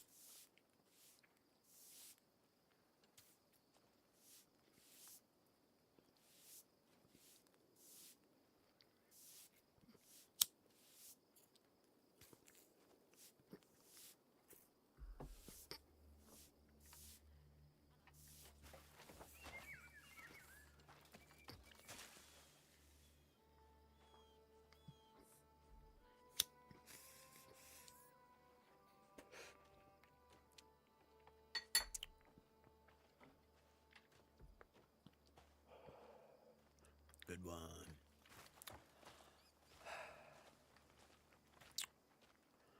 Man, I guess the only thing I really have left to do here is like probably go into the castle proper itself, but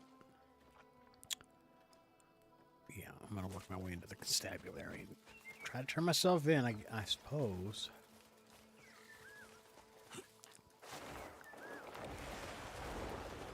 Excuse me.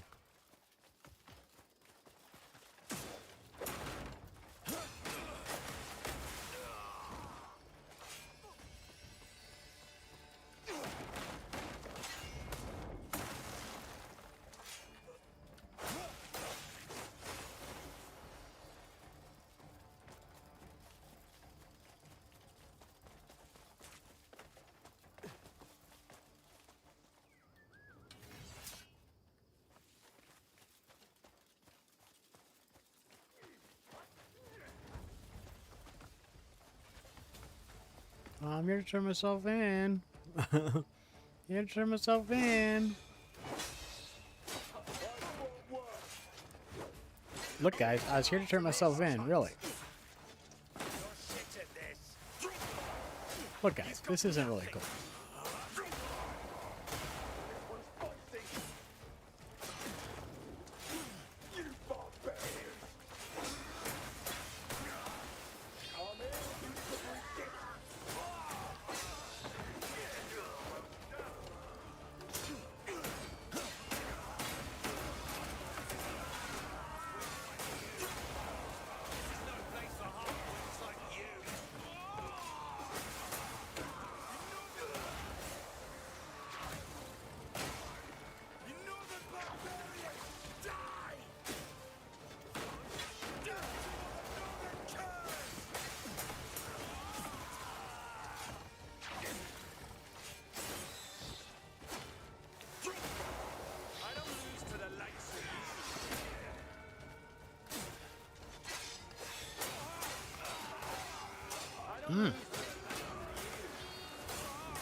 I think you do lose to the likes of me.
Alright, well, I'll keep going as far as I can go. Fuck it. I didn't expect to survive that. I'm not lying. Did not even expect to survive that.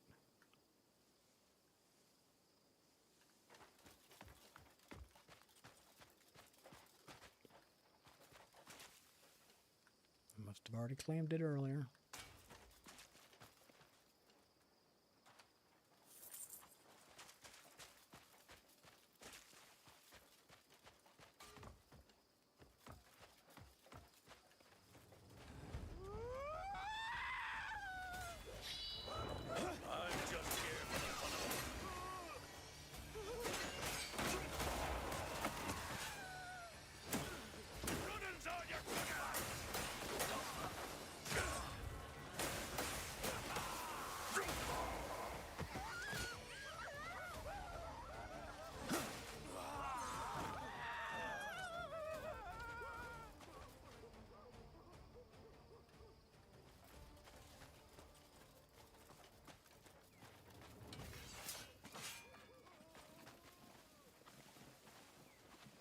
Coin for veteran? Oh, get off, man. It's so fucking annoying. I hate that.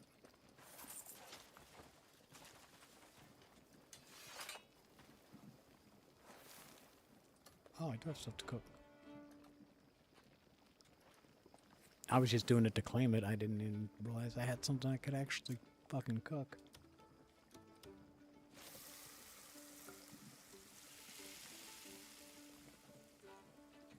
Might as well fuel up before I continue into the fucking castle. Can't believe I'm doing this.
Not particularly.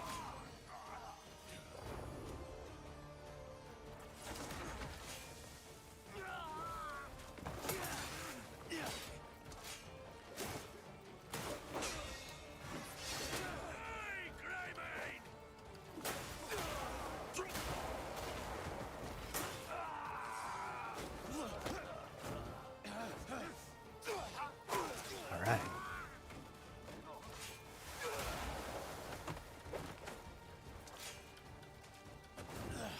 Oh, really? Oh, shit. Damn. I gotta finish him. I can't do that fucking minigame again. He's gonna get me.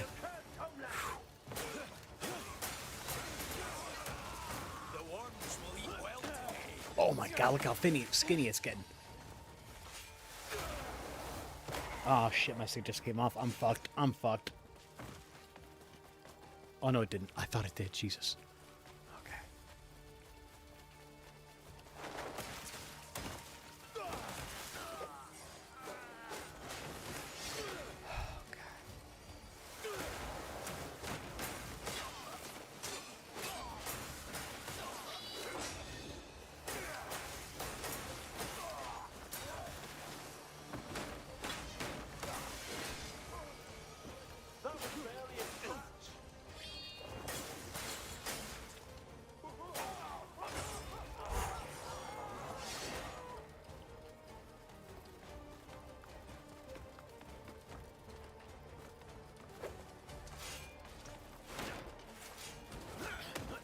Oh my god.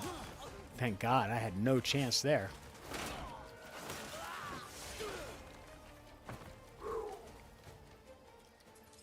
I guess the fucking, that minigame is just gonna get to where there's no fucking slice there to fucking land it on? God damn. I mean, that was like, it was a sliver, a splinter.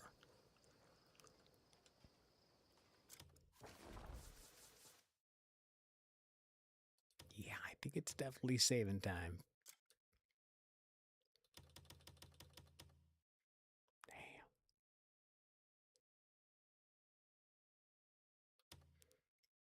I'm gonna make my backup on 8 this time. I'm gonna save my last save just in case shit goes really awry.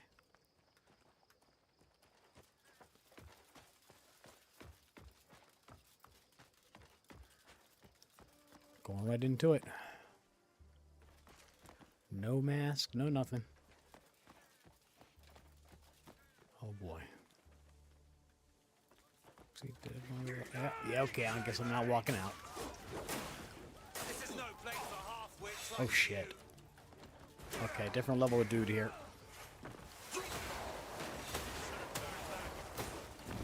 Oh, fuck me. I got it.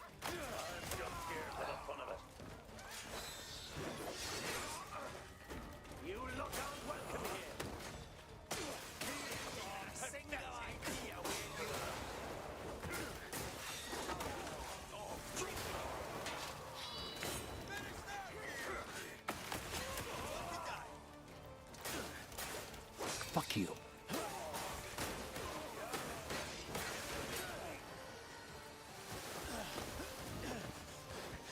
Oh, I'm dead. I'm dead. Damn it. Ah, I was doing good. You see how small that space was to stop that shit on? My goodness. I mean, fuck. Nothing easy about that. That's hard. Damn it. This way.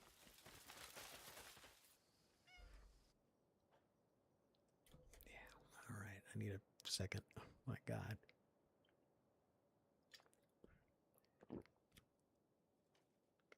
Gotta say, that sword is badass, though. Look at that fucker.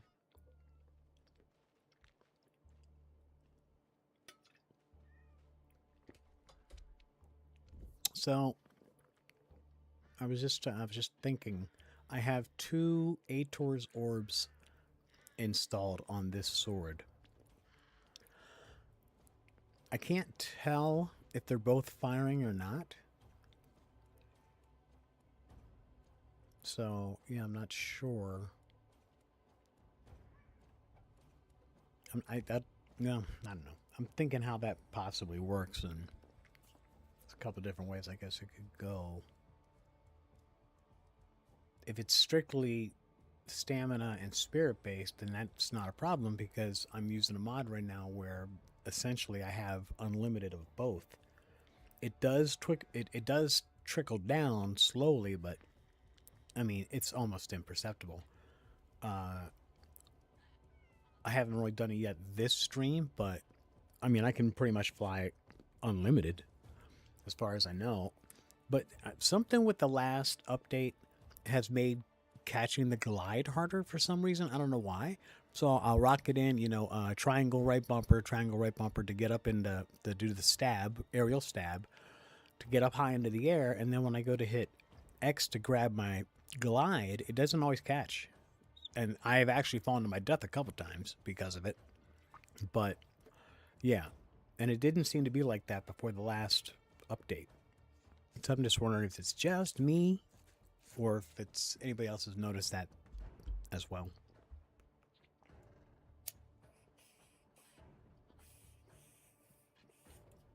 I'm just going to smoke one real quick and then I'm going to dive right back in on it.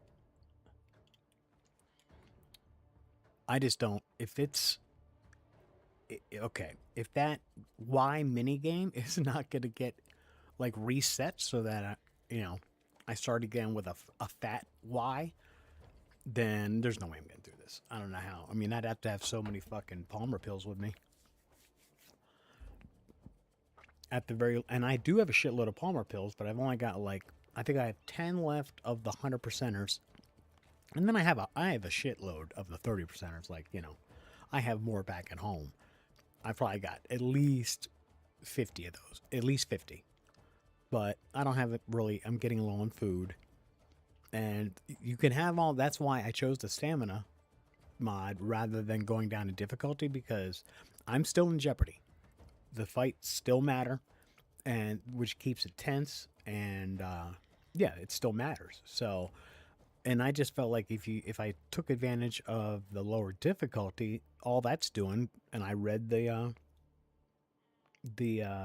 patch notes, it just lowers the difficulty of the fighting. That's not really what I want. I still want the challenge of the fighting. I just don't want to be running out of stamina. Plus, not having the stamina limits what you can do as far as traversing the world. And I haven't like tried to get a actually, that's not true. I did try to get on a dragon the other day, like Friday or Saturday, and I was up there flying around with them, right? And then a couple of times it seemed like I hit this certain level up high where the camera wouldn't go up with me anymore, and I was pretty far away from the camera, and then I hit X to try to land on the dragon, and it looked like it tried to engage. Like he tried to reach out, and like he tried to sit on it. I swear, he like got sucked towards it, and he went into a sitting motion. I swear, my guy did. I know he was trying to land on it, so I feel like it's possible. But I sat there. I kept trying it over and over again for like I don't know, half an hour, 45 minutes probably, and couldn't do it. So I finally gave up. It was like I was in such a high place, and unfortunately that was some great video in that stream, but I was still getting my shit figured out, and I had my mic muted for like not getting 2 hours of that video during some of the best fucking video. But I still posted it because the video itself was so great and packed with some great images and spots. And I unlocked a couple things up in the fucking abyss, up in the sky, that I flew up to. I didn't take a fucking fast travel portal up to the abyss. I flew the fuck up there. Aerial stabbed myself all the way up there. Yeah, it was dope. So, yeah. I haven't tried that again since, because I feel like I should be doing this. I feel like I need to be moving through the land now. I haven't seen a cutscene in quite a while. But yeah, I'm going to give this one more chance here, and if it doesn't reset the little minigame a little bit for me, then I'm going to go ahead and go back to... I'll stop back at the house and check on my missions. It's got to be getting late. Yeah, it's 9 o'clock in the game, so it's time to go home and sleep anyway. It does no good to sit out here in the evening. Your game doesn't progress anything. The missions don't progress because your guys only work during the day. So, yeah. If you haven't already heard somewhere else, I'll be the one to tell you. Whenever it gets past 5 o'clock, really, you might as well go home, tidy things up, and then sleep for 12 hours. It's as productive a move as any at that point.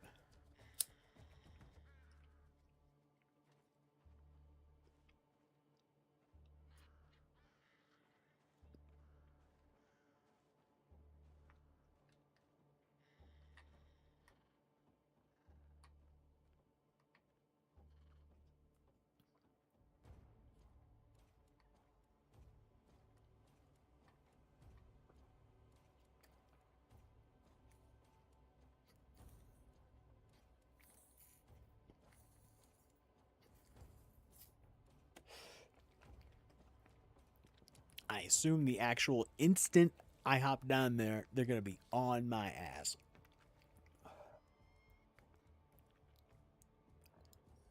Oh, yeah.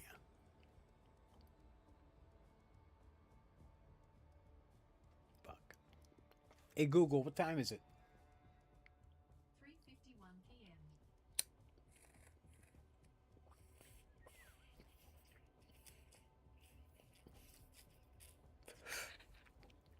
Almost 4 in the afternoon here in real life.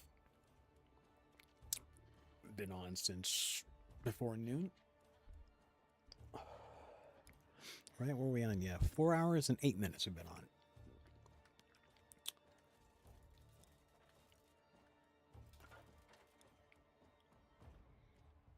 I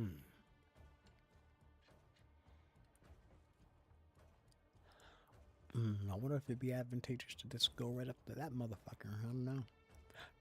That'd be kind of close quarters fighting. I mean, this is all kind of close quarters fighting because, yeah, I mean, this is all street fighting. And again, I don't know if it's going to even matter because as soon as that little mini game kicks in, unless something changes, I am. Whoa, whoa, whoa, hello. Sorry, bro. Unless something changes, I am fuckoed. You know what? Let's go all the way to the top up there and get a view of things.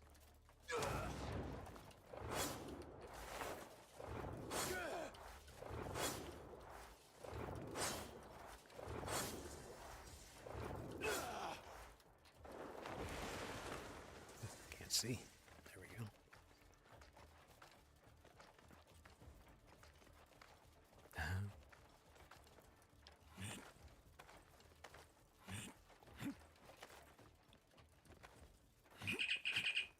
How cool is that shit?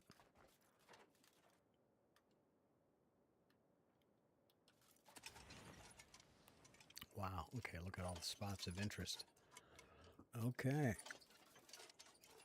There's one right down here. Okay, there's one over there. I need to find an actual portal.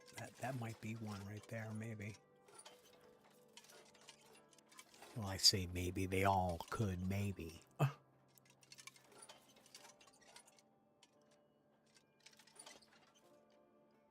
Can't believe I didn't run into any of these. Like, I've been all around this motherfucker, man.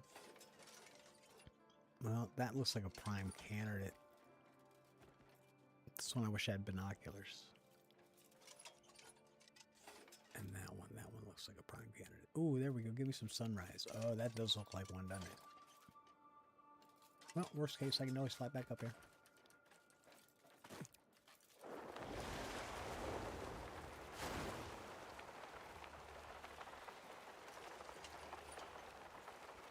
It's not either. It's a cassette stone, if nothing else.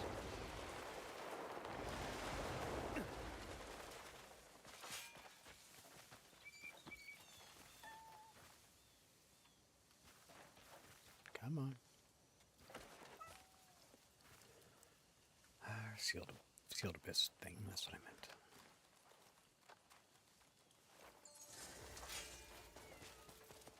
Mysterious accessory shop. Visit all the witches. Oh, can I do that now?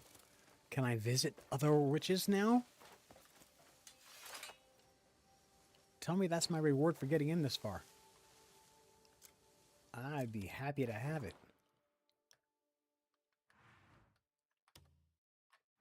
Okay. Must be a witch right here.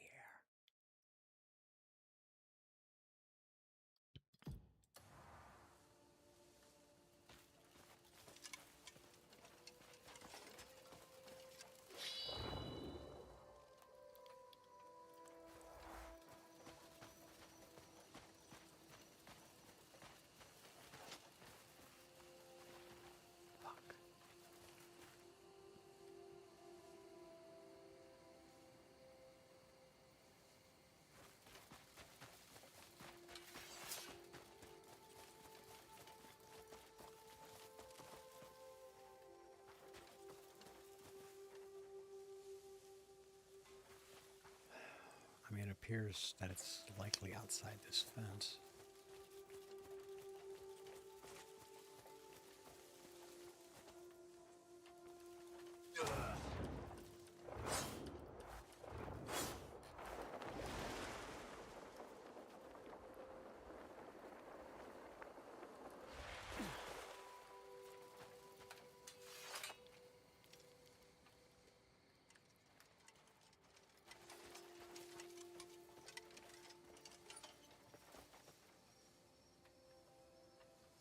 I could pickpocket him, but I think I'll just choose to say hi. You gonna say hi, dumbass?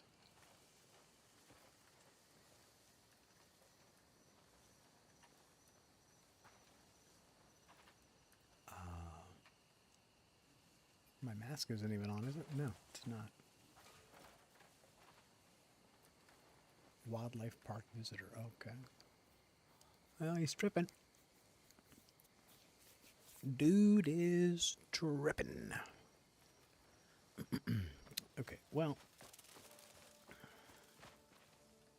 I thought that witch's area might be out here. Well, I'm right in it. To the right. Oh, see, that indicates that it's right here. I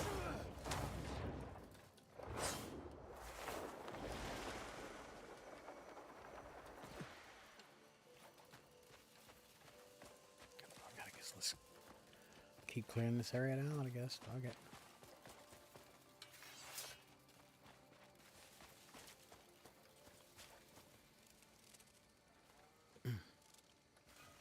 Ah, hey, duh. Hot diggity dog. I swear to God. See, you know, I'm sitting there looking around for one, looking around, can't find one. There it is. Just walk into it. When I stop looking at the fucking mini map is when I run into the motherfucker.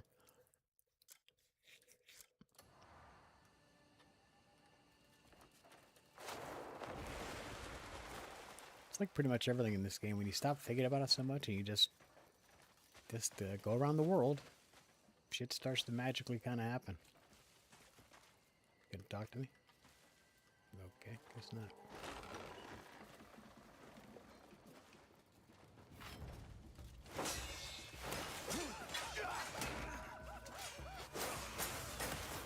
We could have been friends.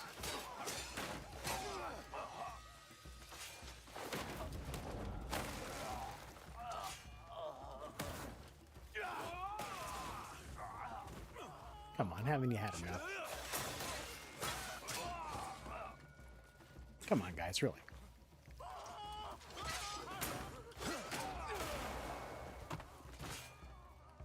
This is embarrassing. For me and for you.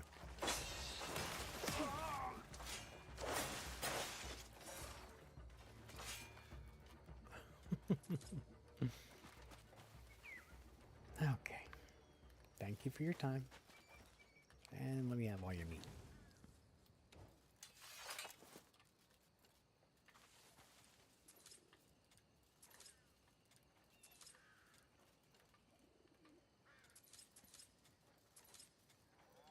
Yes, I will take all the meat. I'll take the meat on the ground. Hell yes, I will.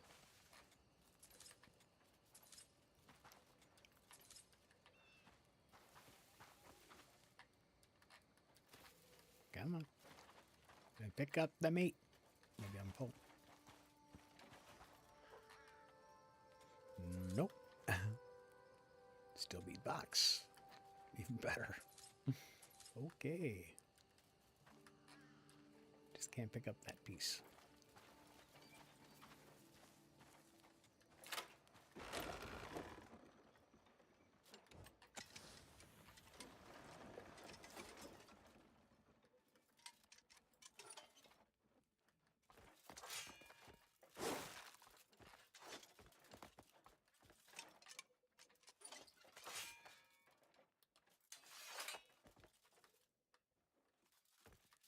Or why even bothering?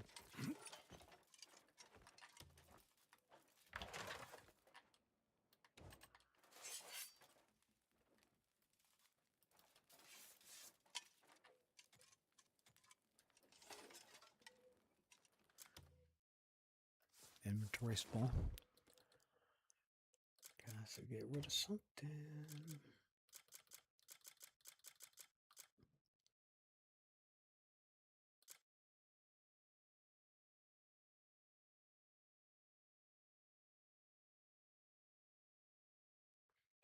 That's that axe I picked up, isn't it? Yeah, fuck it. I don't need it.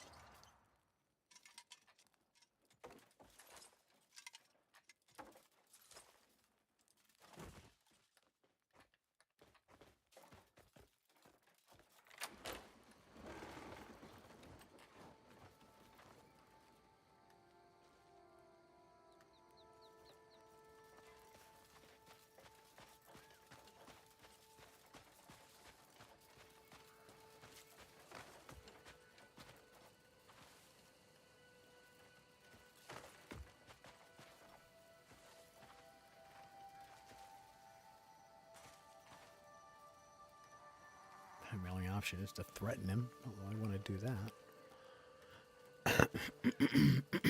Excuse me. Okay, again, don't really want to threaten.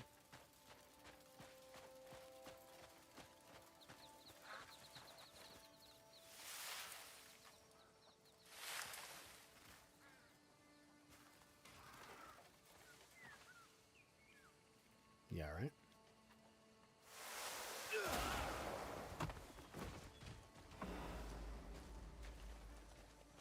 I healed him. Oh, whatever.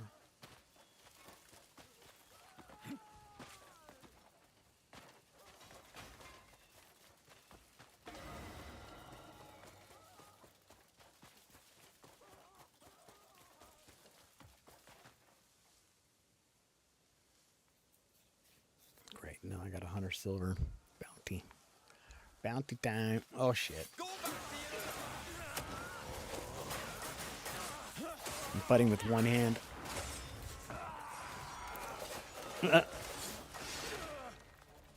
Okay. Oh, I just shook my stick off my fucking controller. Well, that's not good. God damn it. See this motherfucker. See? Look. God damn it. Hold on. Where'd it go?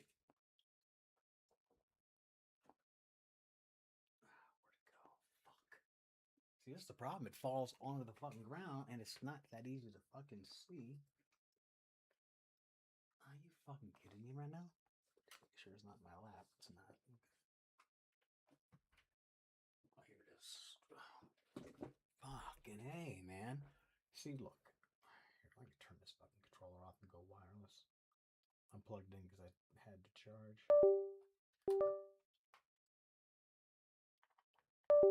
So, now I can show you. So, see? The fucking... It's got adjustable sticks and the fucking... But it's not staying on. The left one never comes off. It's only the right one. But it's done. It does it consistently. It's fucking annoying. So, I mean, I don't know what to do.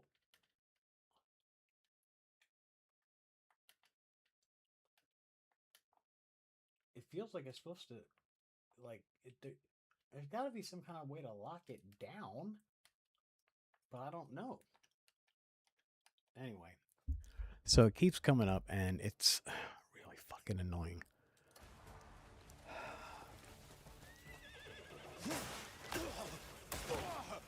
Oh, guy's behind me. Okay.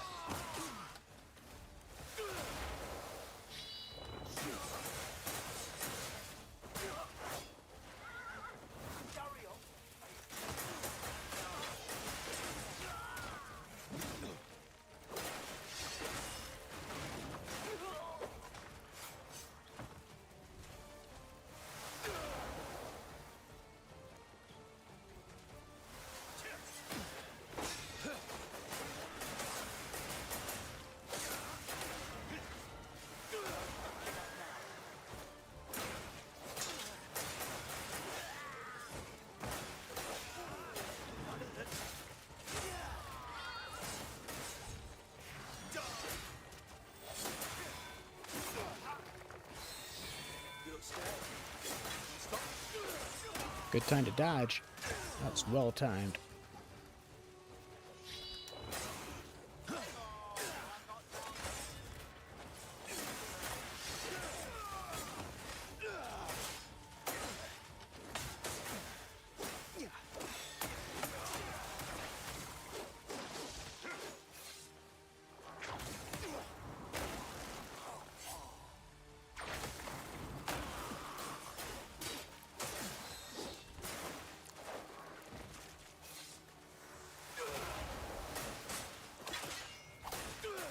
It's also harder to fight at night because it's just harder to see.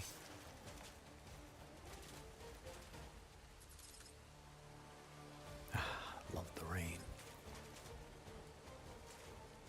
So glad to see with the last update.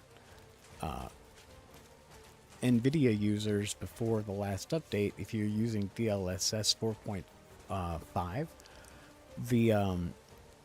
it would see the rain basically as screen noise and basically erase the rain. So you'd be in here playing and you'd hear the rain all around you, but you wouldn't see any. everything be wet. Just you wouldn't see any actual the raindrops.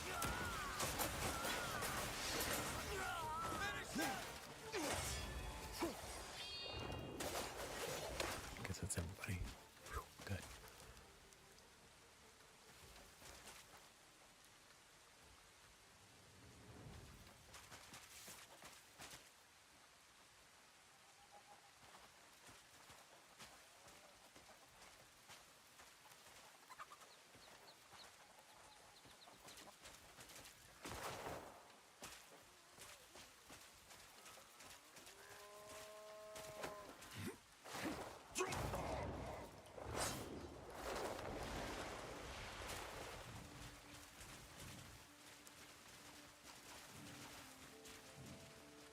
I think I'm outside the circle now.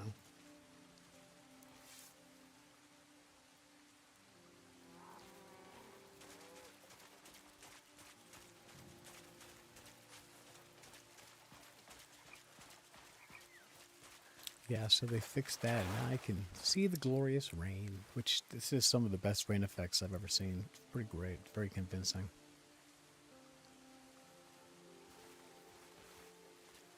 This engine is really a marvel.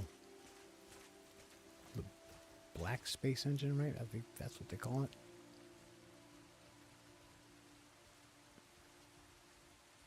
Oh, cool. Like the eye of the storm. Oh, what is that? It's weird. Looks like a knife hanging in the sky or something. Oh, now it's gone. Okay.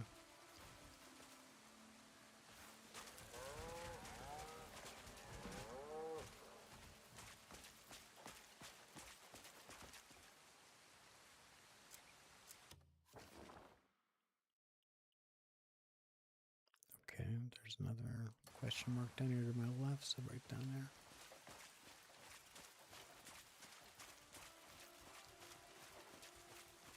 Let's see what we have to see.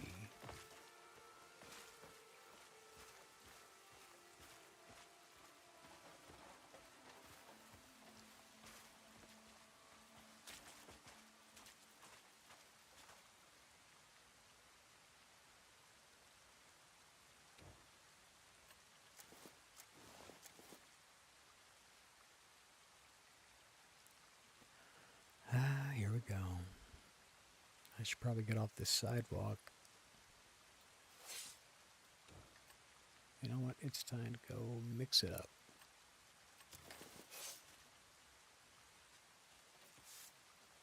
Okay. Oh, we are fighting. Okay. This is no place for half-wits like you.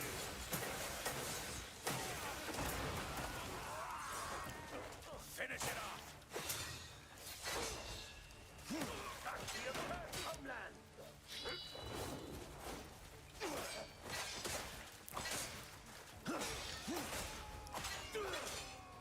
Is the truth too much for you?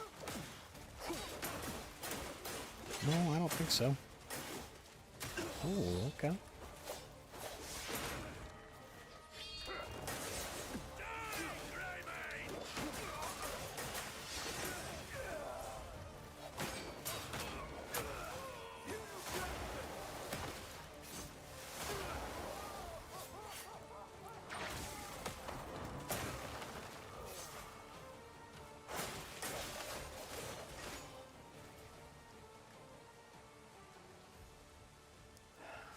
Okay. You better run away, bitch.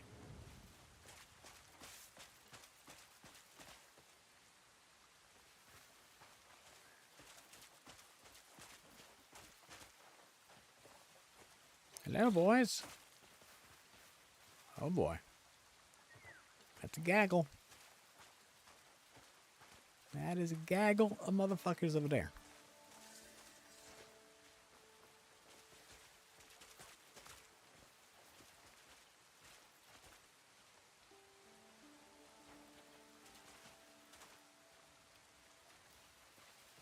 Just wanted to clear the anvil and the grindstone if there was one to be found before I go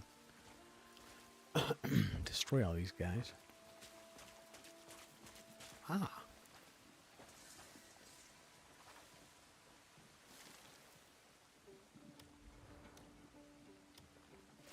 Nice. 12 meals. Well needed, too. Actually needed that.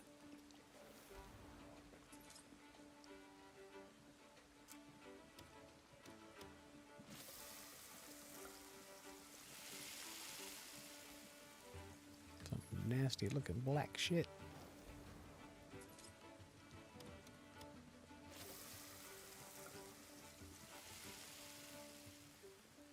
Seriously.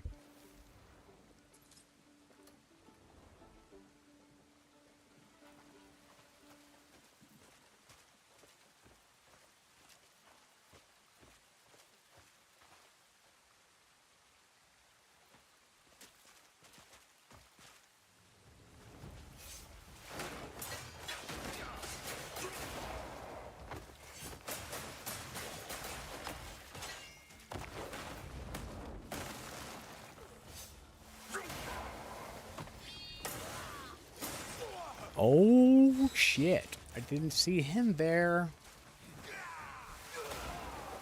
Gotta take care of him first because he's gonna do the most damage by far. Ah, fucking wanted that for him.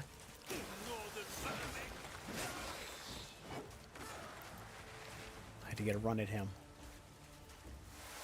There it is. Oh, come on, hit his ass. Hit his ass, you fuck. Don't do me like that now.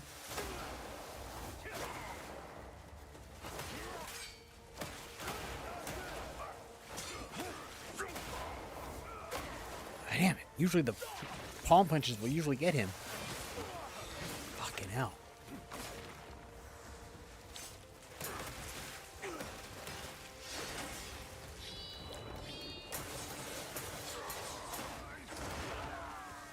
Yes.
All right.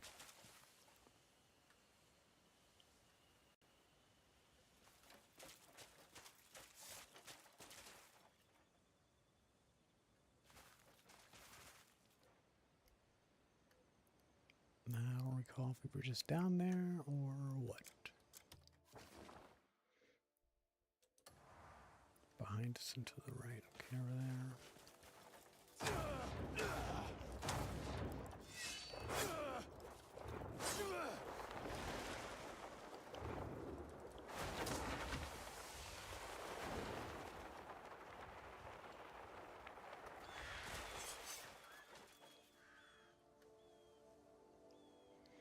All right, taking those guys on right now, I guess. At sunrise. Been fighting all night.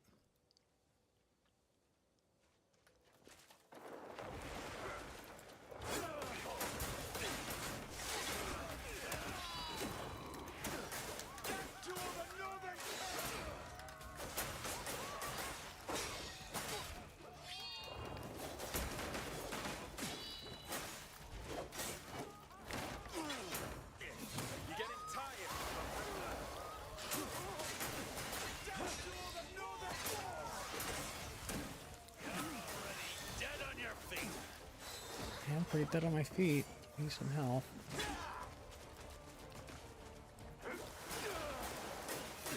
Whoa, hello. Hello, I see you. Okay.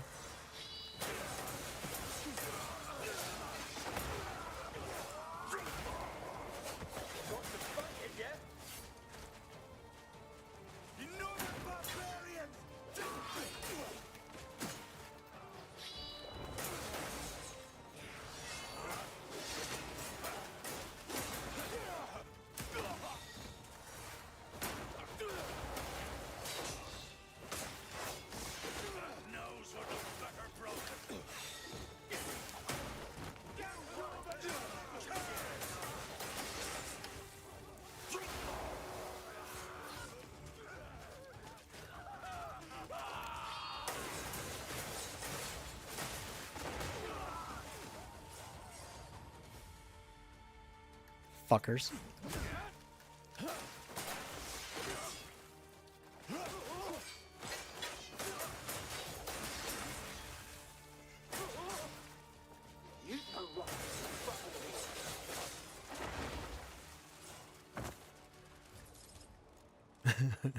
How you like me now?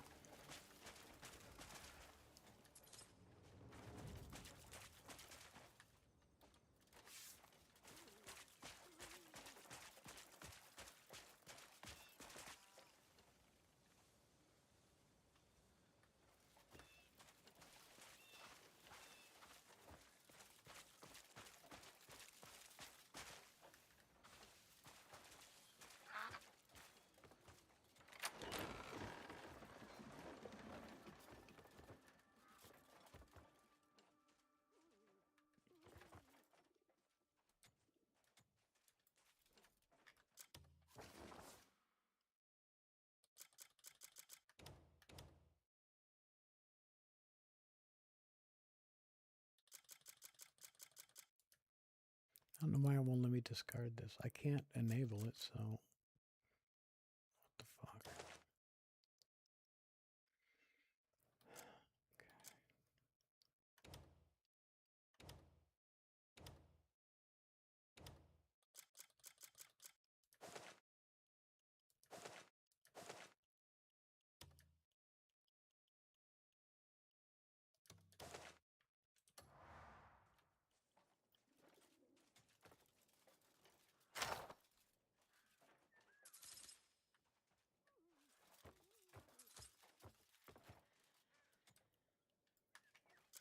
Damn. I just got rid of shit.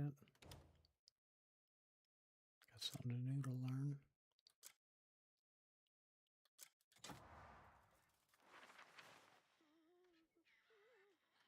New recipe. Meat and fish skewers. I thought I'd learned that earlier, but I guess I did not.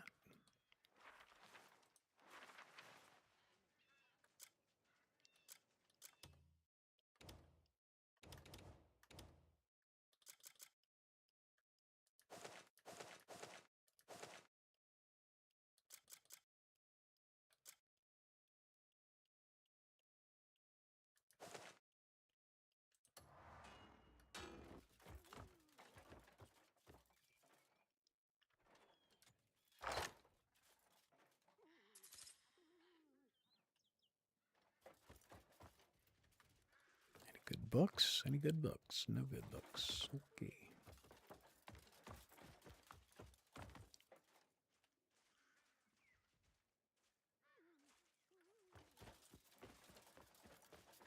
Okay.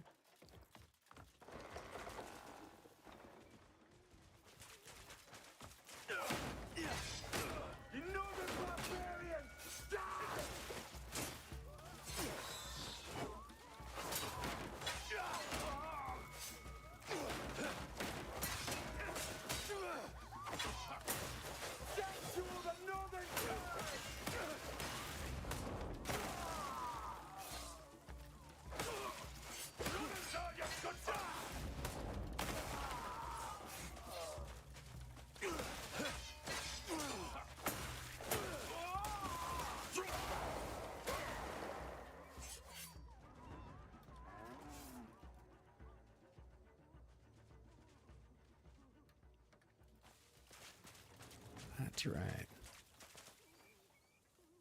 What is this? Ah, fucking imitation of the goddamn circus.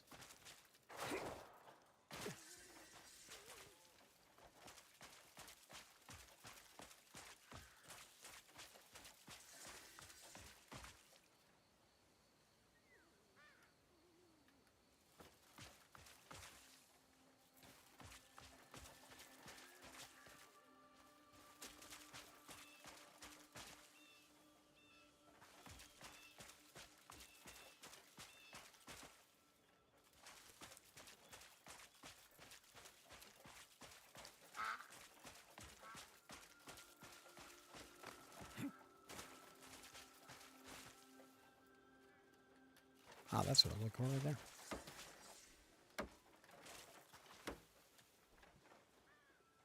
That's what I was looking for.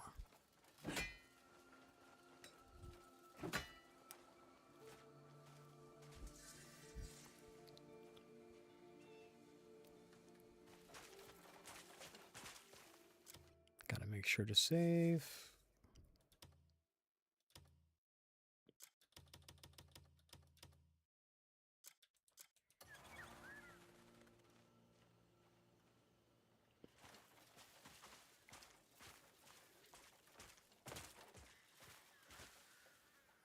I'm gonna go a little farther, and then I'm gonna stop to make some food. And then I'll be back on a little bit later. So could be watching playoff basketball tonight and playing this.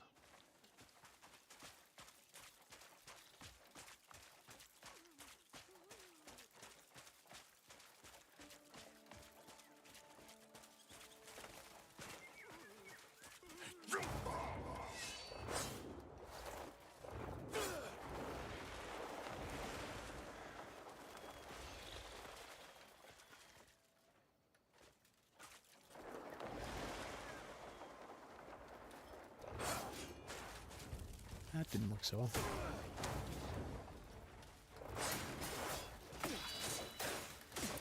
Ooh.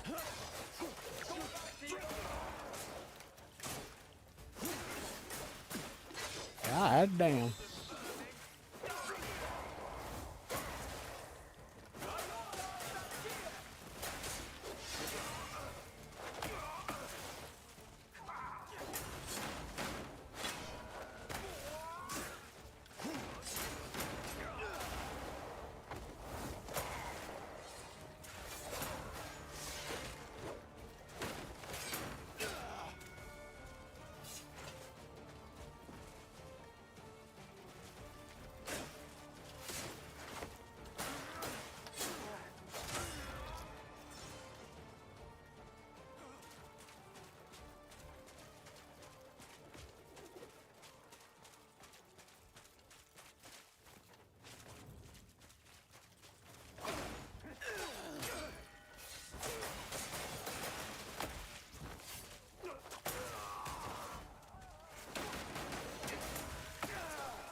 Sorry, horse.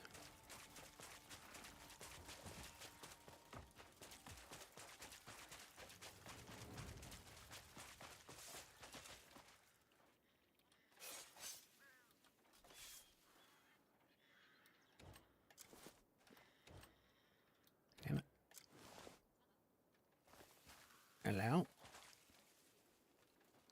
Come on, I took my mask off just to talk to you. It's gonna be a dick, huh? After I freed your fucking town and shit. Whatever. Loser.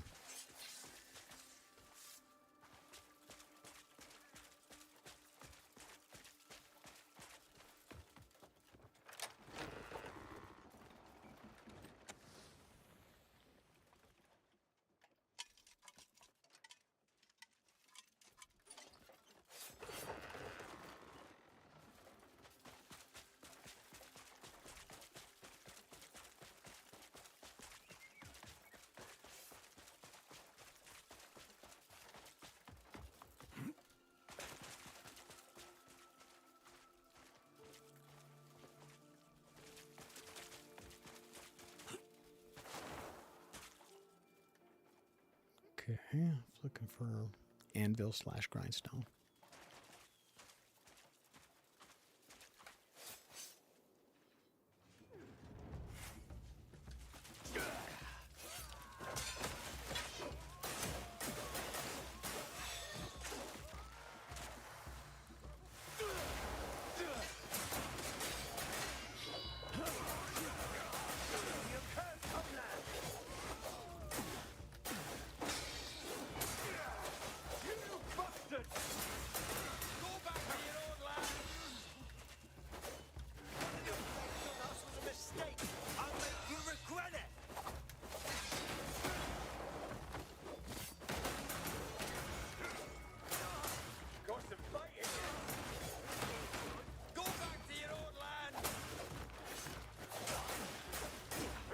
Ooh, okay.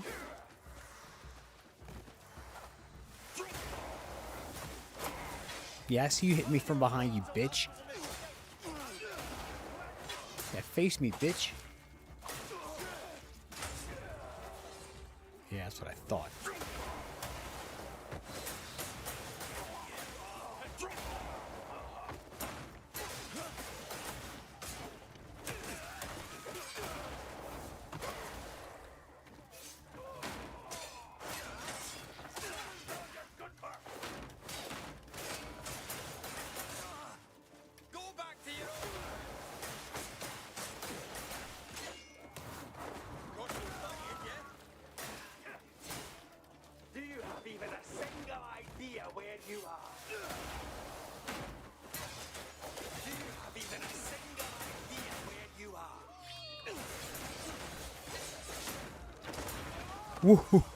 Woo!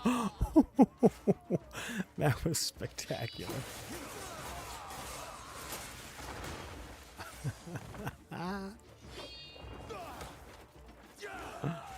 Oh my goodness.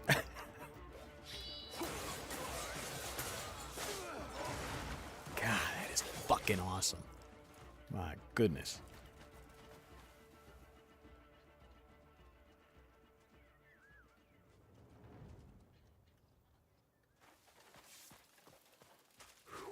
Okay.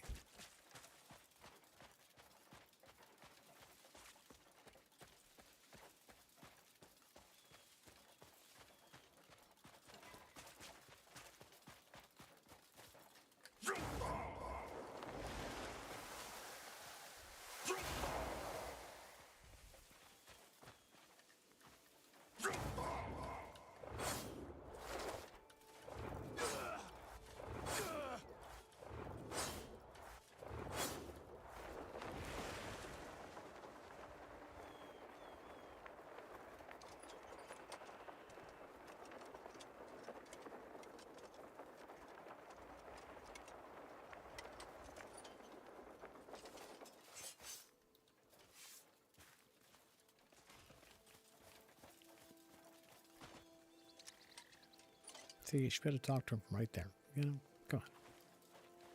Just say, hey, neighbor, just letting you know I'm not here to fuck you up. I'm just here to fuck everybody else up.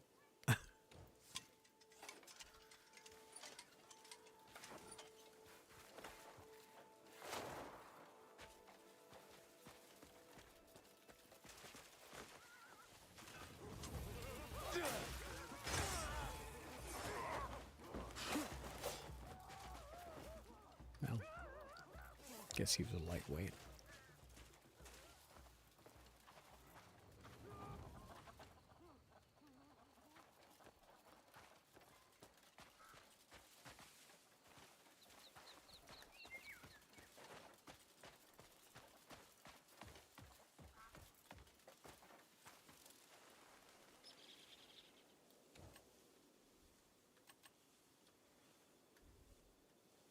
Now when to say I, huh?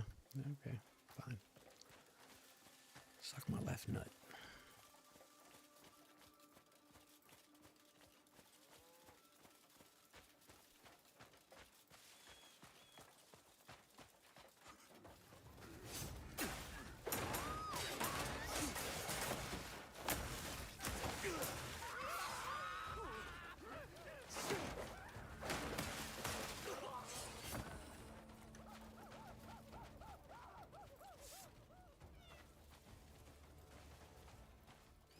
Meow.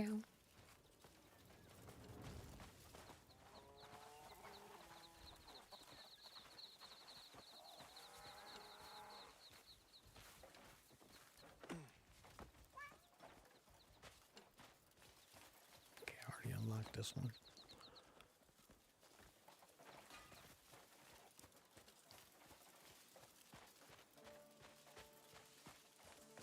Well, only one thing remains. Really. And that's to go to fuck up in there.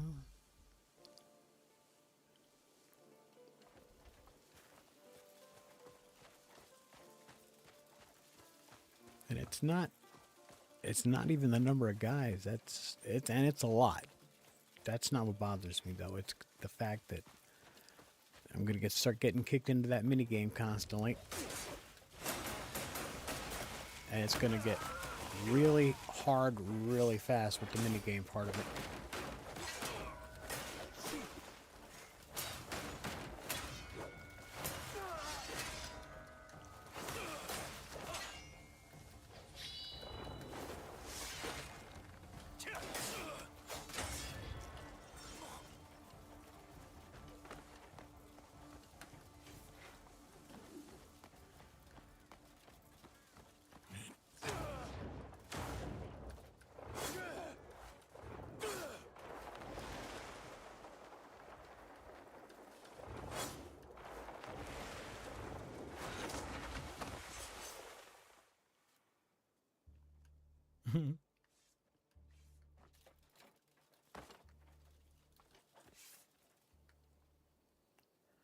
Really?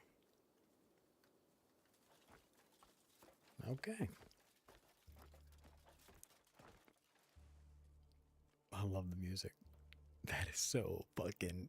That is impending doom. Alright, let's save here and then let's go in. Fuck it. Fuck it, fuck it, fuck it. This shit is so fun, man. I cannot believe how fun this game is. Oh my god.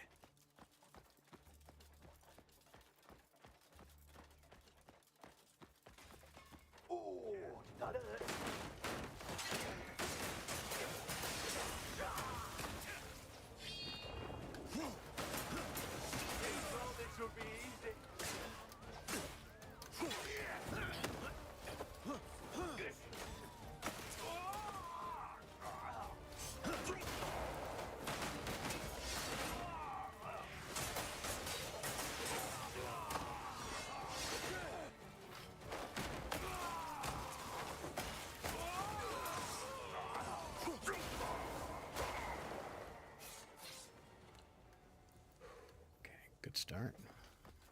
That ain't nothing though. When I get into town, if it happens like it did last time, I don't know, it was like Friday or Saturday. And granted, my weapons weren't as good as they are now. And my general loadout wasn't as good as it is now. But still, I was generally tearing through everybody, and then I just hit this one group of guys, and they had a guy like this, a real big guy. And he just hit me like twice and sent me to my death.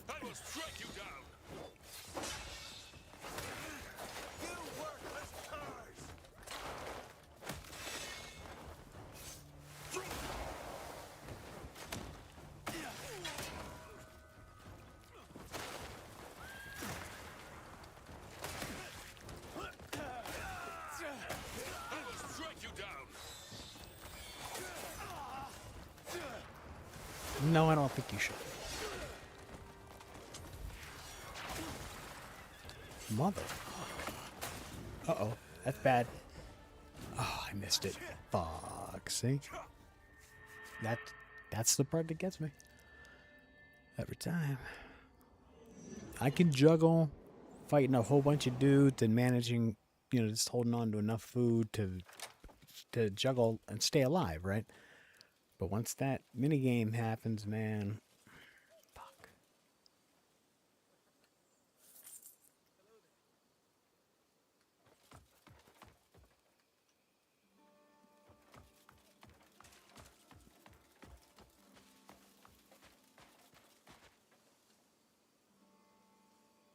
Alright, I need to head home for a while. We've done a lot here, I've unlocked a lot.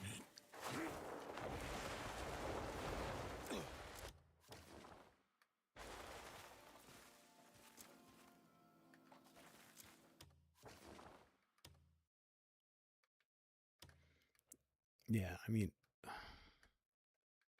well, we unlocked this portal, which I'm surprised it's the only fucking one. Like, I've been all down in here, and there's not a single fucking portal down here. I'm surprised. So there's probably one sitting right the fuck here.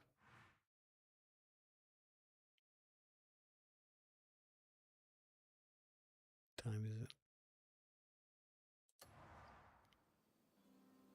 Oh, it's the morning. Okay.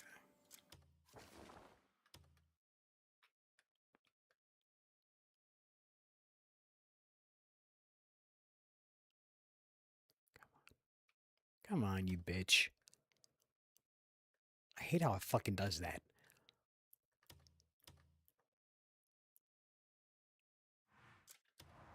Fuck.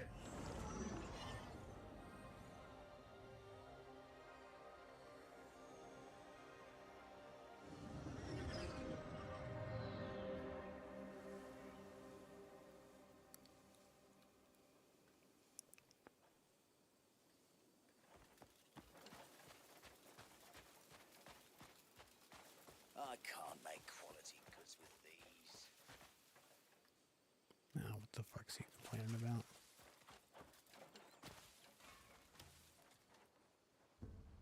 Why carry all those trade goods on you? Just leave them with me. Yeah, I'm not doing a fucking Royal wagon treats trip. that No. Come back when you've more stuff to leave with me. Not doing a wagon trip. Any particular person in mind? Yeah, somebody else who can drive the fucking wagon.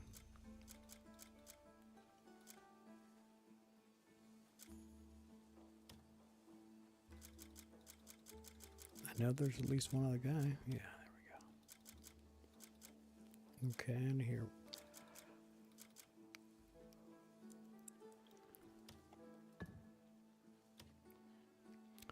Fuck. Need more camp funds. We'll always be ready.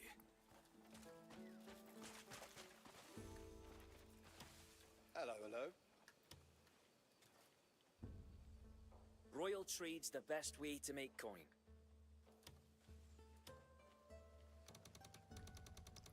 Just gonna give money. I'll just dump $5,000 and see if that does anything. Yeah.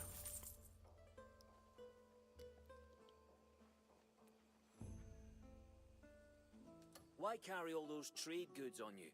Just leave them with me. Once you have another load of trade goods, bring them right to me.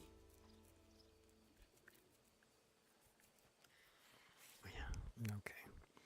Okay, I'm gonna stop here. I'm gonna have some dinner, and then I'm going to be back on in a bit. Just gonna do this and lay in bed and then save.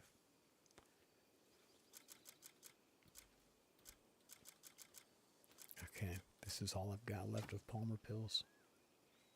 So I got 11 gold ones, and I got 28 partials on me. I'll grab those 3. Okay, so yeah. I guess I could have sold that to him. Fuck. I just hate having. I hate having useless stuff in my inventory.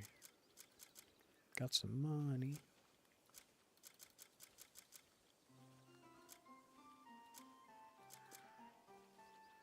Yeah, the rest of this stuff I'll deal with when I come back later.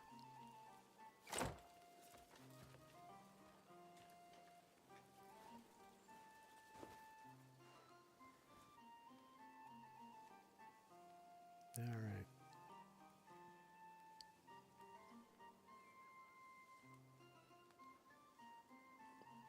I guess I'll just have him sleep for 6 hours now. Then when I come back, it'll still be daylight. I can get something accomplished. Which may still end up devolving into just fighting, but you never know. It might be more. I like my guy. I like my armor. Yeah, I think he's cool, dude.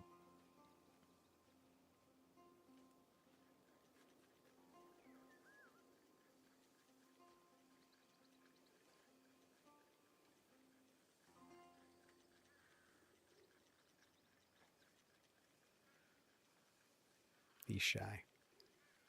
Trying to get a screenshot. Screenshots are fucking hard to get.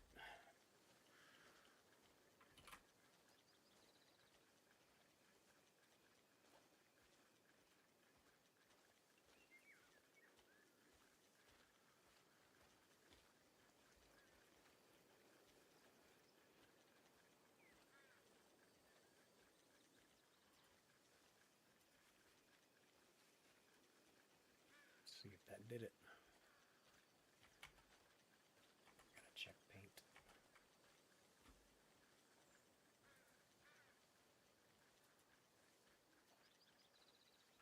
I think it did.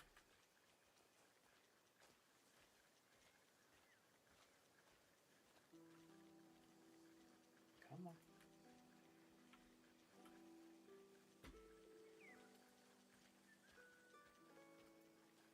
No, maybe not. Okay.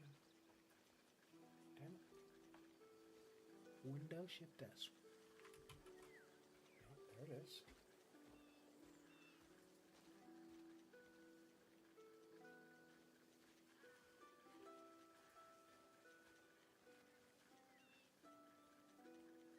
I think I might have got it that time. Let's see.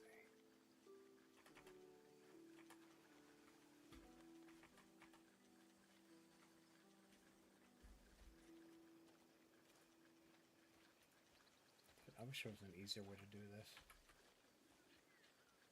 An easier way to capture screenshots, you know? Damn it. Come on. Fucking snipping tool is bullshit. Just give me good old-fashioned screen print, you cunt.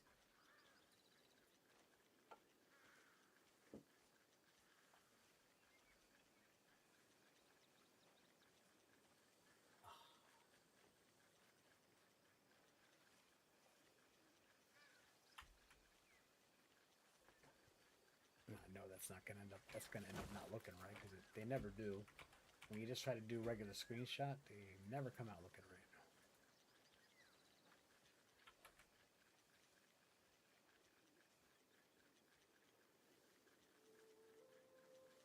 Come on, paste, bitch.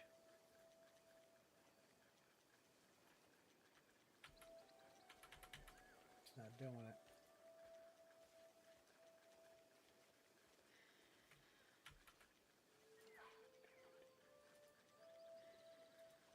I don't know. Just it refuses to take a fucking screenshot. I don't get it.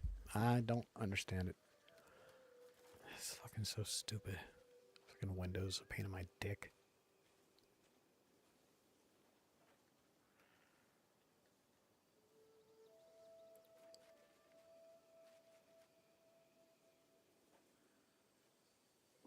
I need some screenshots for my fucking stream.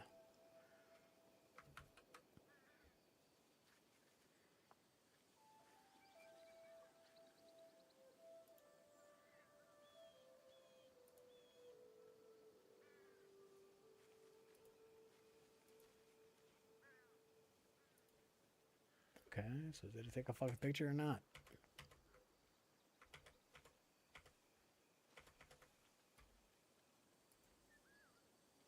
Probably not. I'm probably sitting there wasting my fucking time again. Come on, bitch.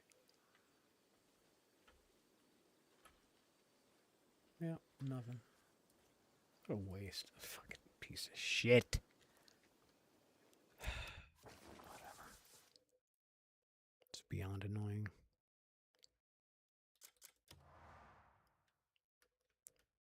Instead, I have to do this, and then I have to go find the file, and then I have to hope that it looks right in the HDR, which I won't even know till I get it open. But at least they have this, you know, so I can get a fucking screenshot of some kind.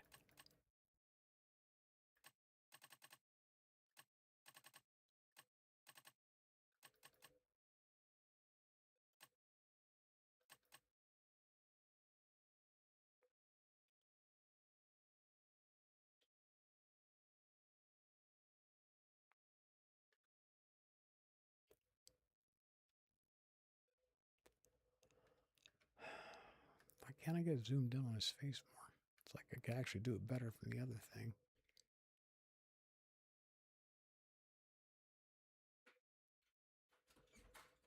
Yeah, that looks pretty good, right? Yeah, we'll go with it. It's just a pain that you got to do it that way. But whatever. Okay, I'm going to stop this there, and then I got to go dig up this file, and then I will be back after I eat. Thank you all. I appreciate it. GameJonez. Boop. Can't find this. Stop this.